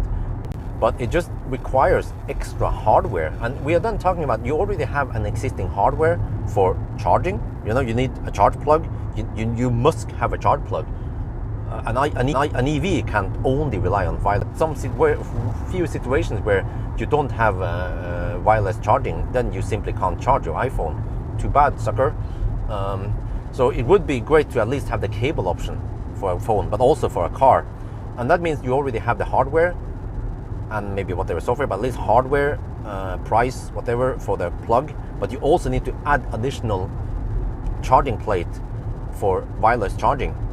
That costs money and adds complexity, cables and plate and stuff. And why? Is it charging faster? No. At least what we saw with the momentum dynamics, each plate was it was like a big pizza. And it provided only 75 kilowatt. You know, 75 kilowatt is not going to cut it in 2023. You need at least 150 kilowatt. Oh, then you need 2 charging plates. Oh shit! Extra weight, extra cost, and those are freaking expensive. Eventually they will go down in price, yes. But, so you see, so with wireless charging, nah. But then wait. But Tesla recently acquired a company for wireless charging. Wait. Okay, that changes everything. Then it's good. Yeah, then it kicks ass, man. Wireless charging is the best shit. Just like before Tesla got octovalve and heat pump, then we don't need a heat pump. No. And then once Tesla got heat pump, it's like, oh yeah, heat pump is kicks ass, man. Oh, a Para E doesn't have a heat pump, it sucks. Oh shit, yeah. I'm just trolling with you guys. No, but you see, so when it comes to wireless technology, I'm not sure. It's like they're trying to solve a problem that is not there, right? Oh, I need to change the ND filter. Okay, but what about let's imagine if this was a charging road, this section. Like when you drive a Mario Kart, you get a little boost. Yeah, great. Yeah, you can charge while driving, but how useful is it? Well, I haven't tested it yet. I was invited to go check it out in Sweden, Lund, I think it was called, in the south near Malmö. I'm gonna check it out eventually. Charging roads sounds like a really expensive technology. So you will have to have new non-standard technology for charging it. And then you also need to set up somehow if you want to charge. You have to, yeah, I don't know, set up something, app, account or ship. You can't just swipe the card while you're passing by, right? So, yeah. So it's a technology that has some limitations, some requirements versus the more traditional, like a pump, like a fuel pump, or when you just buy a hot dog, you just swipe the card. You can't do that for a charging road, right? So even for a wireless charging solution, yeah, you could even have a payment station, and then you can wirelessly charge even. But for like charging road, do I feel like I need a charging road? It would be nice if I'm pulling a trailer, but when I'm driving without trailer, then my charging stops are fine. With cable charging, if I can get 150, 200 kilowatt, and if I have 75 to 100 kilowatt hour battery, then I have plenty of range. The human becomes the limitation. When I need to, when the car needs to stop, I also need to stop. And guess what? Many times, I even need to stop before the car needs to stop and it's out of juice. So the human is the limitation. But for trucks, it kind of makes sense. But why do we try to make a new technology that we don't really need? Because we already have mega charging system, and even 350 kilowatt that is already available for CCS2 today is already good enough for trucking. Because trucks, they have bigger batteries. They can take 350 kilowatt continuous as long as the cables are 500 amp rated and they are water cooled. You know, an 800 volt, yeah, 800 volt makes sense for trucks. And if the trucks have 500 to 1000 kilowatt hour, they can take 350 kilowatt continuous to 80%. And the truckers, they need to stop for brakes anyway. And I think even the buses we use in the city in Oslo, the ones that don't have pantograph, they have enough range to finish whatever they need to do. They don't have a range problem, and they can always plug in at night. And even if they need to plug in by the end station or some shit, it still works, right? Which means that when it comes to wireless charging and wired road, that's an expensive technology that is not standard. And in a way, the similarity we are drawing with Nio is that the battery swap is also proprietary. So it only works with Nio cars.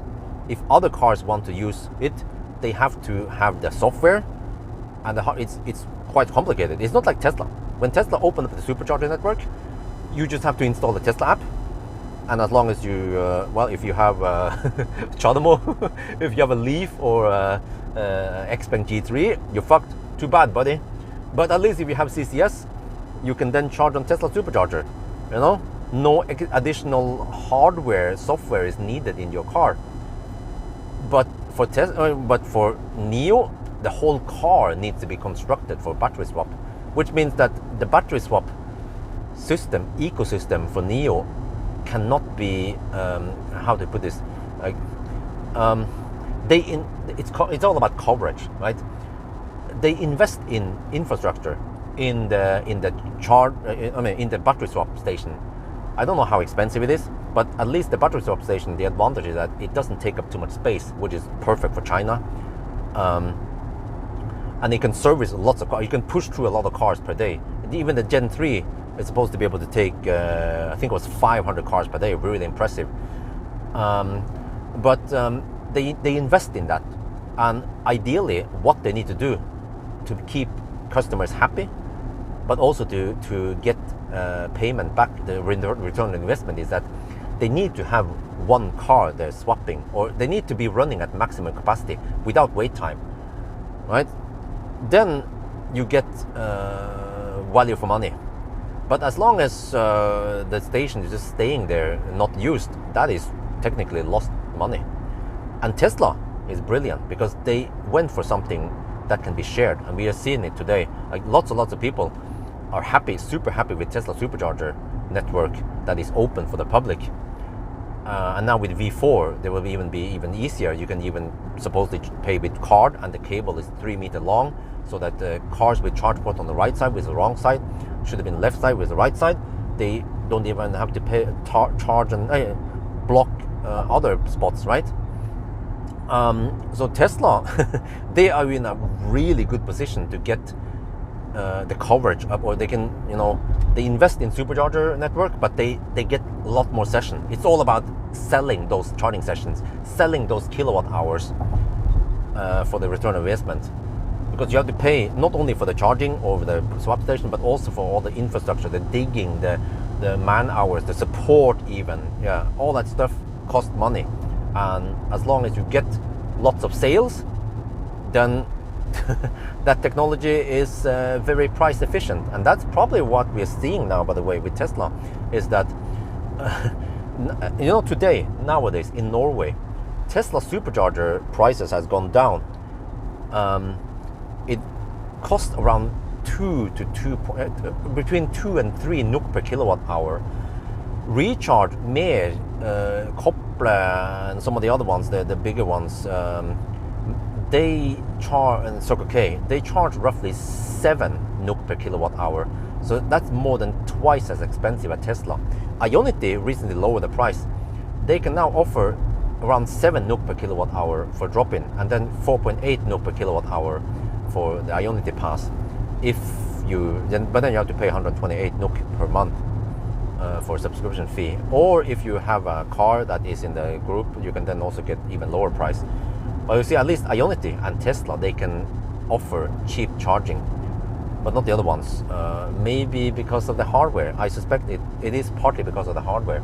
If they use something like Kempower, I think it should be more cost efficient. But this is not only something I say because Kempower is my sponsor, but there must be a reason why Recharge suddenly start rolling out massive amounts of Kempower, and they're replacing the old 50 kilowatt sites, 50 kilowatt ABB or tritium with Kempower, because then what they need to do, the Kempower system is flexible, power sharing and stuff, so you can then sell more sessions, and you avoid charging queue. Laderstau is not good. Laderstau means that people will eventually avoid those places, or people queuing up for charging is not making revenue for the charge point operator. For example, at Ionity, people queuing up at Ionity, you have 350 kilowatt available, yes, an e-Golf is charging at 40 kilowatt. The remaining capacity is not being used, and then Ionity is losing out on potential revenue. So but at least nowadays I see more and more shared charging spots or charging hardware, like Delta. Mer has been very active on using Delta chargers. Circle K in Norway, and also in Sweden and Denmark at least, I see them using more and more, or actually almost exclusively, hyperchargers, which is great. And most of them are the fat ones with 4 possible power modules, configured with 300 kilowatt, but with 2 plugs, so they can share. One car can get 300 kilowatt, like a Lotus Electra, which is kind of rare anyway. Why would you support the top 5% or top 1% today, right? You want to support the bottom 95% of the cars, which needs 150 kilowatt, and then 2 cars can share 150 kilowatt. So that, at least hypercharger, also great investment. And in general, I've seen that the hypercharger seems to be really reliable, because hyperchargers are built as charging hardware from the ground up, whereas ABB, I don't want to talk too much shit about them, I'm just saying it as I heard it, is that supposedly ABB is based on existing hardware that they already got from other parts of the ABB is big. I think ABB does some other stuff. I don't know what they are doing, but they probably use the what do you call it, rectifier, inverter, whatever, a rectifier from something else, and then maybe it has not been optimized for that kind of usage, right? Just like the early superchargers, that V1, V2 supercharger, they actually use Tesla onboard charger. One supercharger stack that could output 120 to 150 kilowatt would be consisting of usually 12 onboard chargers, each 11 kilowatt.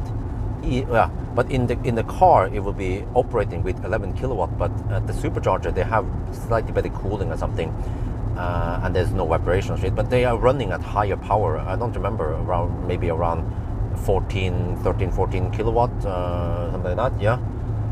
But from what I heard, I've seen it also, they would break.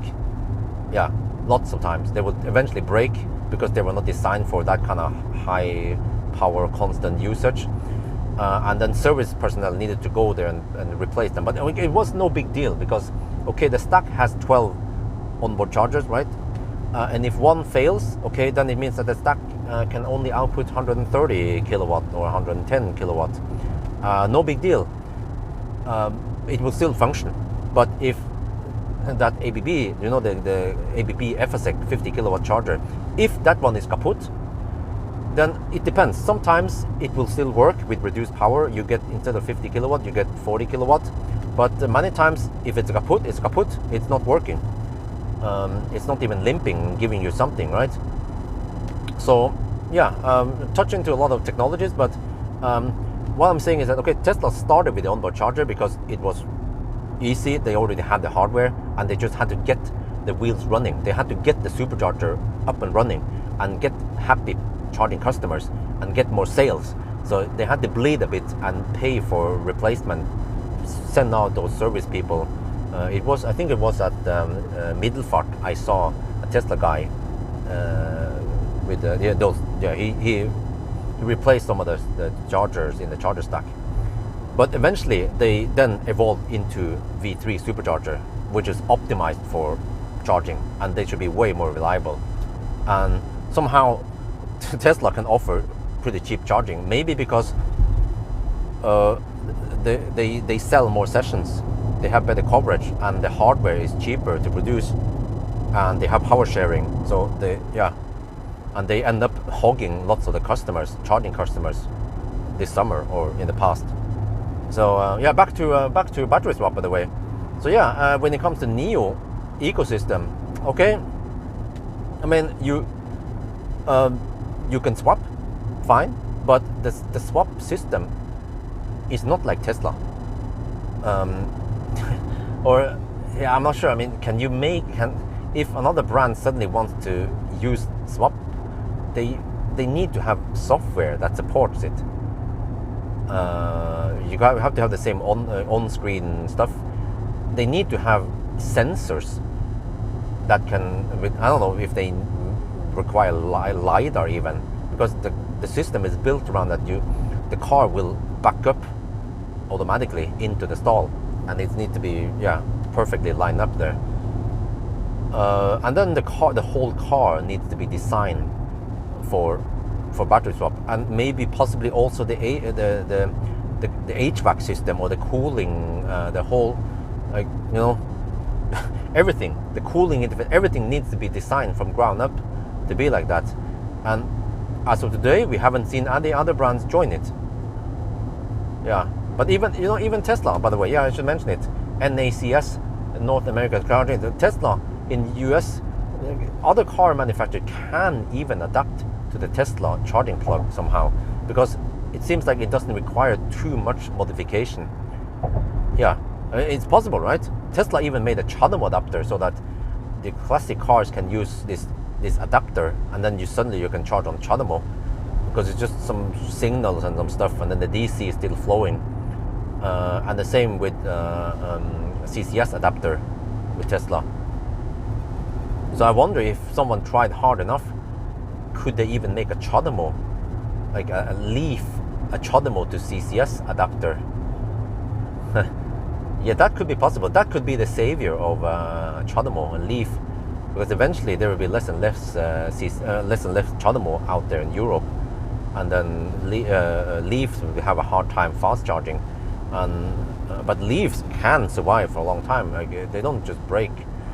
They can be used for, I don't know, wild guess, maybe 20, 30 more years before they suddenly die out. So back to the whole battery swap. it's a great technology, and it's a nice addition. You can say, yeah, you buy the battery swap and you can use it, you can swap, or you don't have to swap. But right now, I feel like there are some limitation with the battery swap station layout, and when it comes to holiday traffic or holiday equipment, and also limitation in charging speed, plus that there is simply not enough battery swap stations. This was also the case for Tesla. Like, I lived there. I lived with Millennium Falcon 10 years ago, but back then, okay, Millennium Falcon couldn't tow, so yeah, but at least Millennium Falcon or Tesla Model S back then had good range, and they could actually leap between the superchargers, no problem. So that worked back then, and the swap station system works great in Europe. I would just like to see more swap station out there. So yeah, but then eventually my claim still is that cable charging is going to trump them all. Cable charging is what killed the hydrogen car, and the cable charging is probably what's going to kill the wireless charging, and the cable charging might also kill battery swap, because eventually, as the batteries evolve and become better and better, and you can even you don't even have to have mega charger. Like even 350 kilowatt is good enough. My claim is that CCS2 350 kilowatt is good enough, because there is an upper limitation of how thirsty EVs can be. Just like fossil cars, for the past 20 years, 30 years, fossil cars, they have consumed, okay, they have improved slightly in efficiency, right? But they consume roughly 5 to 10 liters per 100 kilometer, and it's not like in 10 or 50 years they will suddenly consume more. So the demand for energy in the fossil car is not going to go up, and the same applies for EVs. EVs, they need roughly 150 200 watt hour per kilometer, and that means that, again, back to the whole thing that human is the limitation. So as long as the human is limitation, we get better and better batteries with higher and higher battery density and faster charging, then 350 kilowatt flat to 80% is going to be good enough, and maybe you get 200 300 kilowatt hour battery, right? So how they put this, I have seen the hydrogen charging, the hydrogen refilling station at Økern in Oslo. It was there. Statoil had it. They probably got lots of governmental subsidies for setting it up. Plus, the company that was investing money there, they chipped in money. And Statoil installed it, had very few people. Again, back to the whole not getting enough sales, and they lost shit ton of money on that station. They removed it. And the same at Køge, in Sweden, in Denmark, Køge. They had a hydrogen station there. I saw it. It was co-financed by the EU. Taxpayers' money went into that hydrogen station, and then eventually they dismantled it and removed it because way too few sales and way too high investment cost versus maintenance. And that is just the tip of the iceberg. How many other hydrogen stations were installed and then removed, right? And then some of them tend to also blow up, and that's a different story. So when it comes to battery swap, in the future, charging cars and battery technology will be so good that there is no point to swap batteries. Yeah, that's my claim. I'm not gonna just shoot the battery swap dead. From my personal perspective, or with my ask yourself, were they good enough, right? Okay, but some people but then Nio has achieved something, and then once you get them in the house, you get them in there, then they are doomed. Then they realize that, oh damn, this EV stuff is good shit. I'm not joking, man. I've talked to many people, friends of Marcus even, like Marcus. Like some people, Marcus' friends, in the business friends or whatever, like it was some dude washing in the washing business. This is good shit, and then he saw the light. Yeah, so yeah, I'm saying that, yeah, useful or make any sense anymore. Yeah, but cable charging, it's like, well, I was to say about technologies like VHS. VHS lasted for a while. Magnetic cassettes also, floppy disk did actually last for a long time. But eventually, one better technology kills the other one, right? CD came out, and then ultimately we have internet and streaming, and that's gonna last. Like we have reached nirvana with internet streaming, because it just trumps everything, right? Like, I can't think of any other, like, you can't suddenly introduce a physical media. Well, it depends, of course. If you need lots of data or say security, okay, maybe a physical media makes sense. But for the most part, internet is so fast that it trumps everything. Yeah, in the old days when we didn't have 4G, 5G, we had edge on the phone and tiny phones and tiny screens, and then yeah, okay, memory disk and USB drives and stuff made more sense. But nowadays, like, you take a picture and you dump it right into the cloud. It goes fast. It's convenient, there's the way I see it, there's nothing that can kill internet and streaming and the way it works today. And it will just strengthen. It's like a synergy effect. Everything moves. Everything uses internet. Everything and internet, and also broadband or wireless or 4G or 3G, phone, that stuff. It is so good that it trumps everything. You can say, what about satellite? Yeah, Starlink. Well, Starlink has its limitations. It will be something like battery swapping. It's good, but it also has limitation within tunnels and shit like that. And it actually requires some big hardware, like, you can draw similarities to wireless charging, for example, right? So in that regard, yeah, Starlink it's gonna have a hard time trying to outcompete 4G, 5G. And back to the point, wired charging, in my opinion, CCS2 is already so good and so cheap and so common, so standardized, that it trumps it all, and that's like the end game. I don't think in the future there will be wireless charging or battery swap or just charging roads and stuff like that. Those solutions might sound like a good idea, convenient, yeah, but practically people don't care. They plug in at home, or they don't mind plugging in at the fast charger. The reason why many people are discouraged from buying electric cars today is not because or my favorite technology. I'm open for other technologies, of course. I explored at least wireless charging a little bit. I explored experience hydrogen firsthand, and also battery swap now, and of course a lot of wired charging. And I based my claims on all that stuff, right? The only thing I haven't tried now is the charging road.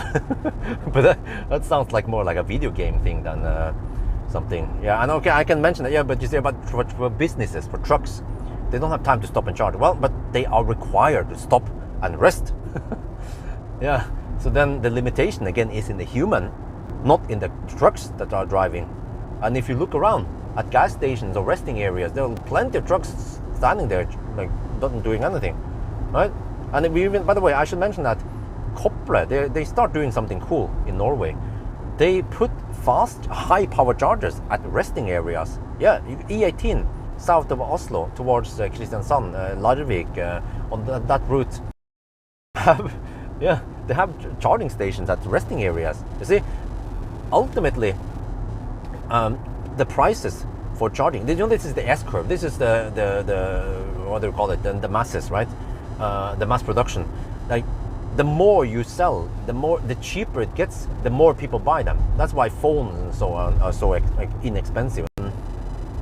Charging stations, the hardware will be cheaper and cheaper.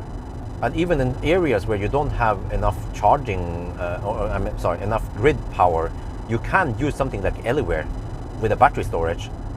The battery storage also offers a lot of cool features for the owner company or whatever. They can even make money on it while it's not charging, with like grid frequency balancing or other stuff, right? Helping the grid, making money on the grid. And also the batteries are getting cheaper and cheaper, which again makes the elevator. By the way, for you guys who don't know about elevators is a charging solution where you have something that looks like a container, and it's flexible. You can move it. It has battery there, and it has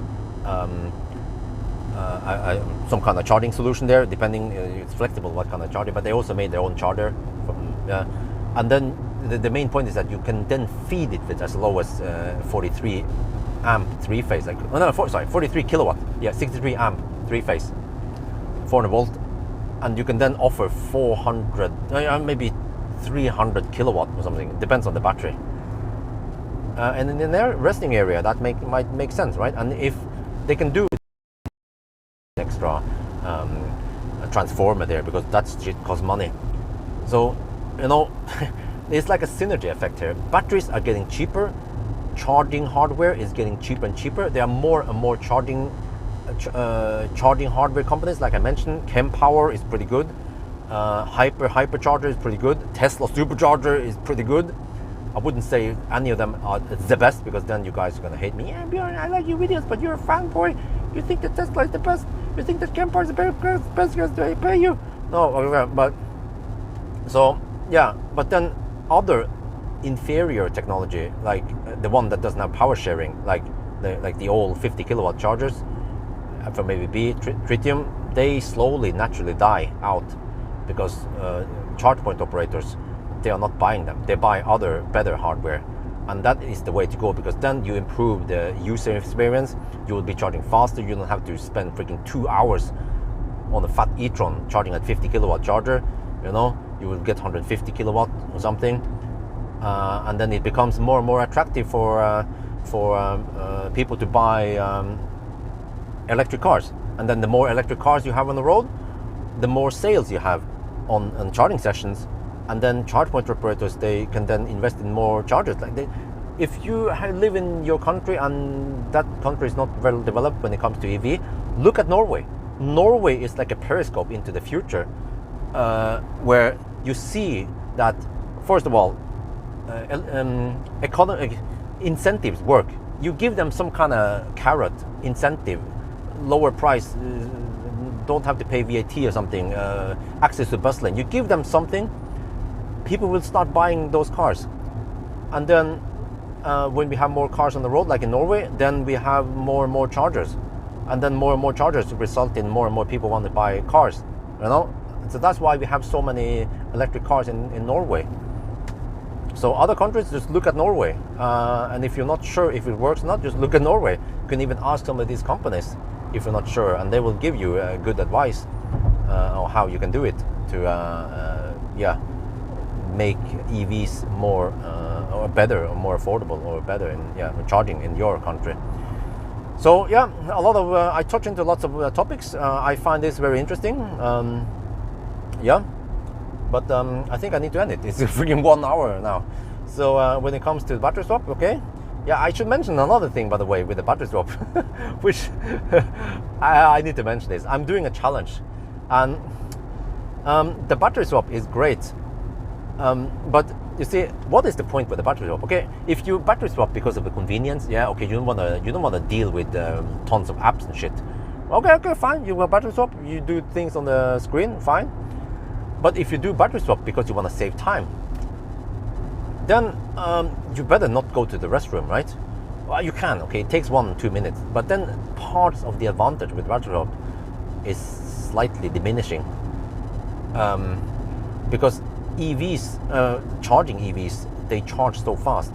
I touched into this, that maybe the reason why the Plaid or the EQS or the Lotus Electra or Lucid, the reason why they can charge at 200-300 kilowatt is because they have designed the whole car from ground up to be able to charge that fast, from the cell to the cooling to the heat pump to everything, right? So that's why today's best charging cars, they can almost match batteries. Well, it depends. I mean, we have seen it now. Like Tesla can almost match Nio in a battery swap, and then we have to see now if this EL7 can match Tesla in the trailer run. Yeah.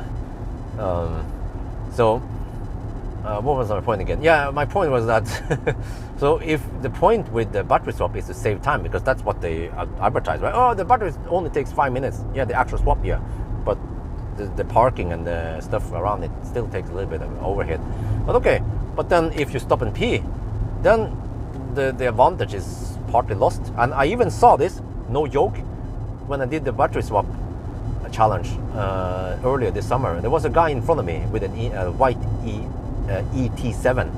He swapped before me, and then when he finished swapping, I started swapping. But then I had to hold it because I was doing a challenge. And then when right after I finished swapping, which took roughly 7 minutes total, I went back on the road and I met him on the road. What did he do after he swapped? He went into the gas station. This was at Pawel. After he swapped, he went into the gas station and then he spent roughly 7 minutes going to the toilet. And then he bought food, because when I passed him, I overtook him semi-slow. I saw that he was eating while driving. So you see, practically he spent 15 minutes roughly on the swap plus going to the restroom. And then in 15 minutes, a Tesla or Kia, I know, okay, for example, Kia EV6 can charge from 10 to, let me see, in 15 minutes, 10 to roughly 70% in 15 minutes under ideal conditions, right? So then the gap between the practical user and the practical time it takes for a swap plus a little bit of P-brake versus the other one is not that great anymore. And then, but then in a way, the charging is more robust in that regard, that if you plug in and you're charging and you need only 70%, but then for some reason there is toilet stall in the gas station, no big deal. You charge a little bit more. And modern cars nowadays, they get slightly better and flatter curve. You charge a little bit more than you need. And as long as the next stop is not your final destination, then that means that the next stop, instead of arriving with 10% like you plan, or the car hopefully told you to, then you will arrive with 20%. And then as long as the charging curve is fairly flat, then no big deal. That means that the next stop will be slightly shorter. So in a way, yeah, the time you wasted by waiting at the toilet queue, the 5 minutes you wasted there, you kind of gain it back by not having to charge that long on the next stop, right? But then that's not the case for battery swap or even refueling with fossil. Yeah, that's another technology I had not touched into, fossil. But fossil technology is similar to hydrogen in many ways, because you have to pump it up, and you only have to pump it up. You can't plug it in at home. So yeah, I think that's it. There's a lot of stuff mentioning, and yeah, we'll see. So hopefully this spark some or give you guys some insight, and also maybe spark some interesting discussions. So let me know what you guys think about what I have discussed now. Lots of stuff to talk about, I guess. Yeah, but I think that's gonna be it for now. I hope you guys enjoyed this video. As always, thank you for watching, and talk to you later. Wow, that was a long ass one. Yeah.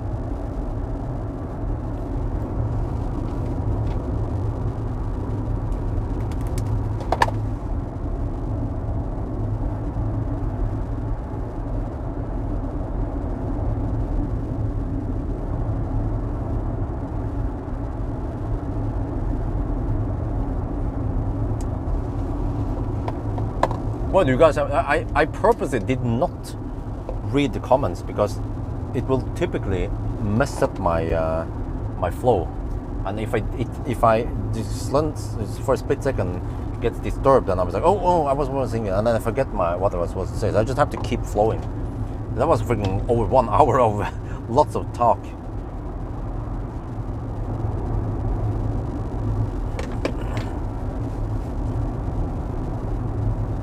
Oh yeah, sorry, I did not pay attention to the chat at all. Oh shit, now I had to record some B-rolls.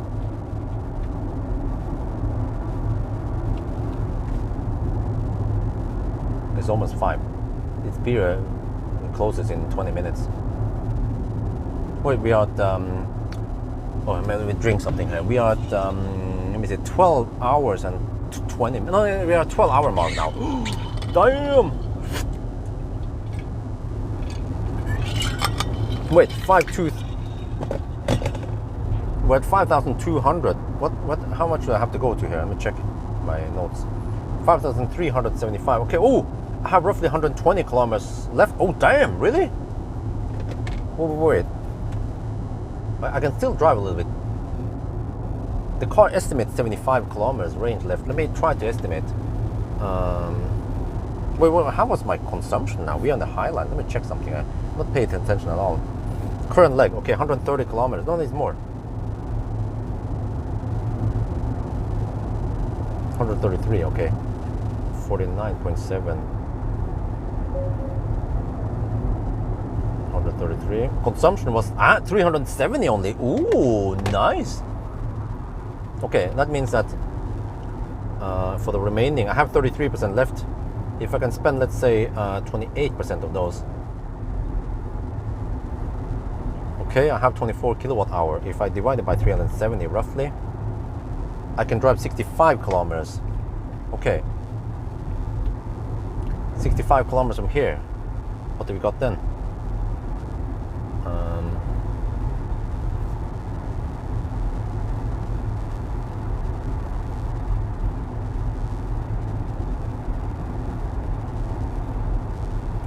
Yeah, maybe can we reach Sully? The deeper the better.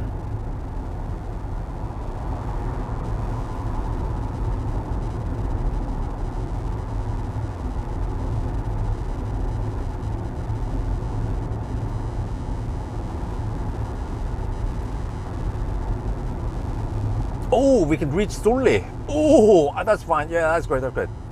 Okay, but that means a quick pit stop, pee, and then maybe grab a little bit snack, and then yeah, toilet break, snack, maybe some drinks.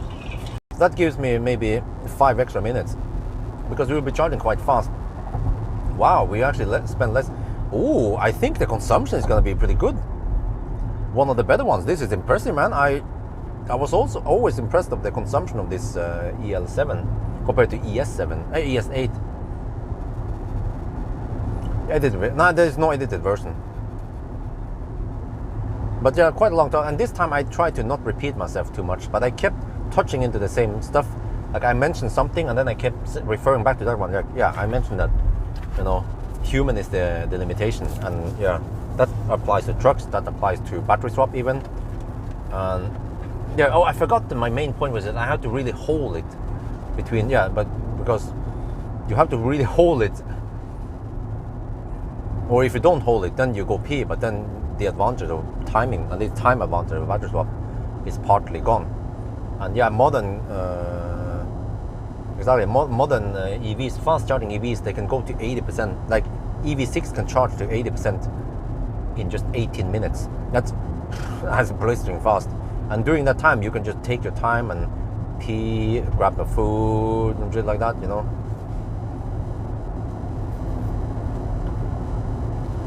Okay, let me try to navigate to. Wait, what? Which one did I try to aim for here? Oh, okay. Because Sully is just Sully is just slightly further down the road, and it's way better. Yeah, I'm gonna go for Sully, man. And now we are slightly on the lowlands-ish. Fortum, there, go. Start. But the car claims, wait, huh? No, what? It claims I need to charge, but the car estimates I have 70 kilometers of range left, and then we are 54 kilometers away. So we will then arrive with almost 20 kilometers of range left. That's fine, man. We're gonna be there. No. I think we'll be there, kind of deep, maybe with 5% left. Yeah. Yeah, let me see. I'm going to scroll up a bit. I never budge. Stay focused. Closed because lack of customer. Yeah. Yeah, but that was actually interesting because in a way, when I did those separate technology talks about hydrogen or swap alone, or well, I haven't talked. Well, I talk also about wireless charging separately, but it actually makes sense to talk about them combined because they are tied together in a way. They are all. It has something to do with cars. Yeah. It's something about energy putting into a car that you want to drive forward. You don't put video about the swap in the main. Yeah, of course, I'm going to put it in the main channel. But you said edited video, and it's not any editing. It's just raw, unedited, big ass 4K. Yeah, 1 hour. Just not to have some kind of clickbaity thumbnail and title to tease people to click on it.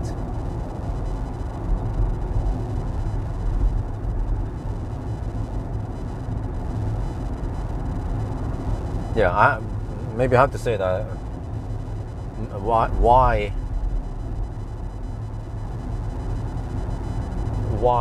wireless charging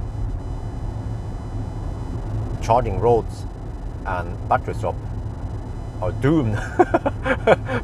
It sounds kind of harsh, man, but it's true, right? Is it true? It's not clickbait? Because if I say why wired charging is the best, then people are like, huh? That doesn't sound too interesting. But if I say something else is doomed, they'll be like, huh? Really? No.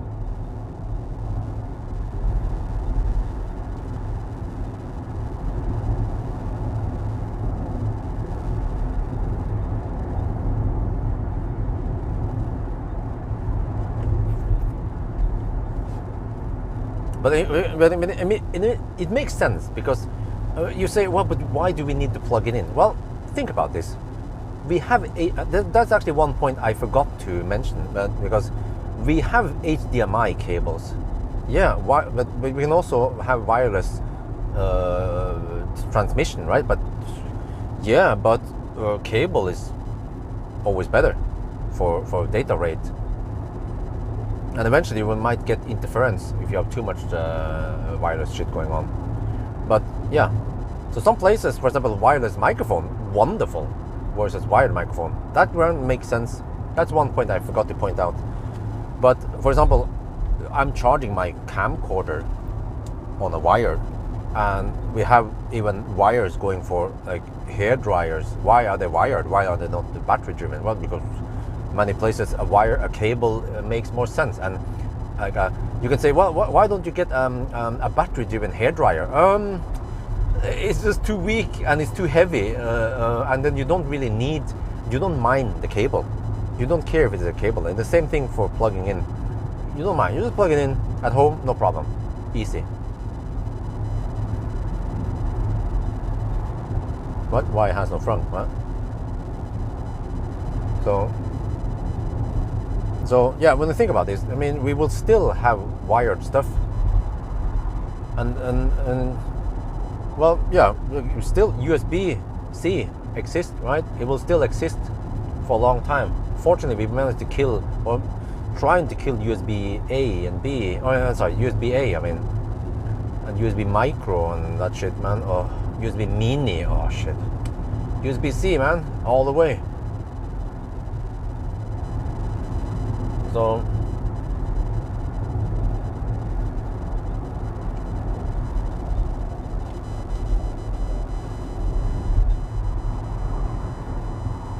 Oh damn, I was down to 30% on the camcorder. That was a long speech. Wait, what about this one?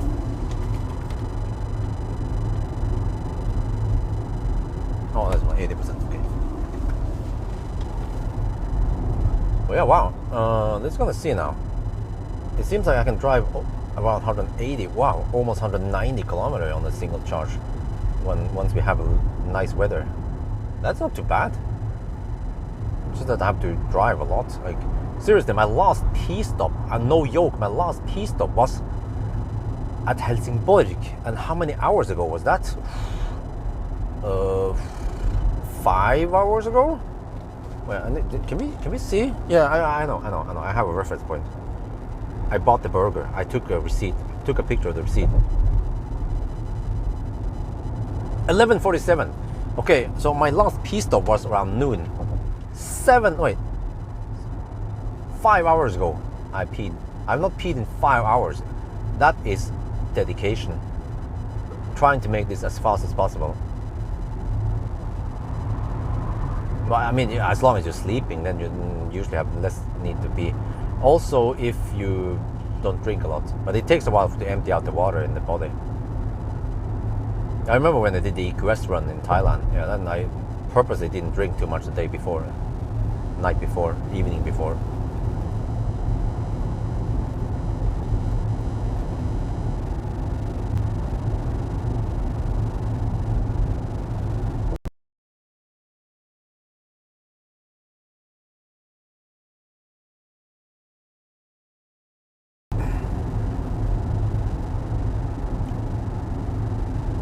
Yeah, I learned this that, for example, yeah, if you drink, let's say the night before, and then in the morning you avoid drinking, it's not going to help because the body has accumulated water from the night before, like 10 hours before, that it still needs to empty out.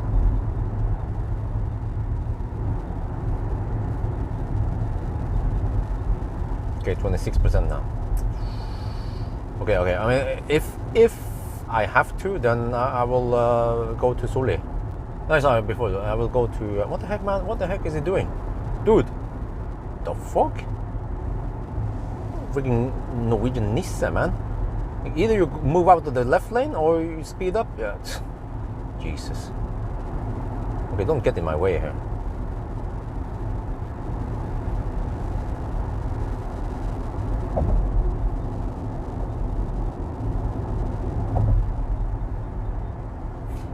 Wait, no, but wait, but could wait, I could have, no wait, yeah, I should have gone to Kongalv, swap, and then go to Valberg, and then swap, and that would be possibly 10 minutes, 5 minutes faster, but most likely not 10 minutes faster, around 5 minutes faster, because we lost time in roundabouts and stoplights and slow driving here and there.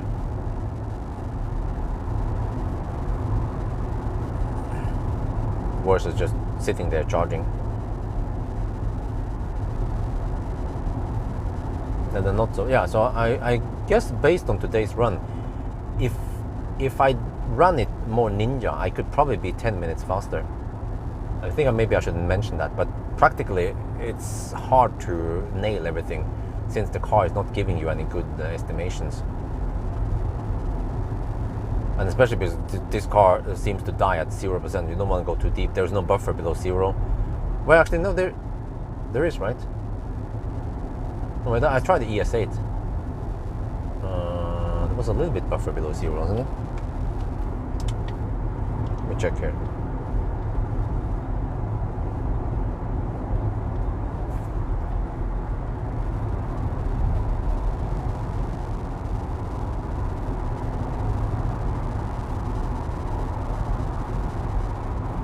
ES8.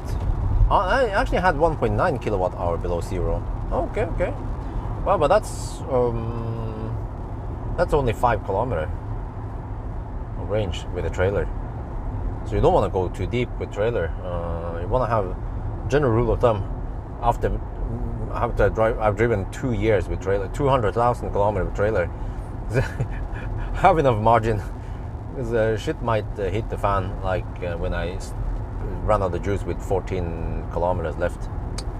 Yeah, if I topped up at Hanestad just 5 minutes, I would have enough to reach Alvla, but then I wouldn't make a video and get over 100k views. So in that regard, it was worth it.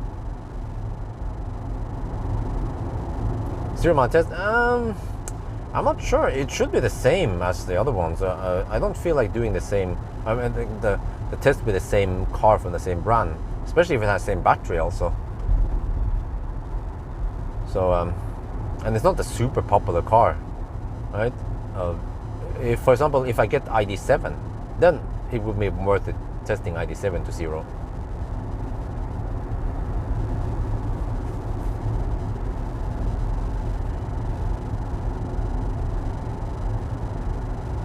avion, France. From home, just one stop for fuel. I don't come here.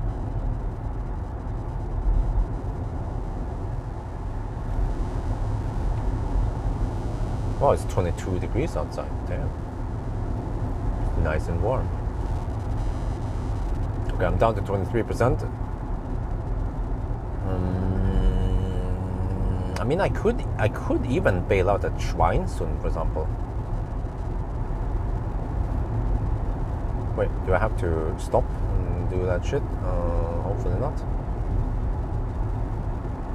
I mean, they just see my trailer. It's like, oh, it's an electric car with a freaking Circle K trailer. He's going home. I don't know what the heck he did in Sweden, but I never been pulled over and stopped or questioned if there's a gräns check, gränskontroll.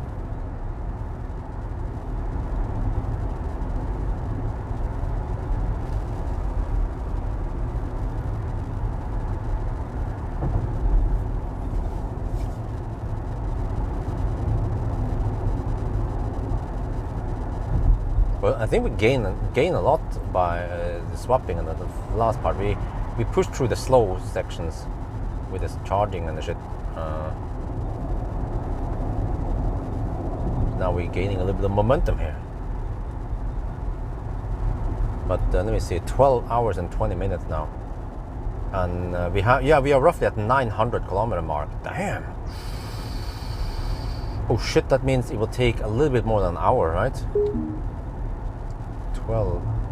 Oh, maybe we can be faster than 14 hours. Damn. Oh, wait, that would be faster than EQE SUV, huh? Wait, I think I'm supposed to be on this lane. Oh, I'm getting hungry again. Okay, if I can grab before I take my pee stop, then get ready to leave. But I should also mention that there's a couple of minutes, maybe 5 minutes of convenient charge.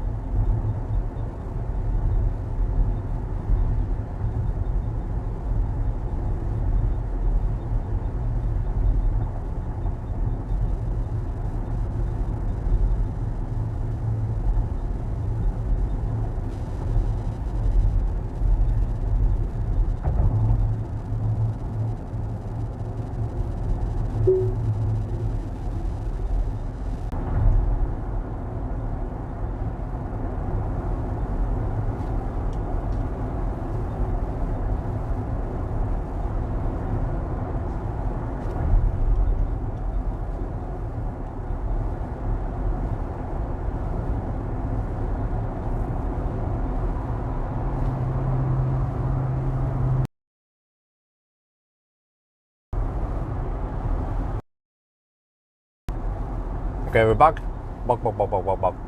Welcome to Norway, the land of left lane huggers. But the consumption here was pretty good. Wait, it means that maybe the consumption on the EQE SUV was bad because of the broken tip. But it's just a little piece. Like, how can that add so much drag? I think it was just... No, it was cold that night. Yeah. I saw that also last night when it was cold-ish, right? Well, actually, it wasn't that cold, 16 degrees.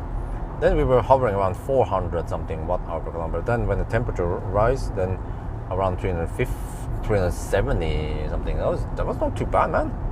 That was very good. Okay, 19%. What can I realistically expect from 9, or let's say from 15%? I have to drive 28 kilometers. I have a budget of 460 watt-hour per kilometer. I can make it there. Yeah, I can make it there. I'm quite convinced I can make it there. But then, 5 hours of no pee. It's gonna be more than 5 hours. 5 hours and 20 minutes maybe before I pee. Yeah.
Oh, it's getting a little bit smoothie here. Can I clean up some of that?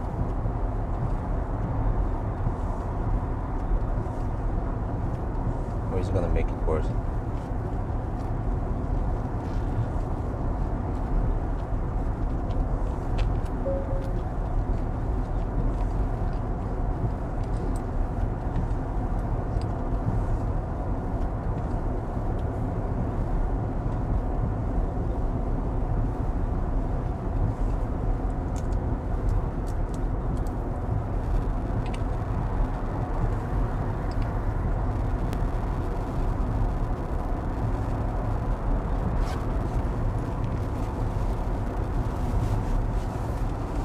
Okay, there's a bit of stripes here, but we can live with that.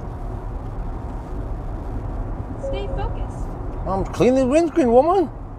Stop bugging me. Shit, man. 17%, come on.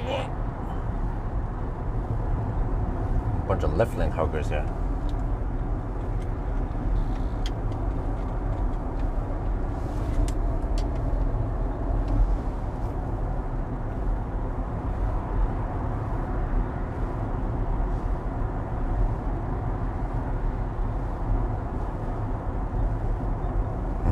Okay. I have to return the trailer in 3 hours, or I mean not must have, but roughly there, right? But I bet nobody has booked it anyway. It's not that hot. Yeah. But yeah, I should be back in Lørenskog in, I'm not sure, in two hours maybe, or no later than 2 hours. Yeah, possibly in 1.5 to 2 hours. So around 7-ish, I'll be there. Good thing I booked it long enough. Man.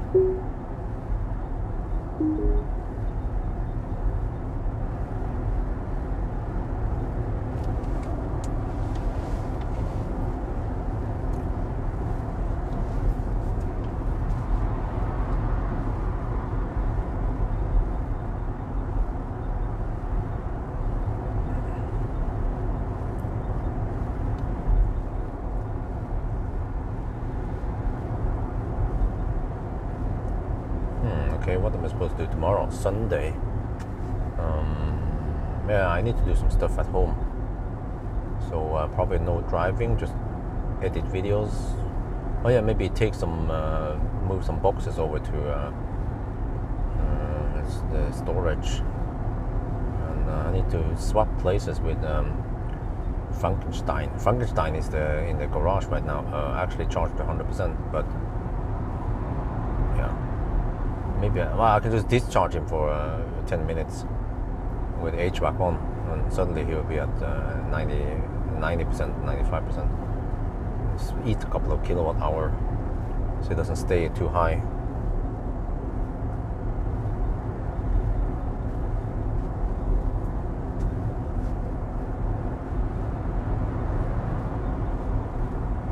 Huh. Wow, how about 80? Yeah, it's like, is it after this one, then I have to drive only around 60 kilometers, I think. I have to check once we arrive. Let me see. It's gonna be 5,913. No wait, it will be roughly 13, and then we have 75. Yeah, around 60 kilometers beyond past this one, so I can already estimate.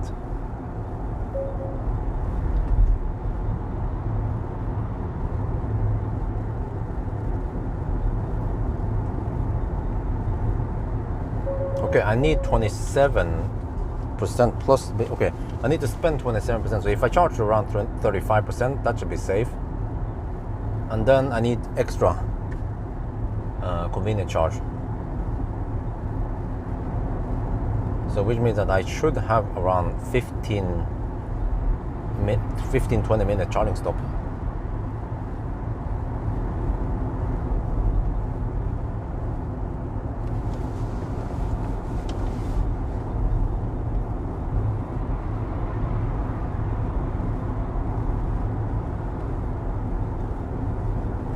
Oh, shit, man.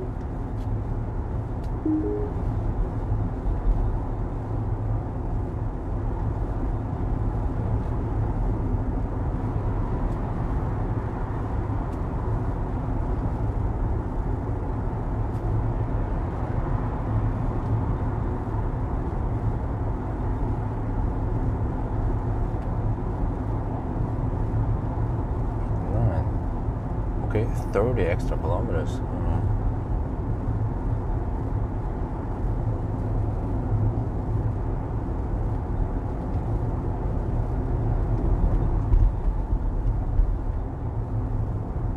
Okay, 13% extra for convenience charge. All right.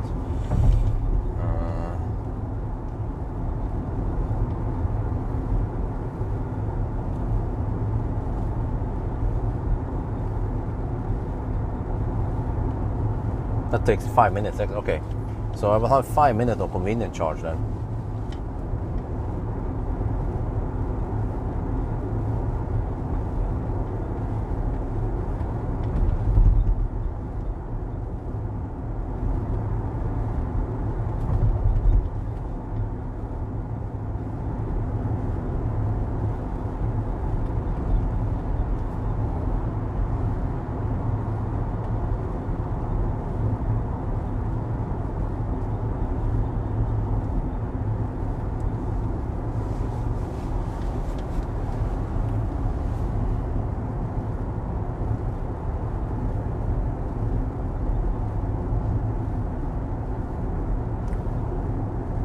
Okay, we are getting close to the 13-hour mark. But we might be faster in the EQE SUV. But then, okay, how unfair was it with the EQE? Wasn't the best weather? True. And then we had damaged trailer, but I'm not sure how much that helped. Okay, and then some people say, but they had low pressure and tire. Okay, I don't think that matters too much. The car still consumed around 400 something watt-hour per kilometer, and then on the way back it was even below 400, which makes sense. Well, shitting down to 13% now. We are 15 kilometers away, and the car estimates 28 kilometers of range left, and we consume 372 now for the last 100 kilometers. Okay, yeah, that's good. That's good.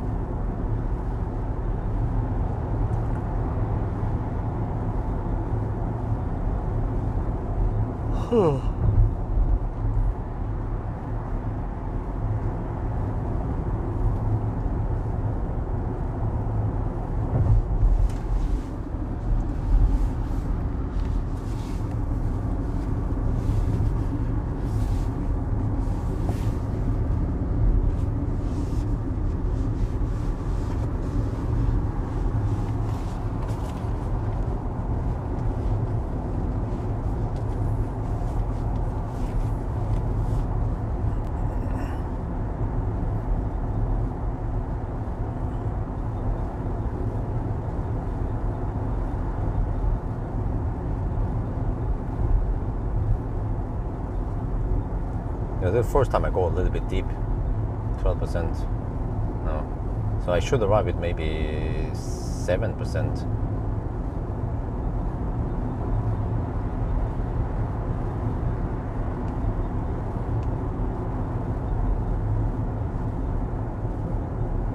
Okay, and unfortunately, Kempower plugs are long enough to reach.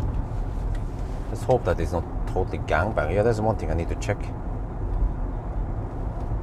Because then the quick bailout point is to go to Inspiria.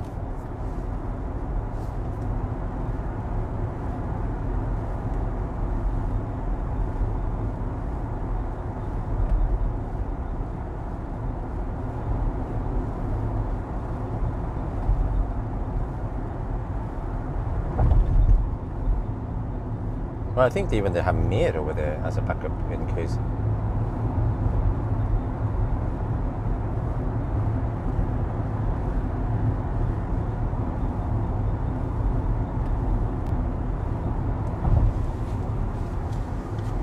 %11 now. Going deep, going deep.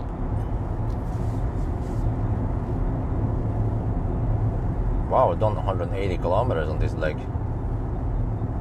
And that's only on the 90% swap, which means that, wait, given the right conditions, I could probably go 200 kilometers, maybe even reach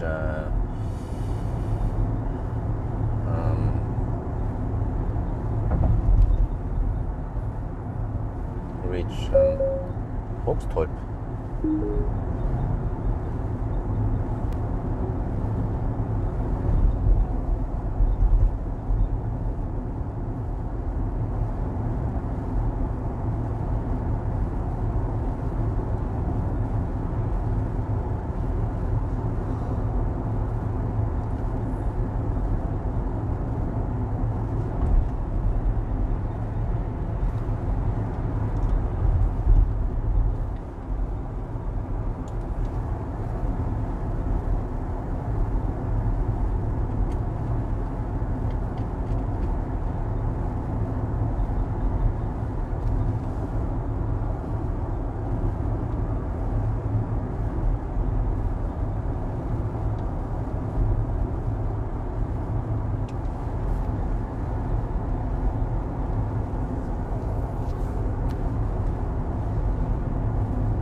Okay, the point of no return. Yeah, but this is only 8 kilometers for the next charger, so yeah, we don't have to go this one. It's video.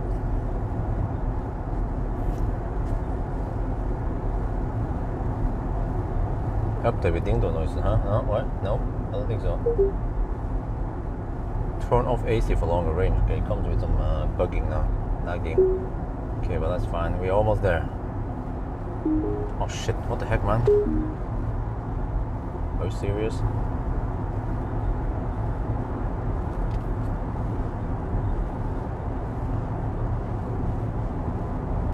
What? What are these people doing?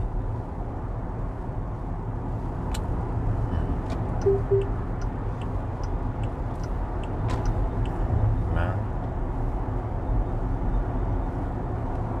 Oh, some old women. She forgot to turn off her blinker.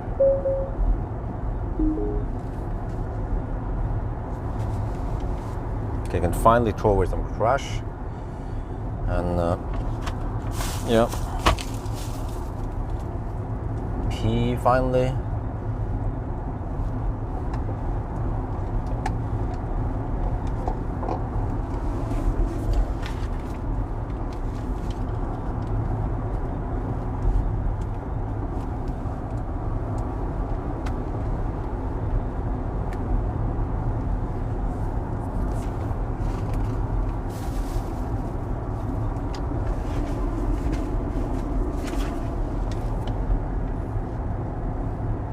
%. Oh, going deep.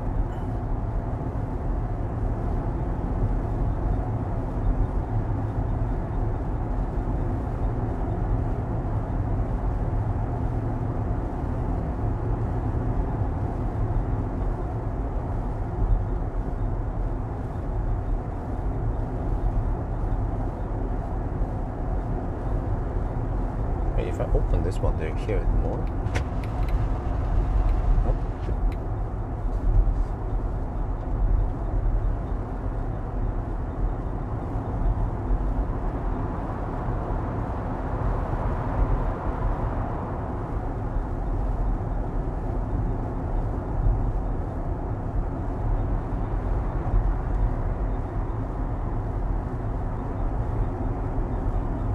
Oh, maybe they have some windscreen cleaning over there. But I can manually clean. I think I have a little bit of time. Yeah, I can use my yeah, I'll do it just to get the camera area clean.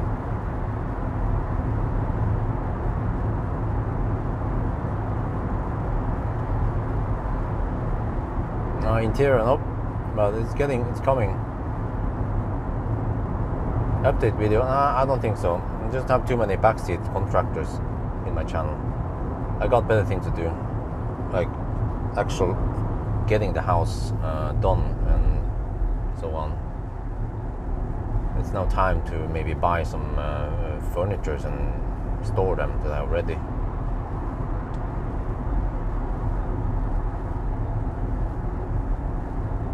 Maybe if the garage will be finished, we can put it in the garage. If they can lock it down, that'd be great, yeah. Or, I don't know, if they can store it parts of the house. That would also be great, yeah.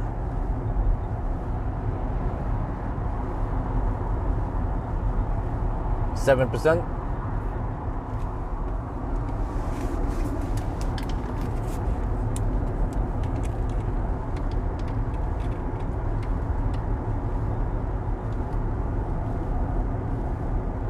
Alright, we're gonna go for Sully. Look at this.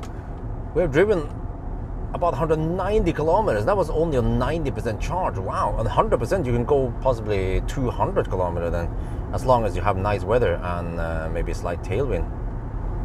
But I don't know if you can hear the squeaking in the background, man. Like, if this was totally out of context and you were listening to this, you'd be like, oh shit, there's a squeak in the background. And, oh, I'm going deep. Oh shit, 7% deep. I'd be like, your wife is like, what the heck are you listening to? Oh shit.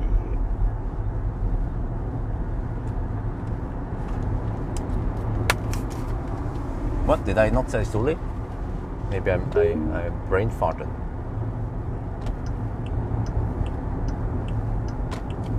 Okay, microphone off. Should be available charges there. I think we might even have mere charges just in case camp powers are not available, but they seem to be available. But even the mere wouldn't go wrong, because there might be actually be even more trailer friendly than the camp power.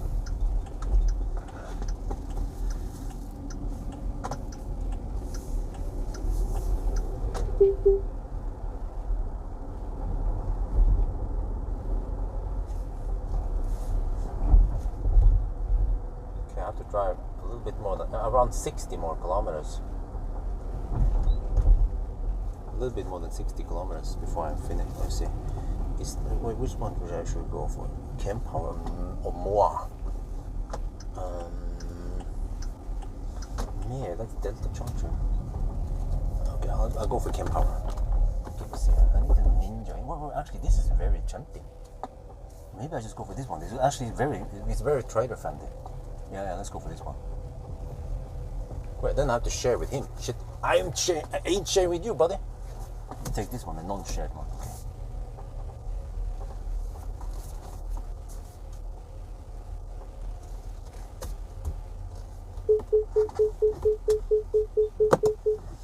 Okay, we'll record some stuff.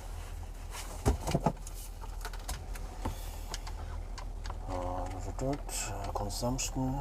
Okay. Sully.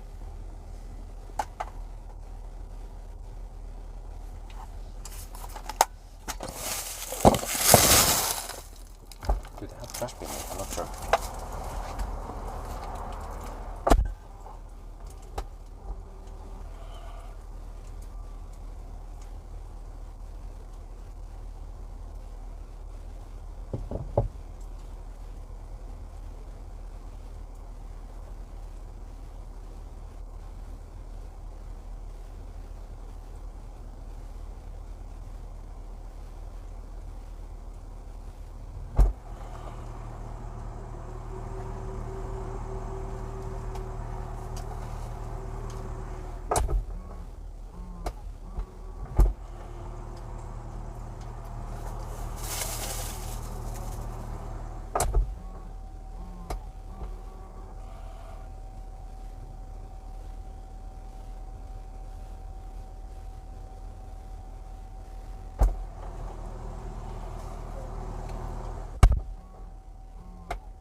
Well, unfortunately, I can't show you the trip meter here, but I can show you this one. Wait, what is it? So we have to look here. Yeah. It needs to be 75 something. Okay, right. Oh, and you know, last charging stop. Let me see if I can bring out the map here. Okay, see we are here. Let me just zoom out. Okay, zoom. There. All right. We are getting close to Oslo. We are here, and last charging stop was down, freaking down here, man. Here, holy shit, there, Helsingborg. 5 hours ago, not charging stop. Yeah, actually charging stop. 5 hours ago, I had my last charging stop, and I peed. No, 5.5 hours ago, I peed. So I've been holding my pee all the way here. Swapped at Veiberg, swapped at Kungalv, and then we are here. So don't tell me that I did not try my best to make this car as fast as possible. 120 kilowatt now. Oh, okay.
Okay,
we need around 60 more kilometers. So we are at 13 hours and 20 minutes.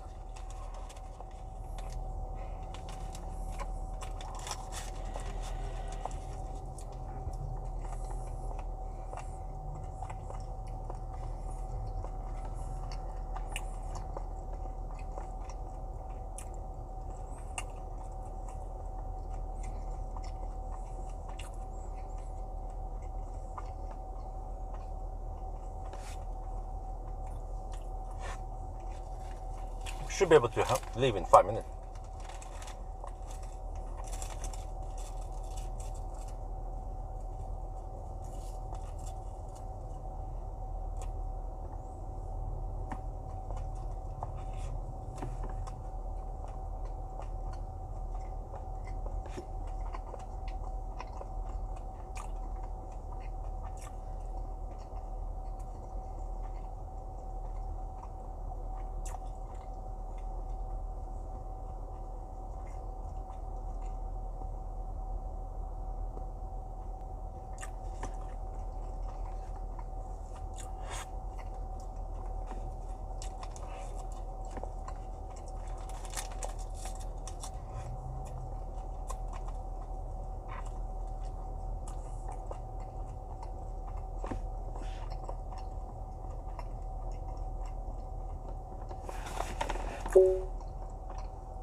some drinks,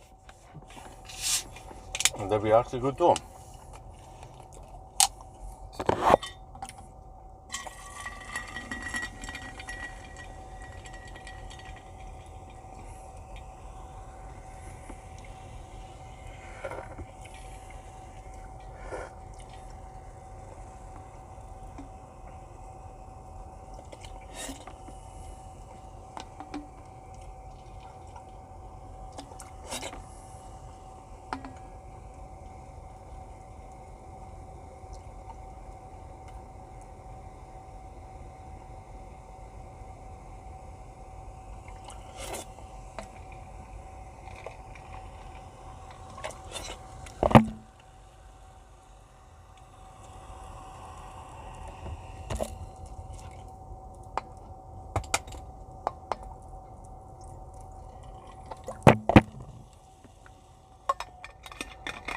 Okay, let's shoot the video and then off we go.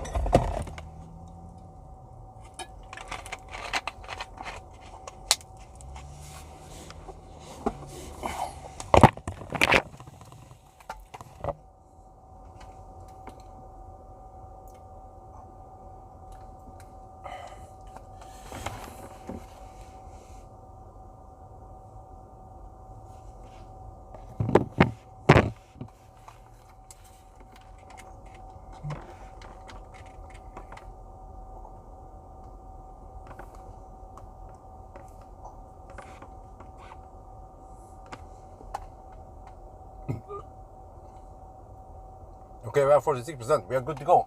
Taking 97 kilowatt. So I charged, okay, to do the 999, we should 999 around here. But then I charged extra, 30 kilometers extra for convenient charge. So we can go straight there, so we don't have to, you know, stop and then charge and then go there. So I calculated that is 5 minutes extra. We can do the 5-minute deduction. So we started yesterday at 3:25. I wrote down some stuff here. Yeah, this is my notes during the...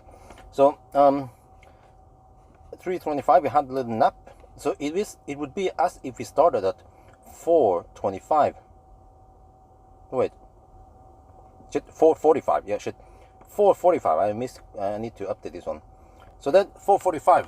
Now it's 4:07. We are at the 13-hour mark. Let's go for it. We need to drive 60 more kilometers. We need to drive to this number here, and then if we look here, so we need to go to 5,375.7.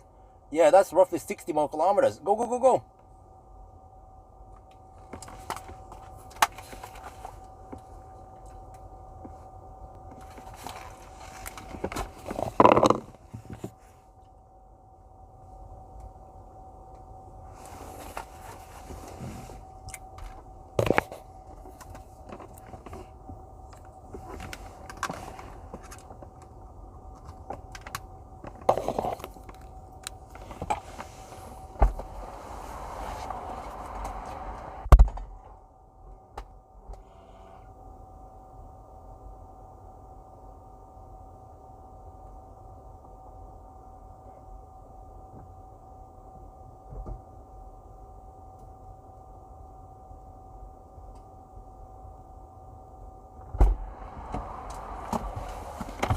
That was 19.5 hours.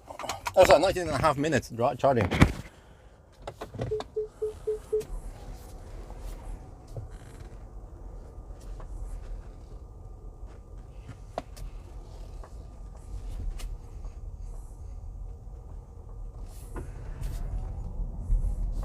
I cleaned that part. The part that matters. My part is still dirty. I didn't have time for it. But man, that was quite intense. During 20 minutes, I managed to go to the restroom. Pee, that was a lot of pee, man. Dog took forever. And then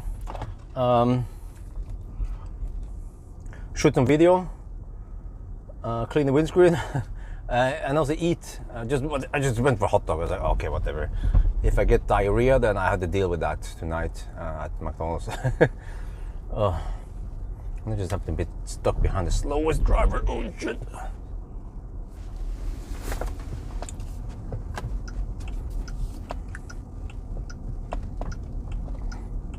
Like, holy crap, man, this dude. Can you go a little bit faster, please? losing precious seconds here.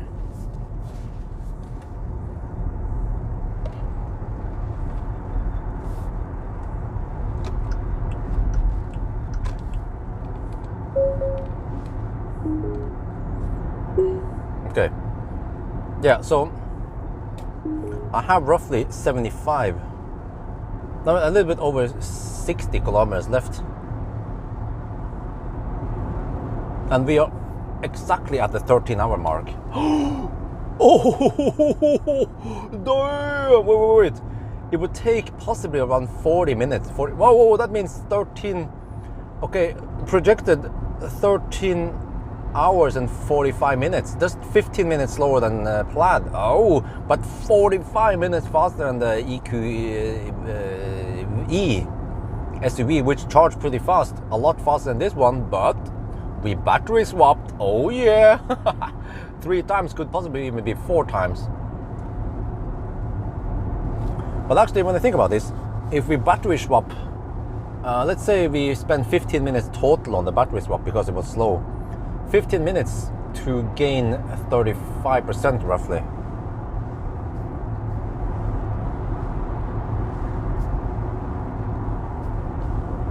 Now that's still 120 kilowatt average speed. Yeah, it actually makes sense to go to Kongelv. I should have done that on the way back, on the way there. So yeah, I could have been 5 minutes faster. We could.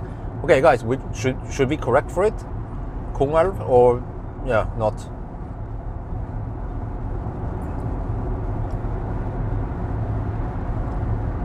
Or deduct 5 more minutes or not?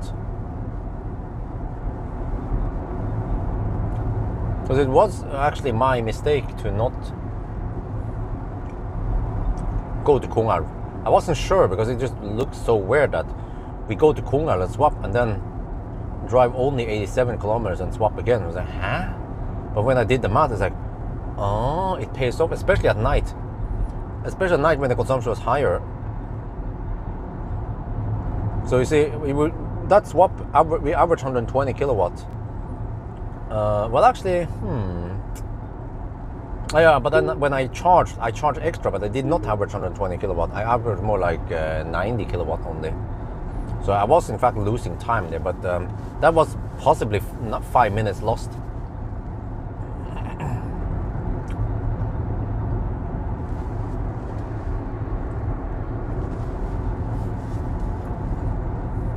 Deduct. It wasn't the car's fault. Okay. What about other people? No extra deduction. Oh, okay. Right, we have 50-50 now between deduct or not deduct.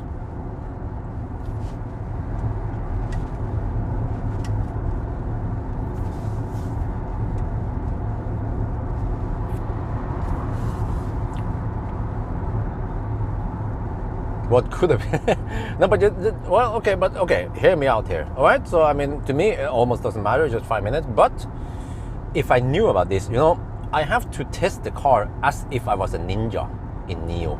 And to be honest, I'm not a ninja. I mean, I'm becoming a ninja now, but I didn't know exactly how to do it with battery swap. I was debating. You guys heard me earlier today. I was like, should we go there or should we not? I'm not sure. I wasn't like, I know exactly where I'm going. I was like, how do we do this? It's a dilemma, So, but if I knew it, if I would redo it, that's the whole point, right? If I would redo it, it would possibly be 5 or even 10 minutes faster. But at least 5 minutes faster.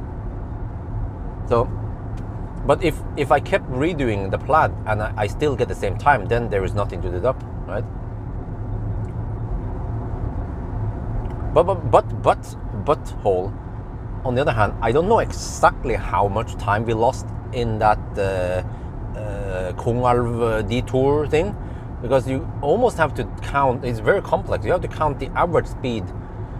Yeah, in a way, you can. I could have counted the average speed from exiting the highway, exiting the motorway, until I was at the swap station, and then the average speed and distance, or rather, average speed on the way back.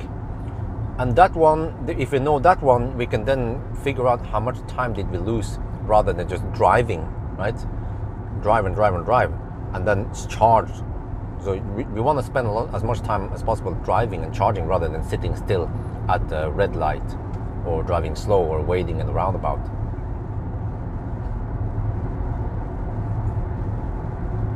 Yeah, redo it in the okay. Schwab style. Yeah, well, yeah, I was lucky with no Schwab style at least. Fortunately, not many people use these cars.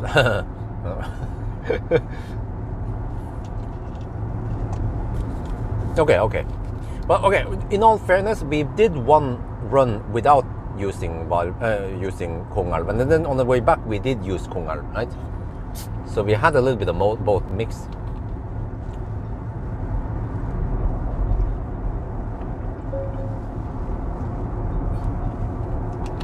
But you see, the reason why it made sense when I counted it, is because the trailer consumes so much. But if you do the same math without trailer, especially that stretch is going through that stretch is going via Göteborg, so the consumption will be low anyway, right? We have to drive slow. If you drive on a regular 1,000 kilometer challenge, you will consume only around maybe 15%, like 15-20%. Then it's not worth it. Well, actually, barely worth it, because I forgot that in that case you don't need to deal with hitching, which costs 2-3 minutes. Yeah. So it's still barely worth it to go there, but it's still weird. Like you would swap and then hammer it and then swap at 75%, swap it to 90%. Like, it sounds freaking crazy, man.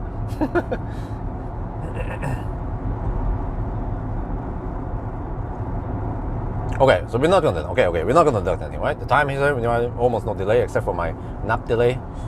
Magic somehow, miraculously, I managed to stay awake. I did get some sleep last night, plus the 1 hour nap helped me big time. Barely legal. No, I'm not gonna do that.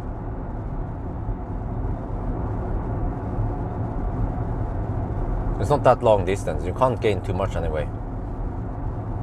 Oh, like this guy's doing barely legal.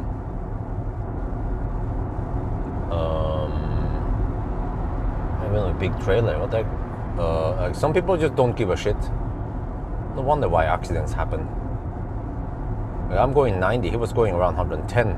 Like, does he know that the limit is 80? Or does he give a shit? Doesn't give a shit? That's always the big question here. What do you guys think?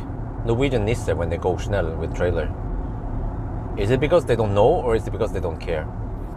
Or a little bit of both?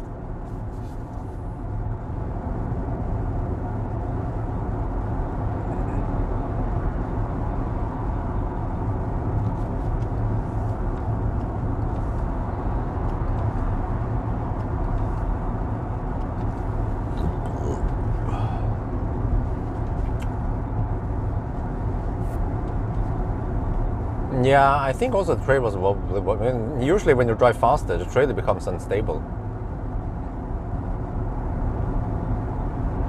But it also depends on the weight distribution on the trailer. If you manage to put 60% weight in the front, then it becomes more stable. Yeah, he's camping in the left lane like a true Norwegian. Wow.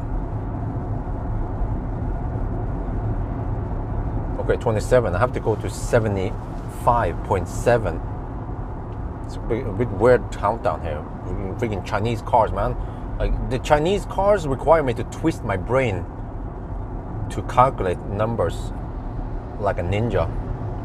So let me see. I have to go to 75.7. I have 28 right now. We should have more than enough juice. 75.7. Okay. Also need to check consumption at the 999 point, and I'll bring up the consumption afterwards in the spreadsheet. Let's see, yeah, we're 50 kilometers away now. 50 kilometers left. Oh! And time, 13 hours and 11 minutes.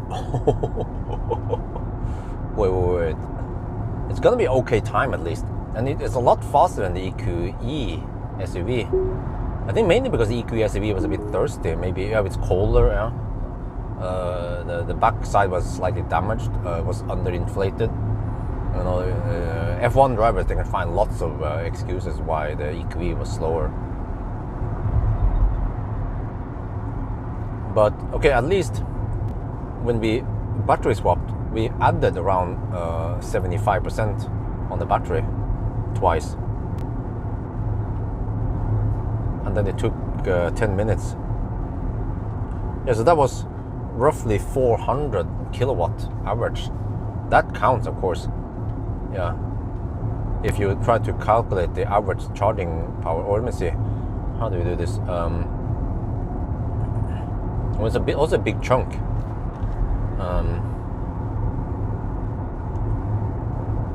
150% times 86. Yeah. Oh, okay, 129 kilowatt hour added with battery swap. Well, plus the semi-slow one.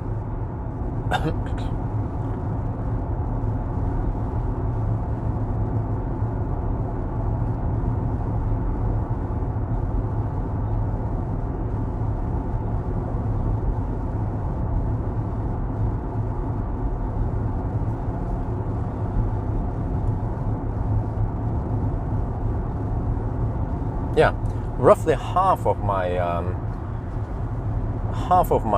energy input was with battery swap, and the second half was with charging. So the charging was kind of slow, yeah. But that means that the battery swap, if the battery swap averaged 400 kilowatt and the slow charging averaged 100 kilowatt, that means that average is 250 kilowatt. Oh. So the reason why I was slower than Tesla was because there was extra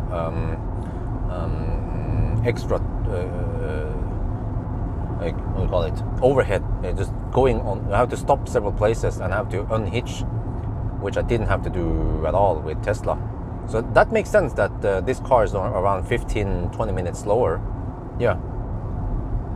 Also simply because Tesla didn't get 250 kilowatt flat. I think Tesla was actually averaging around 170 something, 150, 170 kilowatt on the sessions. But Tesla had very little overhead. That was the advantage of Tesla. So yeah, everything makes sense. But if we get more battery swap, that would be a big improvement. Yeah, if we get just one extra station, I can jump on that one on my way there and back again, which is kind of cheating, to be honest. Yeah.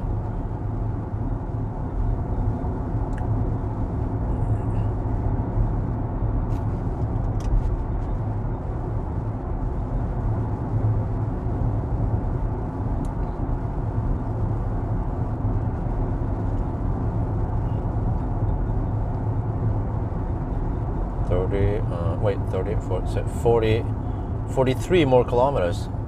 Oh, come on. Oh shit. Take man.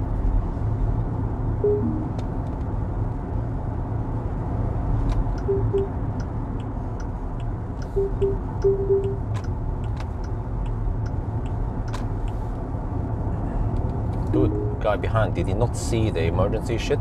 He was about to hammer me and I turned on blinker and I wanted to get safe distance. Why is a woman driving? Shit, man. Oh, now we get traffic. Oh.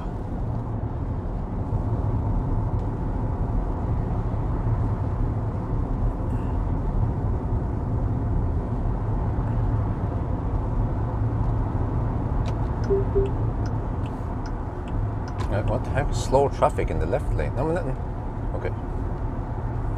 No, sorry, slow traffic in the right lane. What the heck is going on here?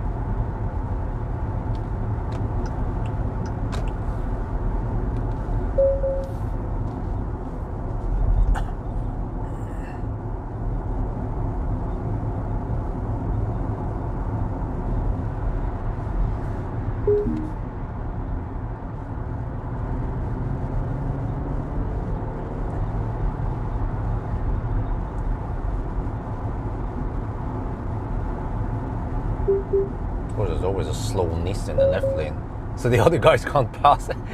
Always a freaking Mitsubishi Outlander hogging the left lane. Look at that shit, man. All the other guys like, get the fuck out of the way, idiot. Oh shit, I don't know if you guys see it ahead there. That is so typical Norway.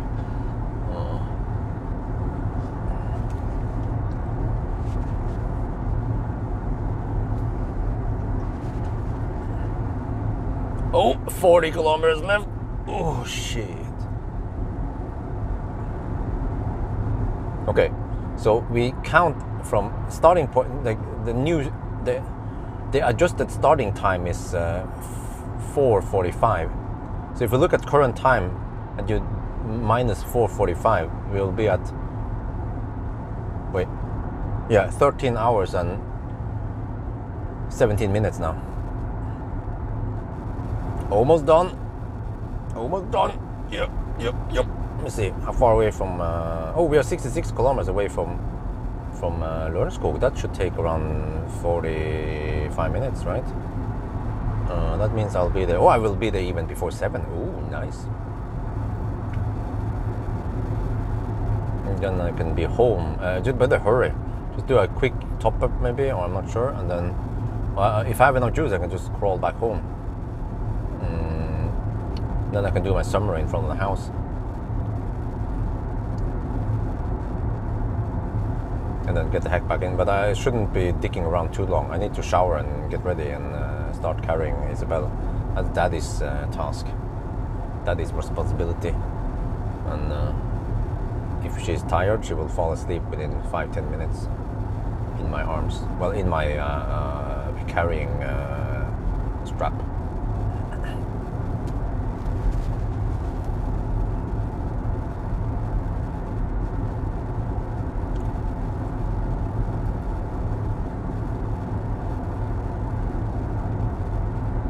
Certified trader for, yes, you can, but they need technical, yes, extra stabilization. But yeah, to make them stable, they can take the high speed. But I'm not sure how big they can be, though. And for example, can you then certify caravans for 100 kilometers per hour? I think there might also be a weight and size limit.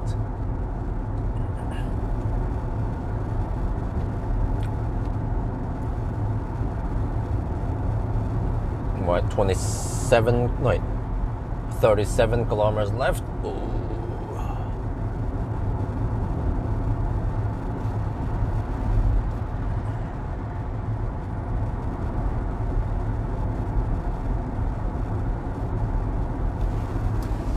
Okay, maybe I should shoot a little.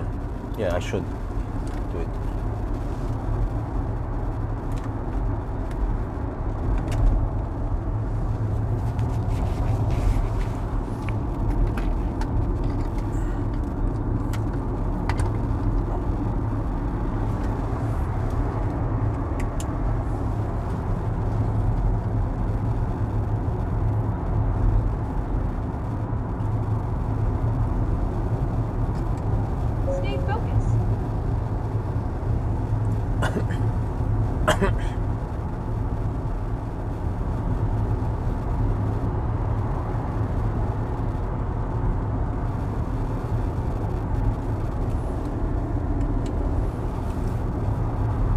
Right, we're doing the final run.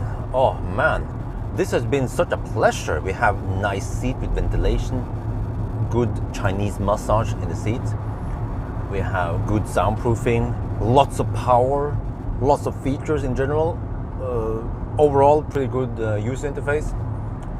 Like, yeah, it is so good, man. Last time, it actually just happened to be the same EL7 I tested earlier. So yeah. Maybe they just have one EL7 press car. No, but it's really a good car for the money. The performance you get, the range, the battery swap.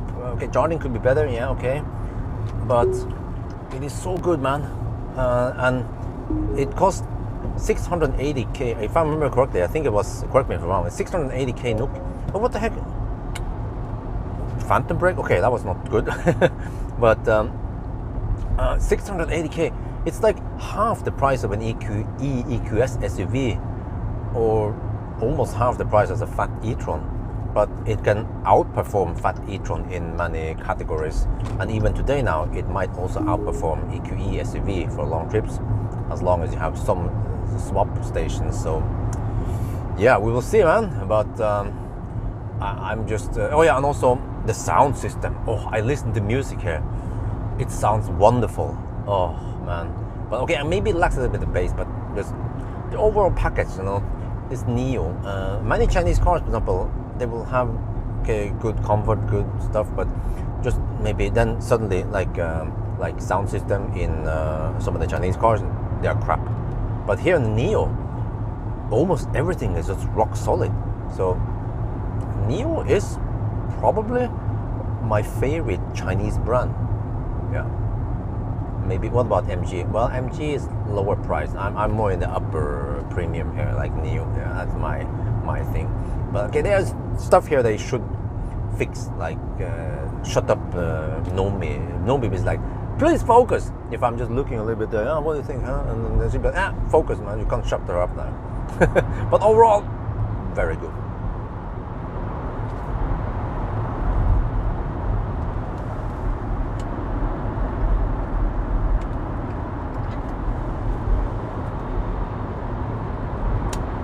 Jesus, man.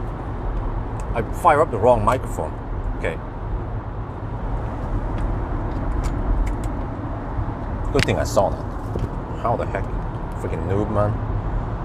Let's redo it. Take two.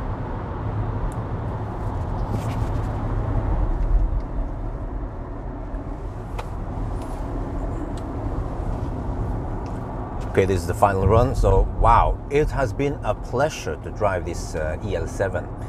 If I have time, I should take it on a road trip with the family. I mean, the family trip was also wonderful.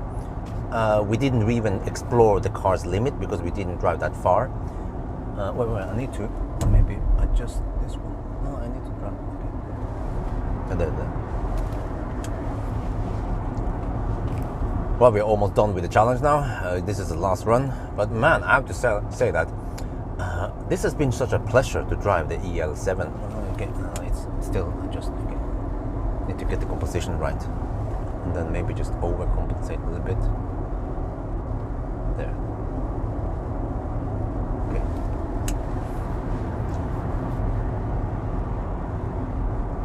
Right, this is the last run now. But man, I have to say, it's been such a pleasure to drive this Nio EL7.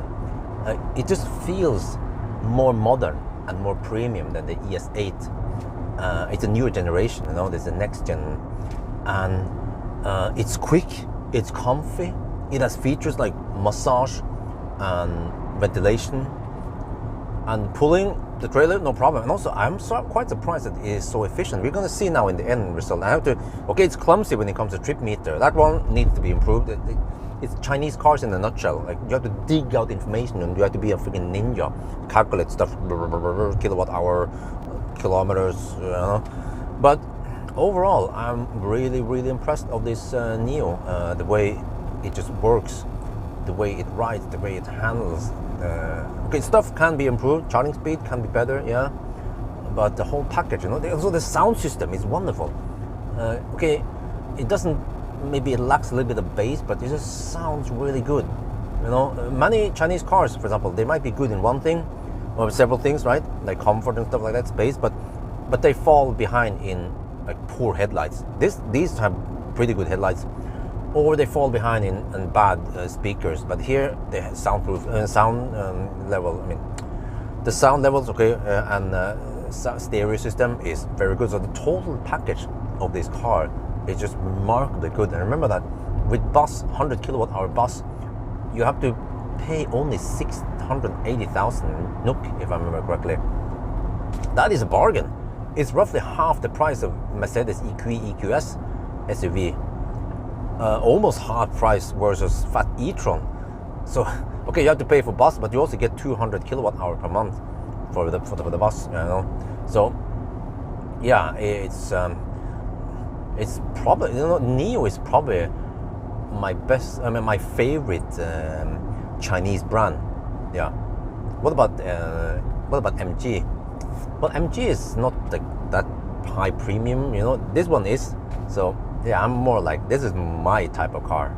Oh yeah.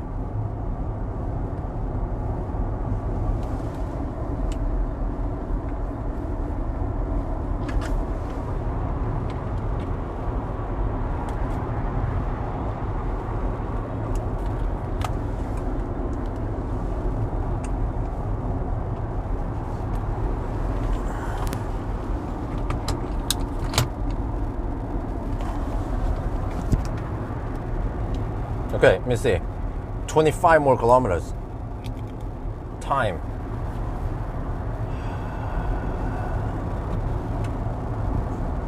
"13 hours and 27 minutes.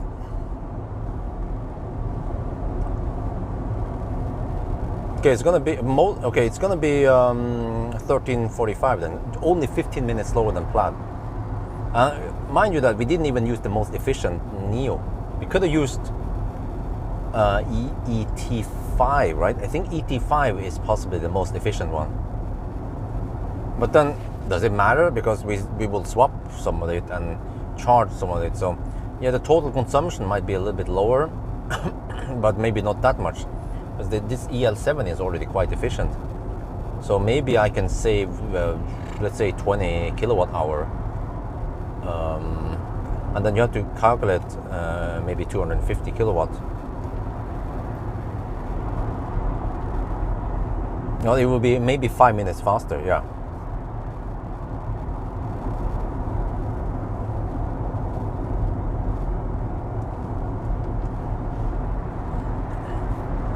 And the reason why there is a small difference is because battery swap is so fast. So, yeah. It's not that much affected by it. But it's the charging that, takes a beating, takes a hit. The slow charging.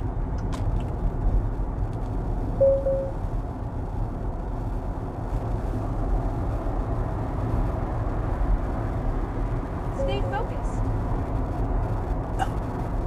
Wait, is chat bugged? No, it's not bugged, right? We are still live, right? 23 kilometers left. Oh yeah, oh yeah.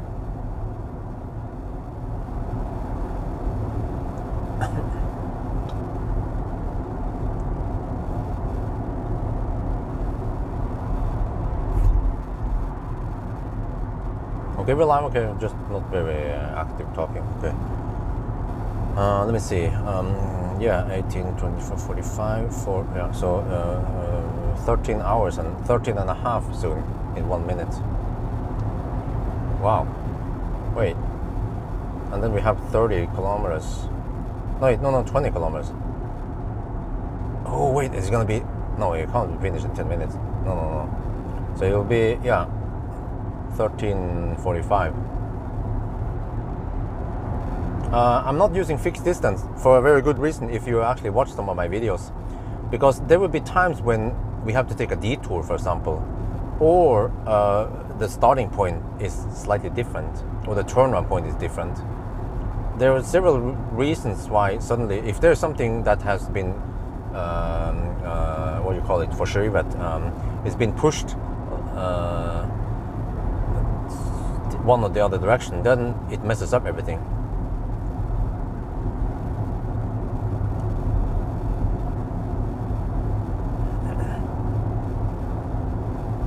Okay, let me see. 20 kilometers left.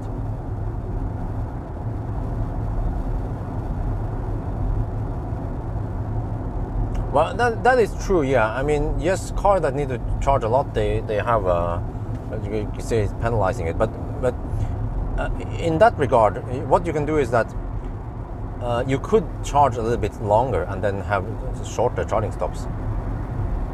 You know? I mean, it's not going to be 100% correct anyway, no matter how you flip it.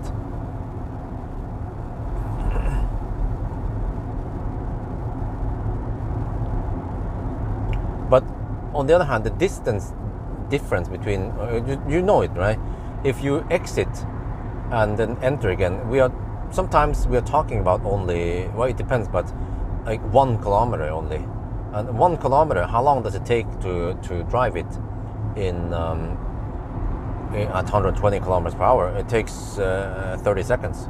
So you see, one extra charging stop, okay, adds 1 kilometer extra. It depends where it is.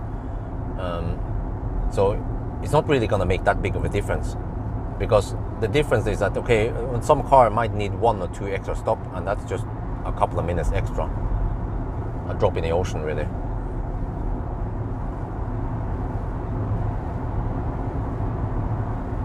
Wow, those left lane huggers, man, I almost get pissed by just looking at them, even though I'm not the one getting stuck behind them. Super annoying Norwegians.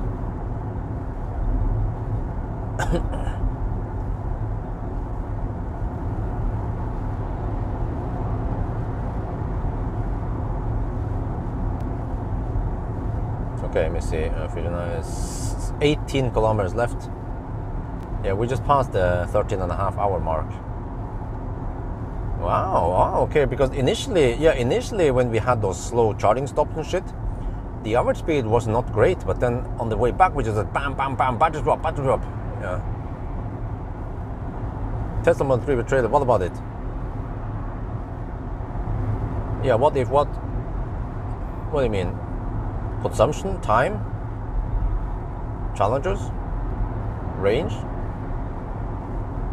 A, B, C, always be specific.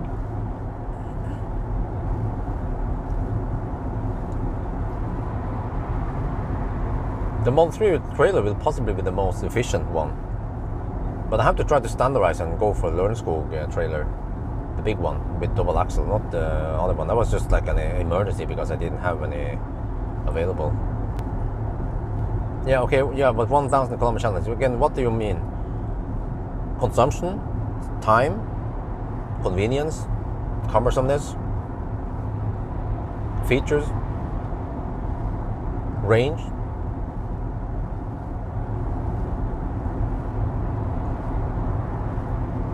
ABC, always be specific.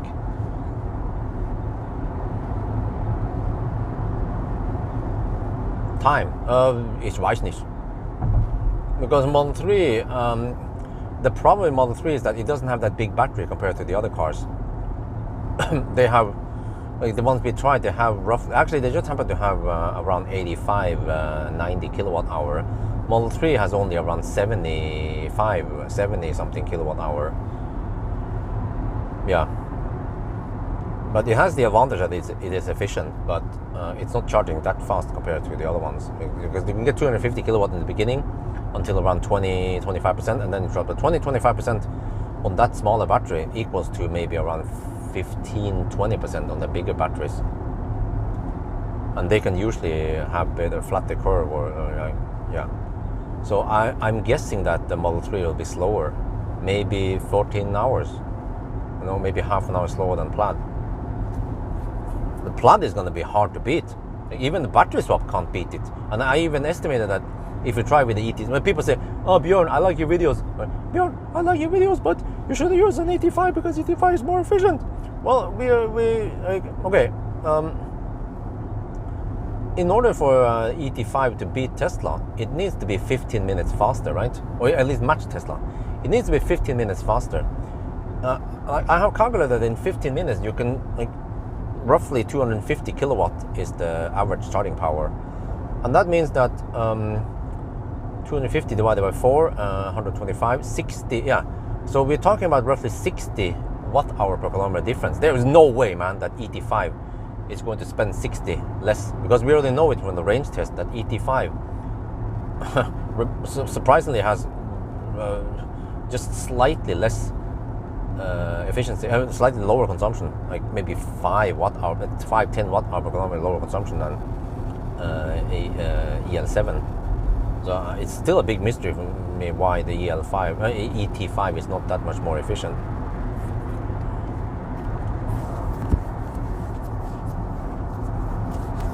So the reason why ET5, or the reason why Nio can't beat Tesla, is because Nio, we don't have enough swap stations. That's the main reason. We are even cheating a little bit by going back and forth, so we can reuse the Varberg twice. If we actually drove from Oslo to Neumünster, then it might be different. How many swap stations we can get on our route, and how we figure out the swap versus charge. Oh, 66 now. Oh, 11 kilometers left. Oh, they freaking slow people in the tunnel, of course.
Ten kilometers left. Current time is 13:37. Oh, is it gonna be 40 or 45? Ooh. No, it's gonna be 45. Yeah. I mean, it has to be 42 for it to be rounded down to 40. That's not gonna happen.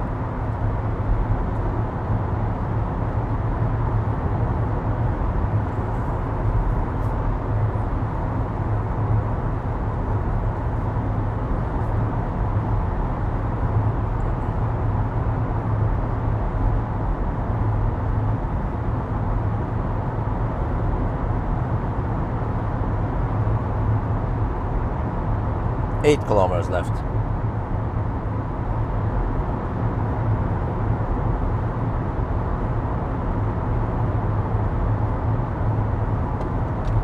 And then they slow down so randomly. Okay, so I have to hammer them.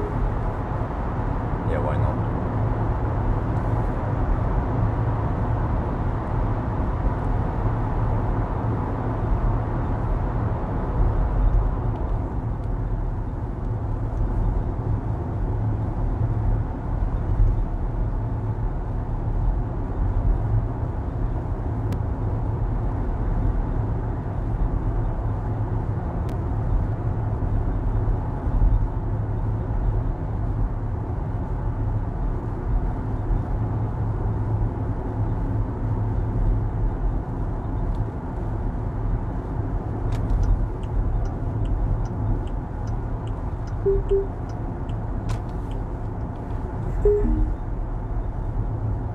No, I will not do it with long range. I will do it with performance because that's what I have from Marcus.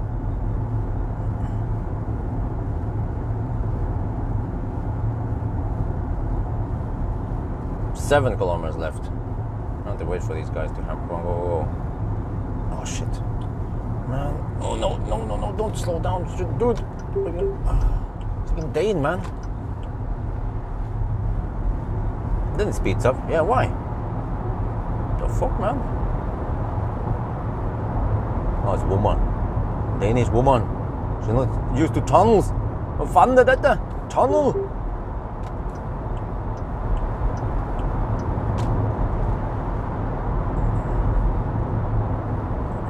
Six kilometers left.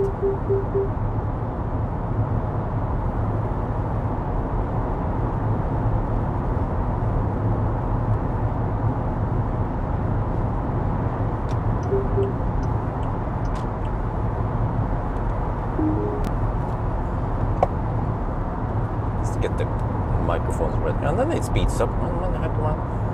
Why are people so annoying?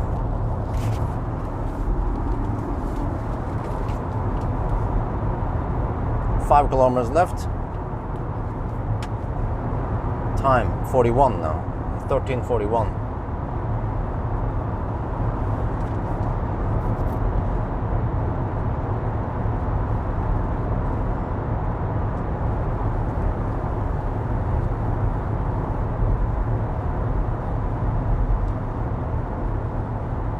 4 kilometers left. Oh, well, donation 999. Always for Sunday morning there is US watching stream. Oh, thank you.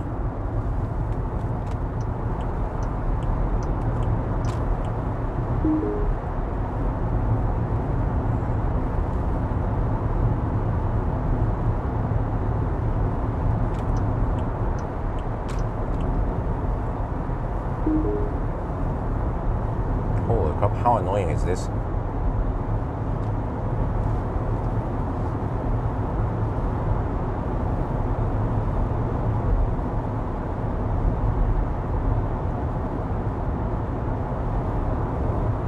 Three kilometers left.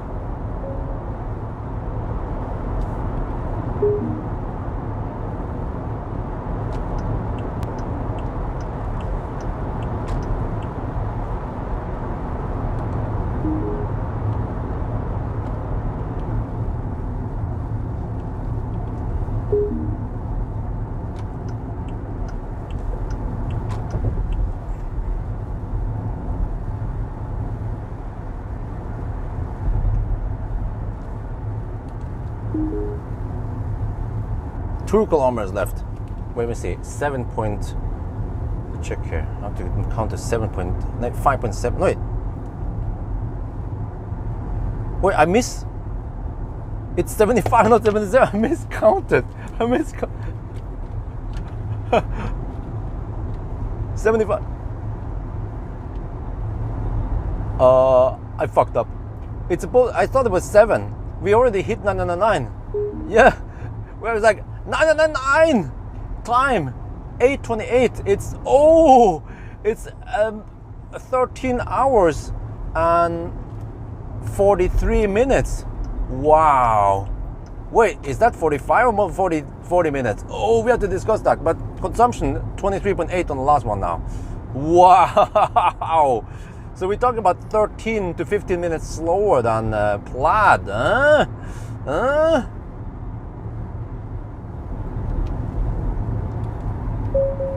Okay.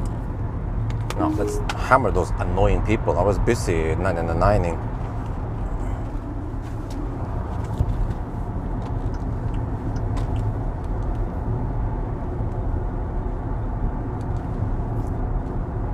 Yeah, I did. This is the first time I screwed up, man. I missed. See how clumsy it is with the Nio crap, man. Like, we hit 999, and then I thought it was 7, and then I don't remember exactly, and then it was 9. I was like, I screwed up, of course.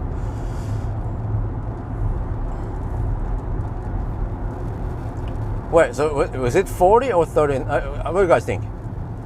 What should we set it to? 40 or 35? 40. Sorry. 40 or 45? 13 hours and 40 or 13 hours and 45?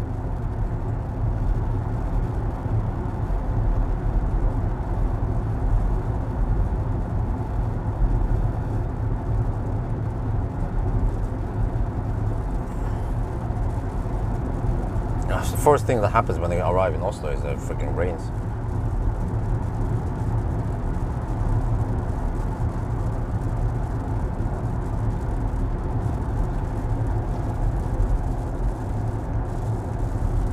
That is impressive, man. The Plaid could even charge at 250 kilowatt. This one is the underdog when it comes to charging, but the swap saved it.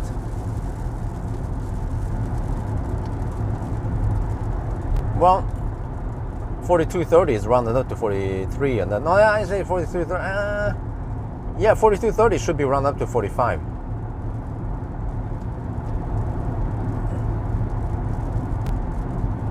We still have 18% left, so we'll see once we are back there. Yeah, we should be there in about 24 kilometers. It takes around 15 minutes-ish. Then I should even have enough juice to go home without having to top up, but yeah. Just have to return the cable, and then that's it. That's like Dagesjön. Done with the trailer. So hopefully this will be my favorite trailer I can borrow for other cars. And there will be times when I have to get the one with the broken spoiler, rear spoiler, whatever you call it.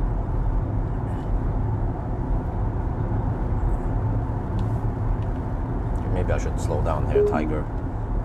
Well, actually, it's always a bit tricky here. Okay, let's just keep going a little bit.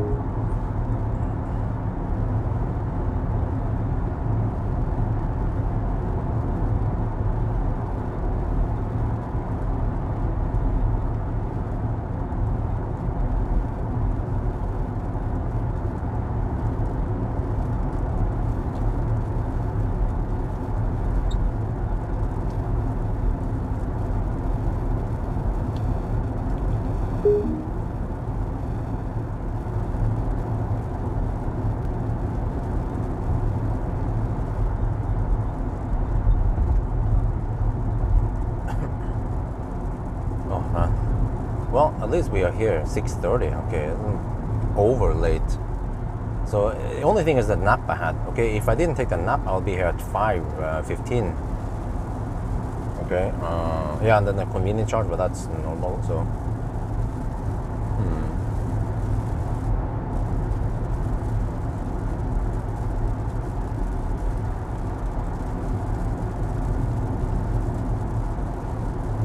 Well, here goes my self-cleaning window.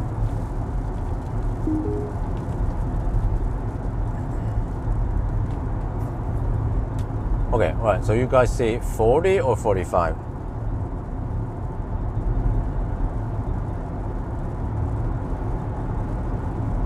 I mean, we're talking about 5 minutes here in a 14 or almost 14-hour run anyway, but it does matter because, I mean, it matters a little bit because that means that it's either 10 or 15 minutes slower than Tesla. And in a way, 50, yeah, but it makes sense, around 10-15 minutes slower. Wait, that means that if I redo it, I could possibly do it 5 minutes faster. Then we are getting very close to the planned time.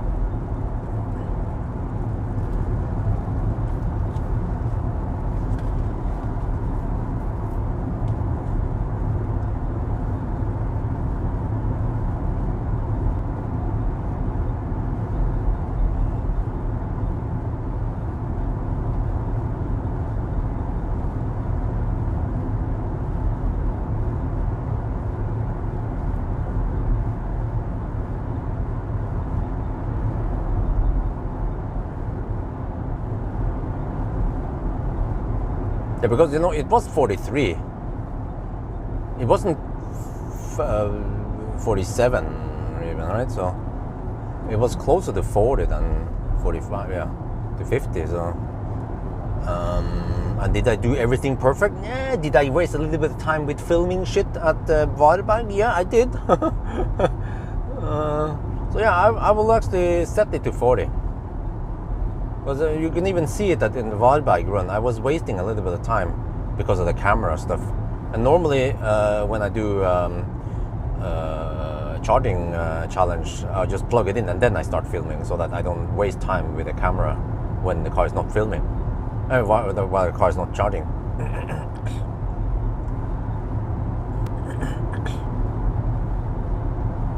And that will also bend it slightly towards that, okay, maybe I should have swapped at Kungal twice, which I didn't do. But on the other hand, how realistic is it to get 4 swaps? Well, but then those swaps are not optimal. Yeah, they are just barely any faster. But at least the Varberg swaps, they are quite obvious. Or they, yeah, when you get in like a 75, 80% chunk when they swap, that pays off greatly versus getting only 30%, 35% more in a swap. It actually counts more like a half swap when you think about it.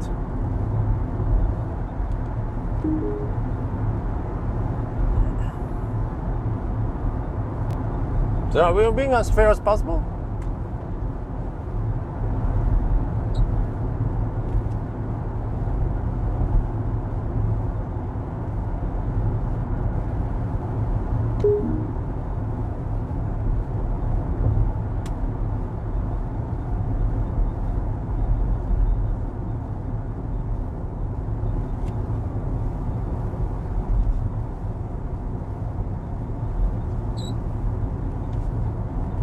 Now we're stuck behind freaking left lane hoggers here. Come on. Okay, let me see. I have to go to Lørenskog, which means I have to take E6 for a bit. Yeah, okay.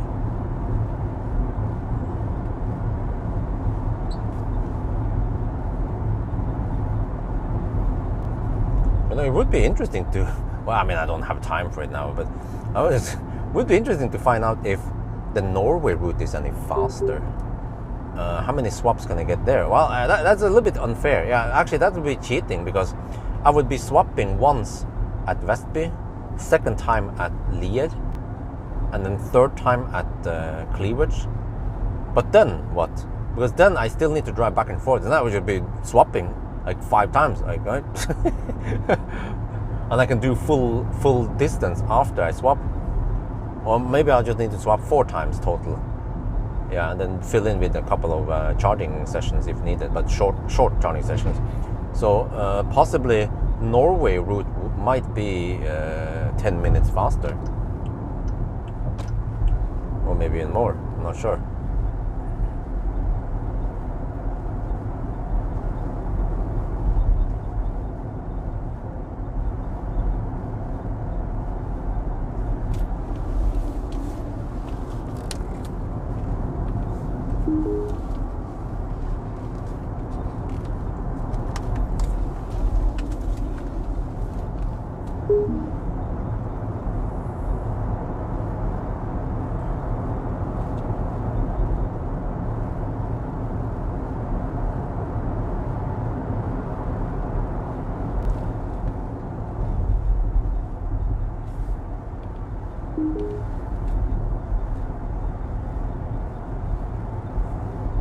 Oh, 14% battery. Oh shit! Wait, how much range? Estimated 31% kilometer. Okay, that's good.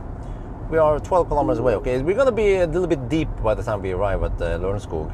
Maybe I have 10% left, and then I can get back home with 10%. Oh, but this is ninja calculation again for me. We'll see by the time I'm home how many percent I have, which means that I did charge just enough to finish and get home safely.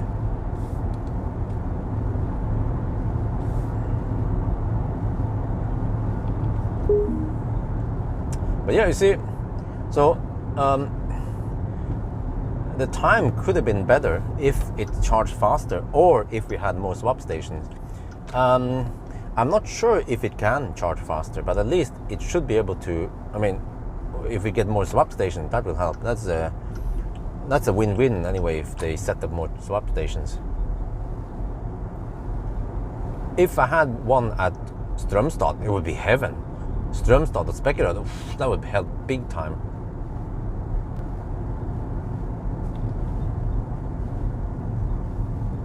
And also, if I had one at Helsingborg, that would also be game over, man.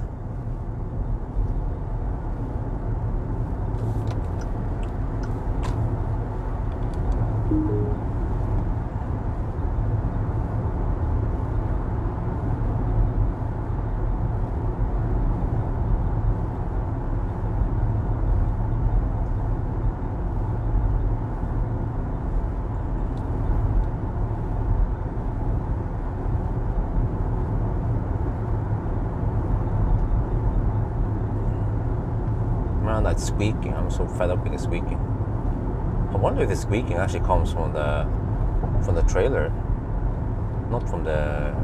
Yeah, I don't think it comes from the ball, because the ball is lubricated from somewhere. I'm not sure where. Dude, freaking Norwegian Nisse, man.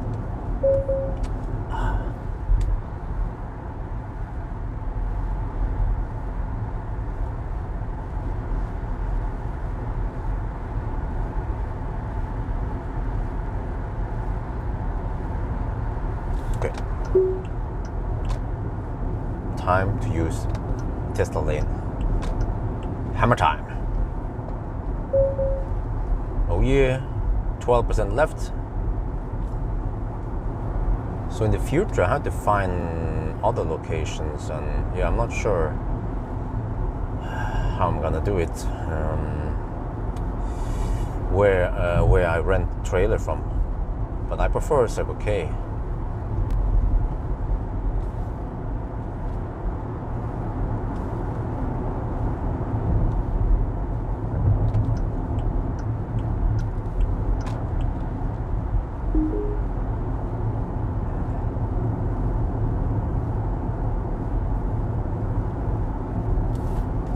Okay, so yeah, we could just drive. We could finish the challenge without trailer mode, but maybe it's not recommended. I would think the swap stations are based on local country travel along border. Okay.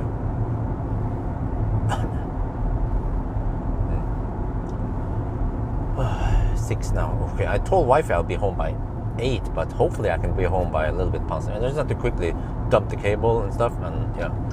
But I'm not sure what else we should say. I should also end the live stream soon, so I can get home the sooner the better. So possibly next weekend we will do it with Model Y. Model Y hopefully get lots of view because it's a popular car. People just want to see their car or their favorite car setting a good time, and how it can handle it. Can it beat EQE SUV, for example? And actually for the Model Y, I'm going to use the big trailer. Oh, look at that dude. Seriously?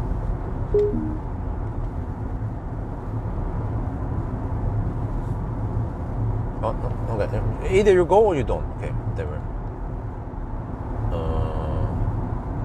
Oh, freaking... X-Bang is camping. Okay, I have an idea.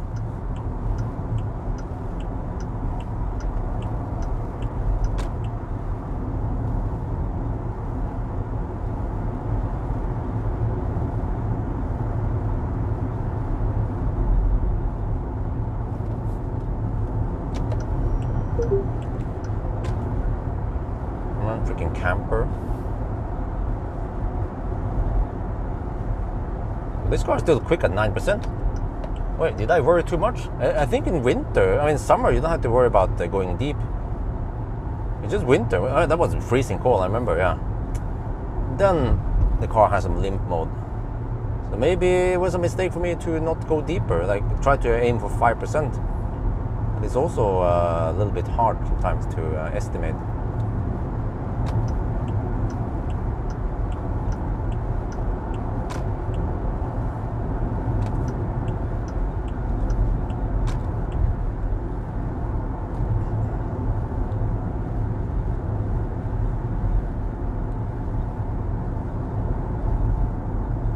Oh, I navigated to another... Wait, I navigated to the wrong Circle K. Noob. Mistake from me.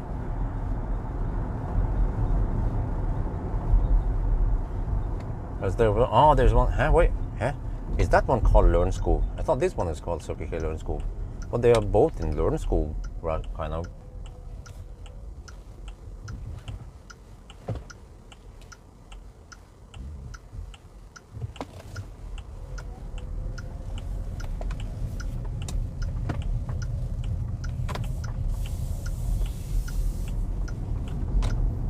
But I feel like this trailer is better. The other trailer was doing some weird pull on Plaid. But okay, Plaid is lighter. Well, actually, it's not that much lighter. The Plaid is around 2,300 kilograms. This one is 2,500 something. Or, yeah, what I remember. So, just a couple of extra 100 kilograms. And somehow, I felt like the other trailer, the one with the single axle, was... Every time I brake, it was just pushing on the Plaid. So yeah, in the future, I want to use this one.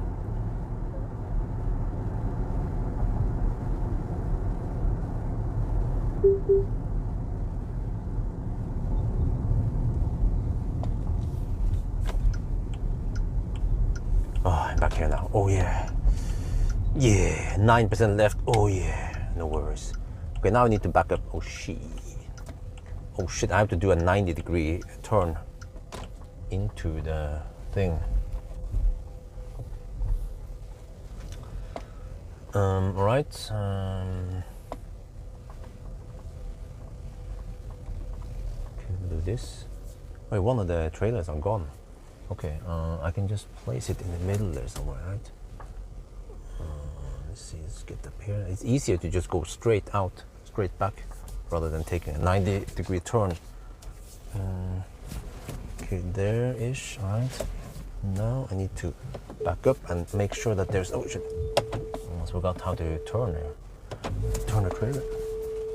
Oh, okay, right, actually, right now I want to use the trailer mode because it's gonna beep like a mofo. So driving, trailer mode, turn on. Okay. Oh shit, like that fucking dude drives behind me while I'm backing up. Achtung, you know, doing a little trailer maneuver here, man. Okay, let me place it. I'm not sure which one. I just place it here. It's easier to place it on that slot. Okay. Can you guys see, actually? You can kind of see it. So when you do the trailer maneuvering, you want to go slow.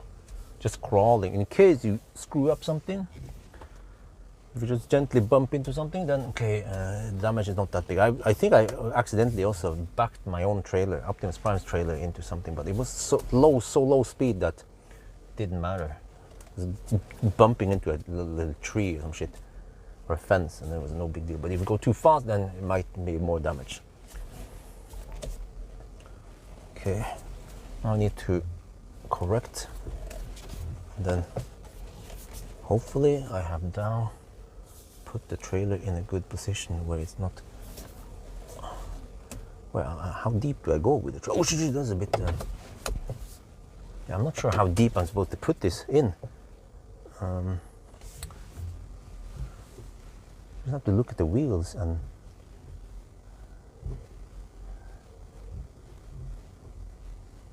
Get an idea. Okay, if I'm not sure, then just stop, spend 30 seconds to 1 minute to inspect manually so you don't damage anything.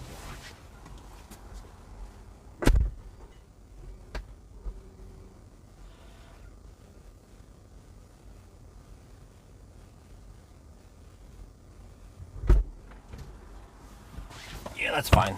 I can back up. Good evening. Back up a little bit more. There, okay. That's it. That's it.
Yeah, that was first. Oh, there was another dude. I was like, huh? There was a dude.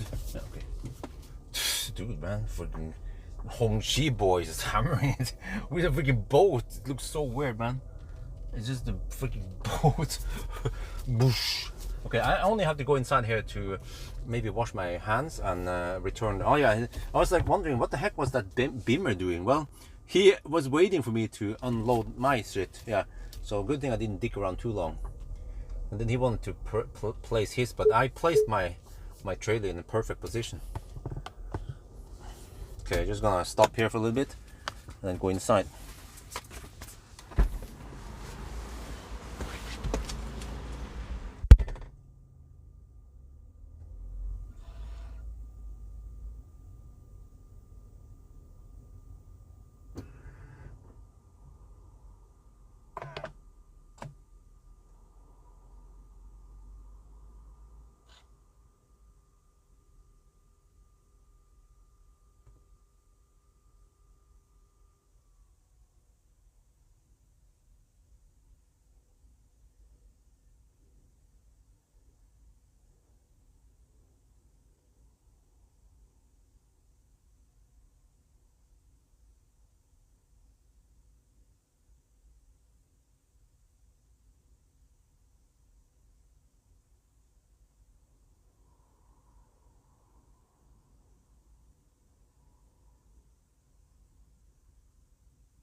I need to retract the.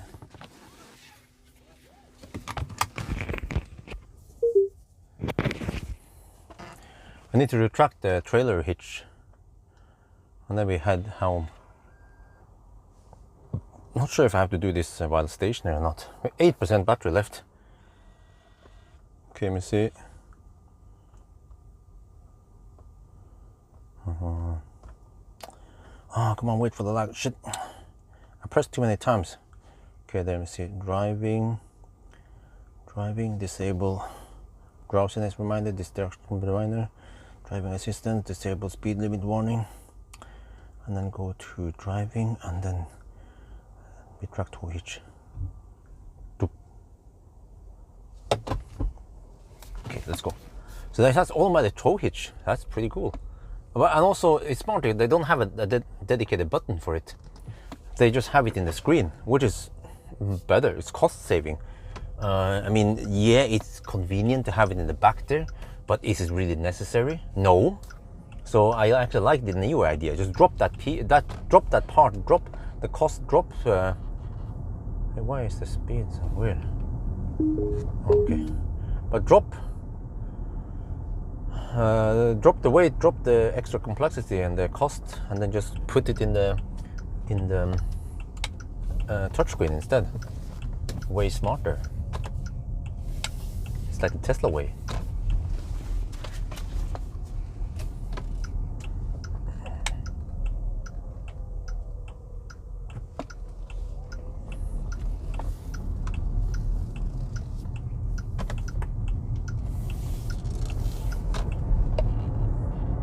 Well, the car is still quite quick at 8%.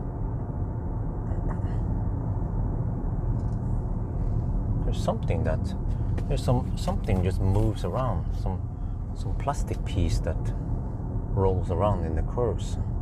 I haven't figured out what the heck it is. Wow, there are freaking Teslas everywhere, man! Look at this Tesla land.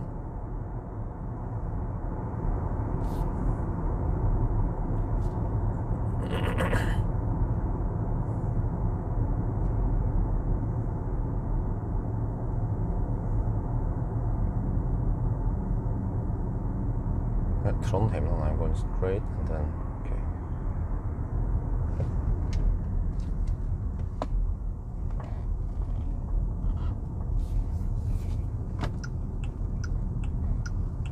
okay. Another Tesla.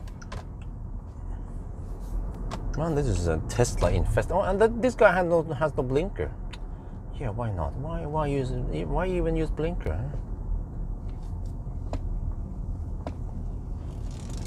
Yeah, what the heck is that? I tried to locate where it is, but it's hidden somewhere in the dash, I think. Some plastic. Yeah, I can't figure out where the heck it is. Okay, I know how to ninja these guys. Okay, hold on, wait for him to move. Okay, go.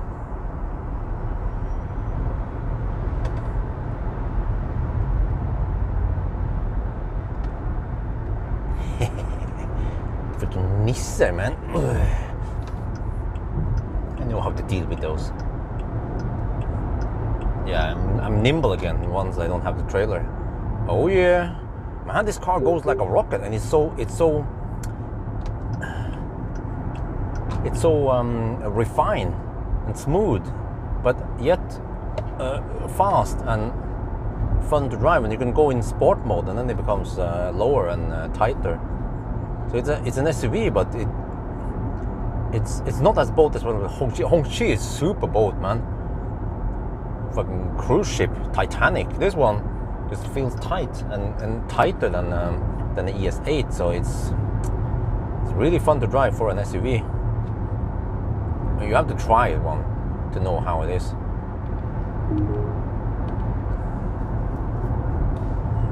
And I'm just in comfort mode right now. If I switch to, let's say, if I switch to Sport Plus, now we're cooking. Okay, wait for it to sharpen up. I have 77% battery, so that's a little bit slow. Yeah, okay, let me see. I need to get over there, but it's really punchy. Let's see. I need to get over here. Yeah, I can feel like it's stiffened up a little bit. Over here. Oh yeah. Wow. What? Even at 7, wait, how many kilo? Let's check the power meter here. There, okay. Okay, let me see. Remaining power RPM. Wait. Wait, how do I see it? Oh no, there's that. I forgot. Okay, let me see. Poof. Okay, well, it's too much traffic. What? Wait up. Stormback bottle is dangling around here because of the G-forces. Let me see. Okay, I'm gonna do a little semi-launch over here. Let's see. How fast is it? In Sport Plus with 7% battery left. Dude, you're just pulling out right in front of that van, man. What the heck? Okay, let's see. Okay. Get in there, okay. 300, over 300 kilowatts. Wow, this thing goes like a rocket. Damn, I want one. It's a nice family car, spacious, loaded with goodies, not too expensive.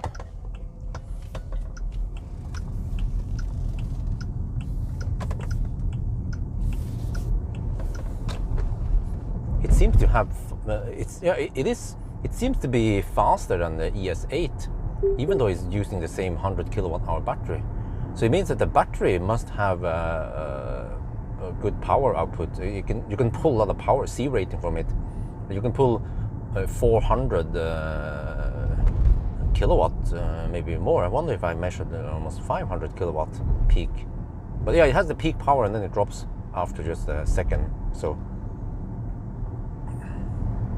G6, yeah, but I'm excited about the G9. G9 could be a pretty good one. The guy at the gas station, he was a follower. He was like, "Oh, I remember your face." And I was like, yeah, talk a little bit. And he was interested in G9. I was like, yeah. But also this EL7, man. It's a beast. Whoa, what the heck? What happened to Oslo? What? We have rain and shit over here. It was so nice in the south. Oh, around Helsingborg and sort. Okay, let me set back the comfort here.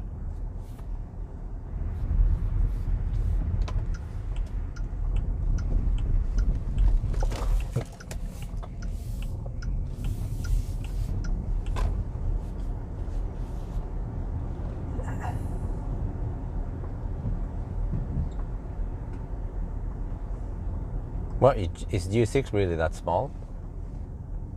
I would imagine that G6 is as large as a Model Y. The G9 is quite big.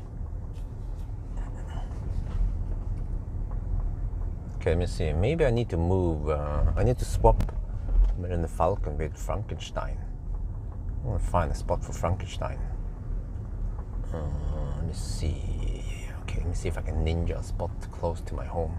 This is always like a hassle that I have to park street level because I have too many cars at my disposal. And then some people park their shit permanently here, just like me actually. I'm also guilty because I parked the trailer here. It doesn't seem like there is space. Okay, did Maya use Millennium Falcon today? No, doesn't seem like it. Okay, I could put. Yeah, I think I'm gonna do it. I'm gonna put Frankenstein there, and then I have to charge this shit in front of the house. 7% left. Okay.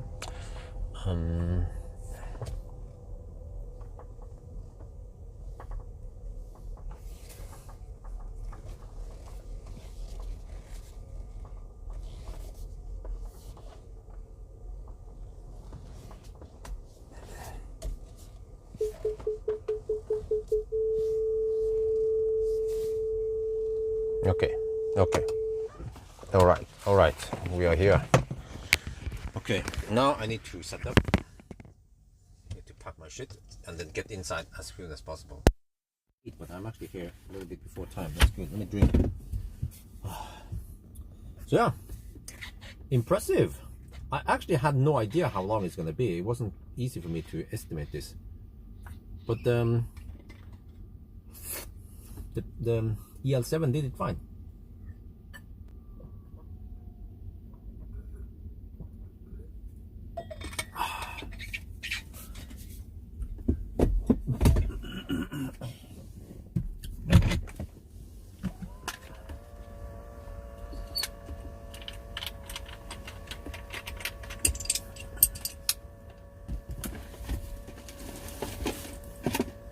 Well, I even have some time for some family. Yeah, tomorrow maybe, tomorrow or Monday. I have this car until Tuesday, so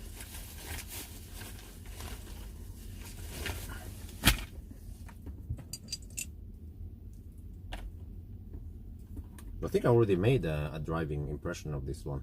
I can't praise it more. But it's I mean it's easy to like this car.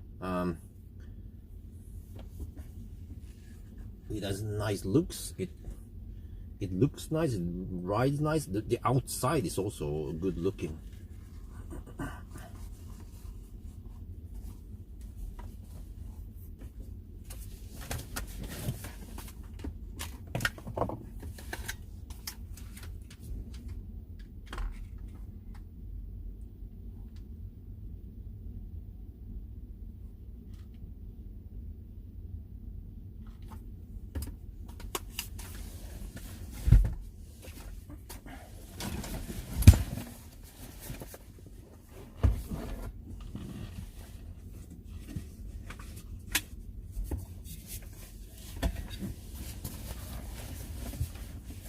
So yeah, this is it. This is the end.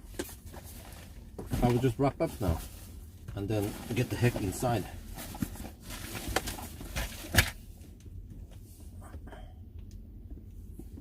I'm already lit on overtime here.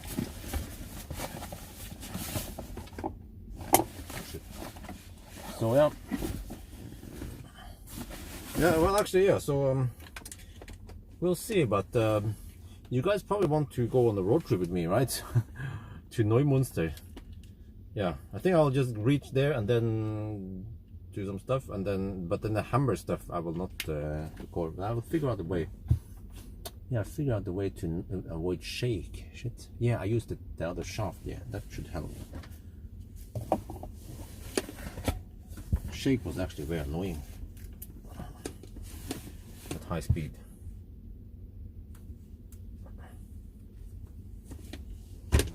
But we have decided to round it down to 1340 because, yeah, it turns out that at least in summer we don't get any crazy limp mode at close to 0%.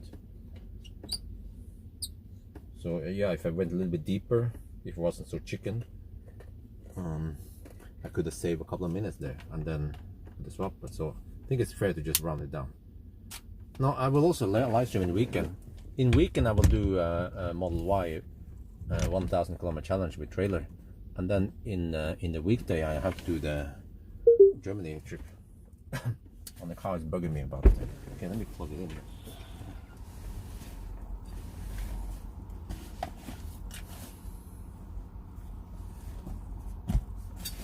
I can take off this one.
Look at recharging now. Oh yeah.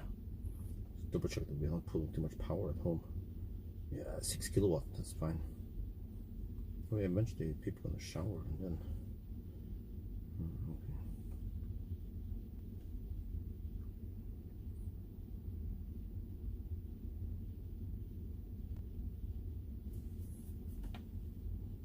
A little bit 1,000 kilometer challenge, okay.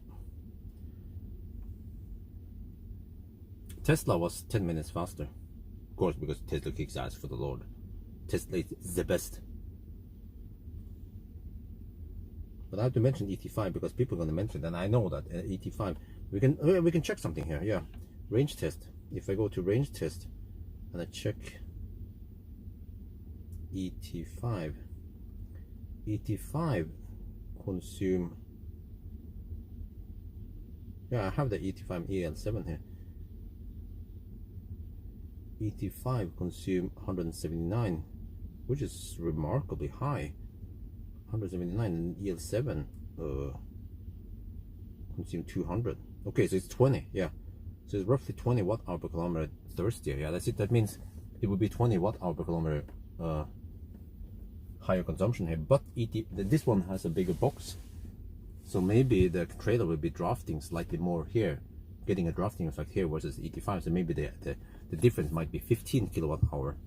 And then you have a 15 kilowatt hour divided by, let's say, 250 kilowatt average. See, like,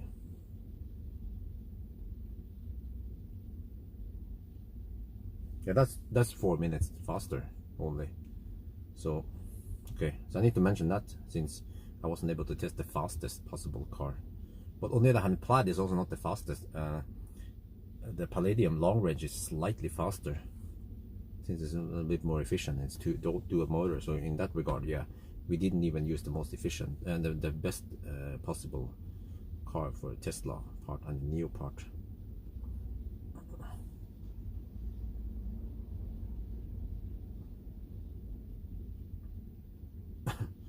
But then, oh well, I have a time for EL7. The EL7 did it in 9:35. Wow, it's pretty good. But only why by I didn't swap. Yeah, I guess it didn't matter, right? So that was a pretty good fight. 9:35, and then so the EL7 was roughly 4 hours slower with trailer. But then the Tesla Plaid, I think it's Plaid. Whoa, really? Plaid was 4.5 hours slower. Roughly. Yeah, it takes a bigger hit. That makes sense. Okay, I should have a list of the regular time versus the trailer time, which should indicate that the average charging speed with charging combined with battery swap is higher on this one. Also, especially because it's thirstier. Okay, check sound. All right, check battery info. All right, 82%. All right, check lit done. Microphone live. Light. Okay, noise level, fan speed.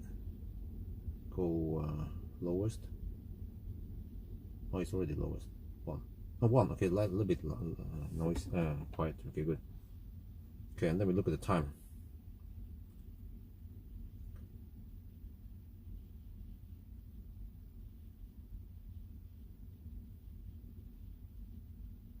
Yeah, the EQE was 1430. Wow. Right, we're back home now. So if you look at the table this time, you see that we compare the EQE versus the ones with the trailer run, right? We haven't done that many yet, but yeah. So interestingly, we were quite a lot faster than the EQE, but we couldn't beat the Plaid. Yeah.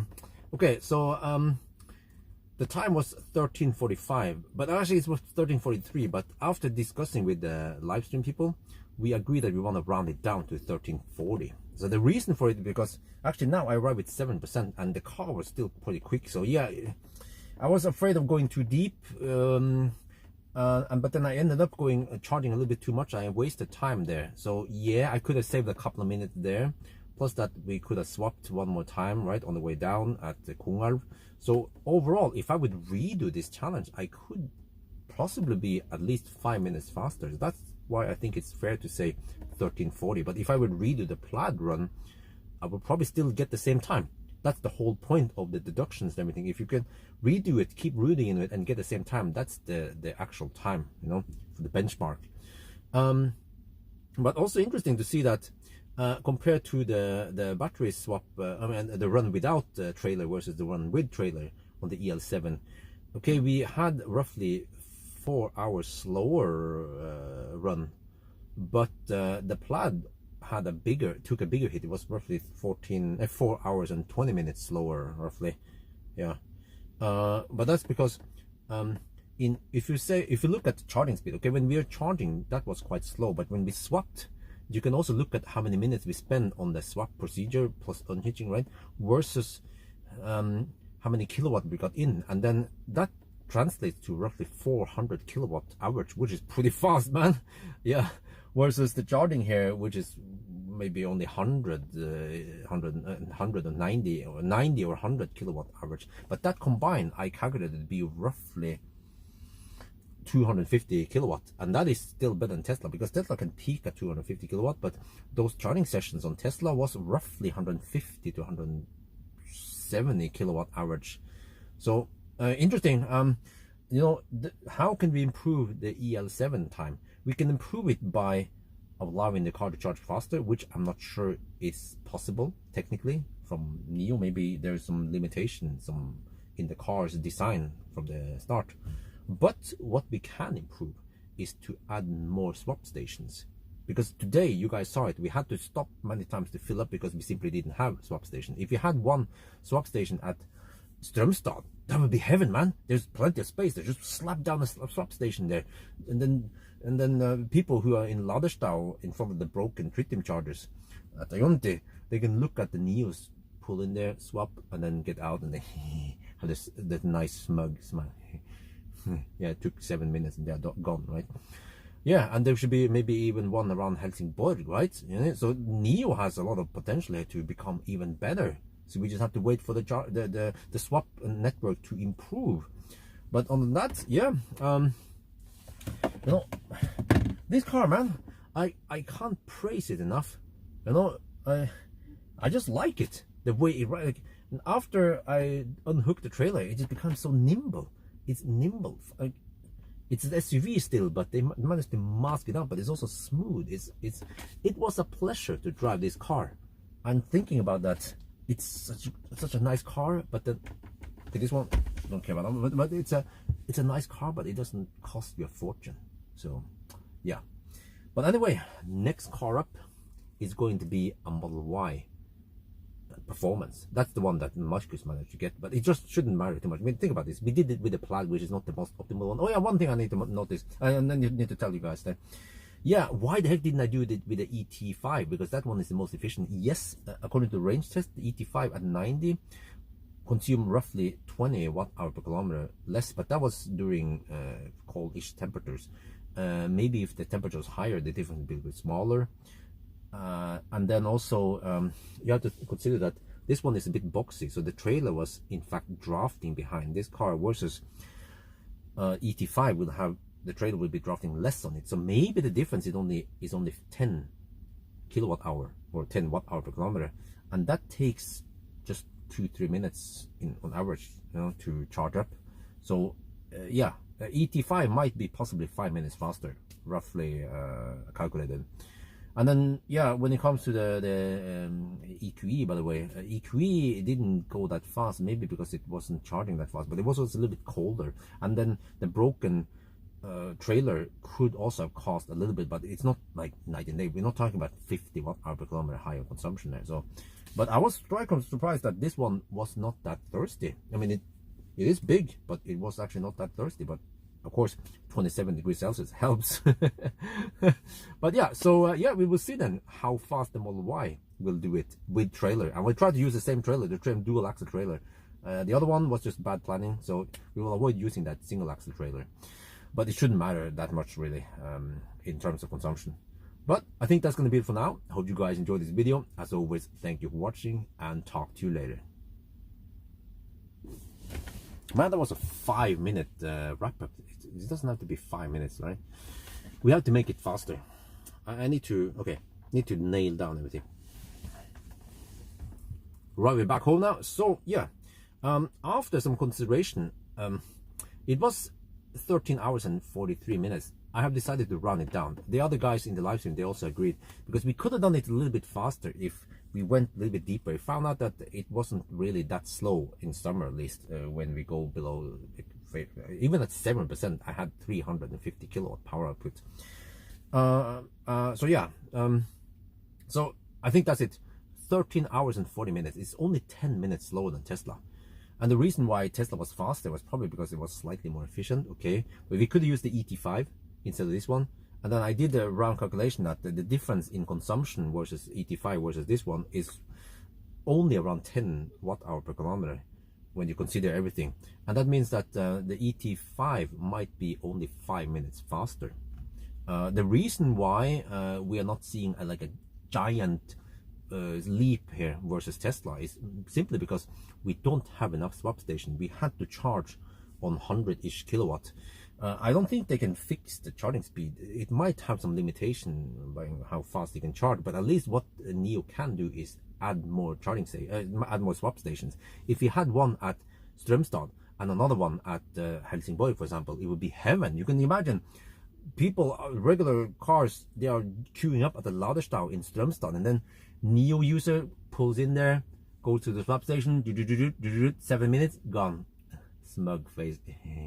Bye bye. You know, yeah. So that would actually improve things a lot. So, but yeah, and then also you see that, yeah, versus the one without trailer run, then the difference was quite big, yeah. But it seems like the Nio, because we have battery swap, we are less affected by the increased consumption, because when you calculate the average charging speed is quite high with the battery swap. Even with trailer unhitching and stuff, the average charging speed, if you count like that, would be around 400 kilowatts. So that's quite amazing, man. Yeah. So that's it. You know, you just need more swap stations, and then it would be really comfortable. Except for that, we still have to unhitch. Yeah. So, but yeah, if you don't pull a trailer, no big deal, right? So yeah, there you guys have it. The EL7, man. It is a nice car. I like it. It doesn't cost that much. You have battery swap. You get some bus you get bus stuff, but it costs roughly half the price of some of the other cars, or the other SUVs in the same class. And now you see how it can perform even when pulling a trailer. Biggest minus here with this test now is that it doesn't allow adaptive cruise control. This is something that Nio should consider fixing.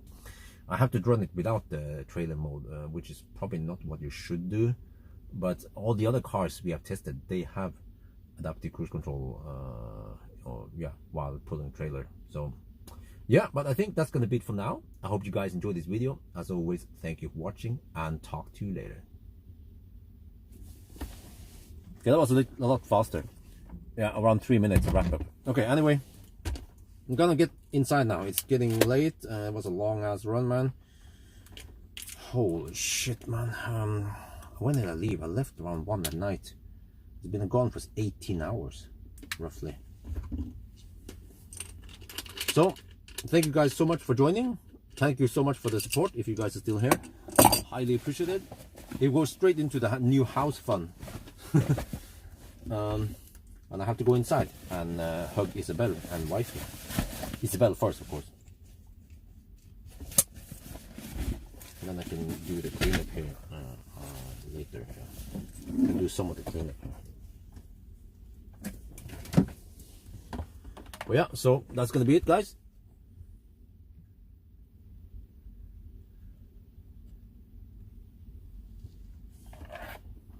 Thank you so much, and talk to you in a couple of days already. Let's go into Germany. Yeah. Have some Jägerschnitzel. I need to get some Jägerschnitzel, some Brockwurst, or some Currywurst, or whatever. And then see if that one gives me some views or not. It will be interesting to see the overheating. I'm excited about the overheating with the EV6. Rapid gate and power gate and all that. Can't wait to see that shit, man. Okay. Anyway, over and out.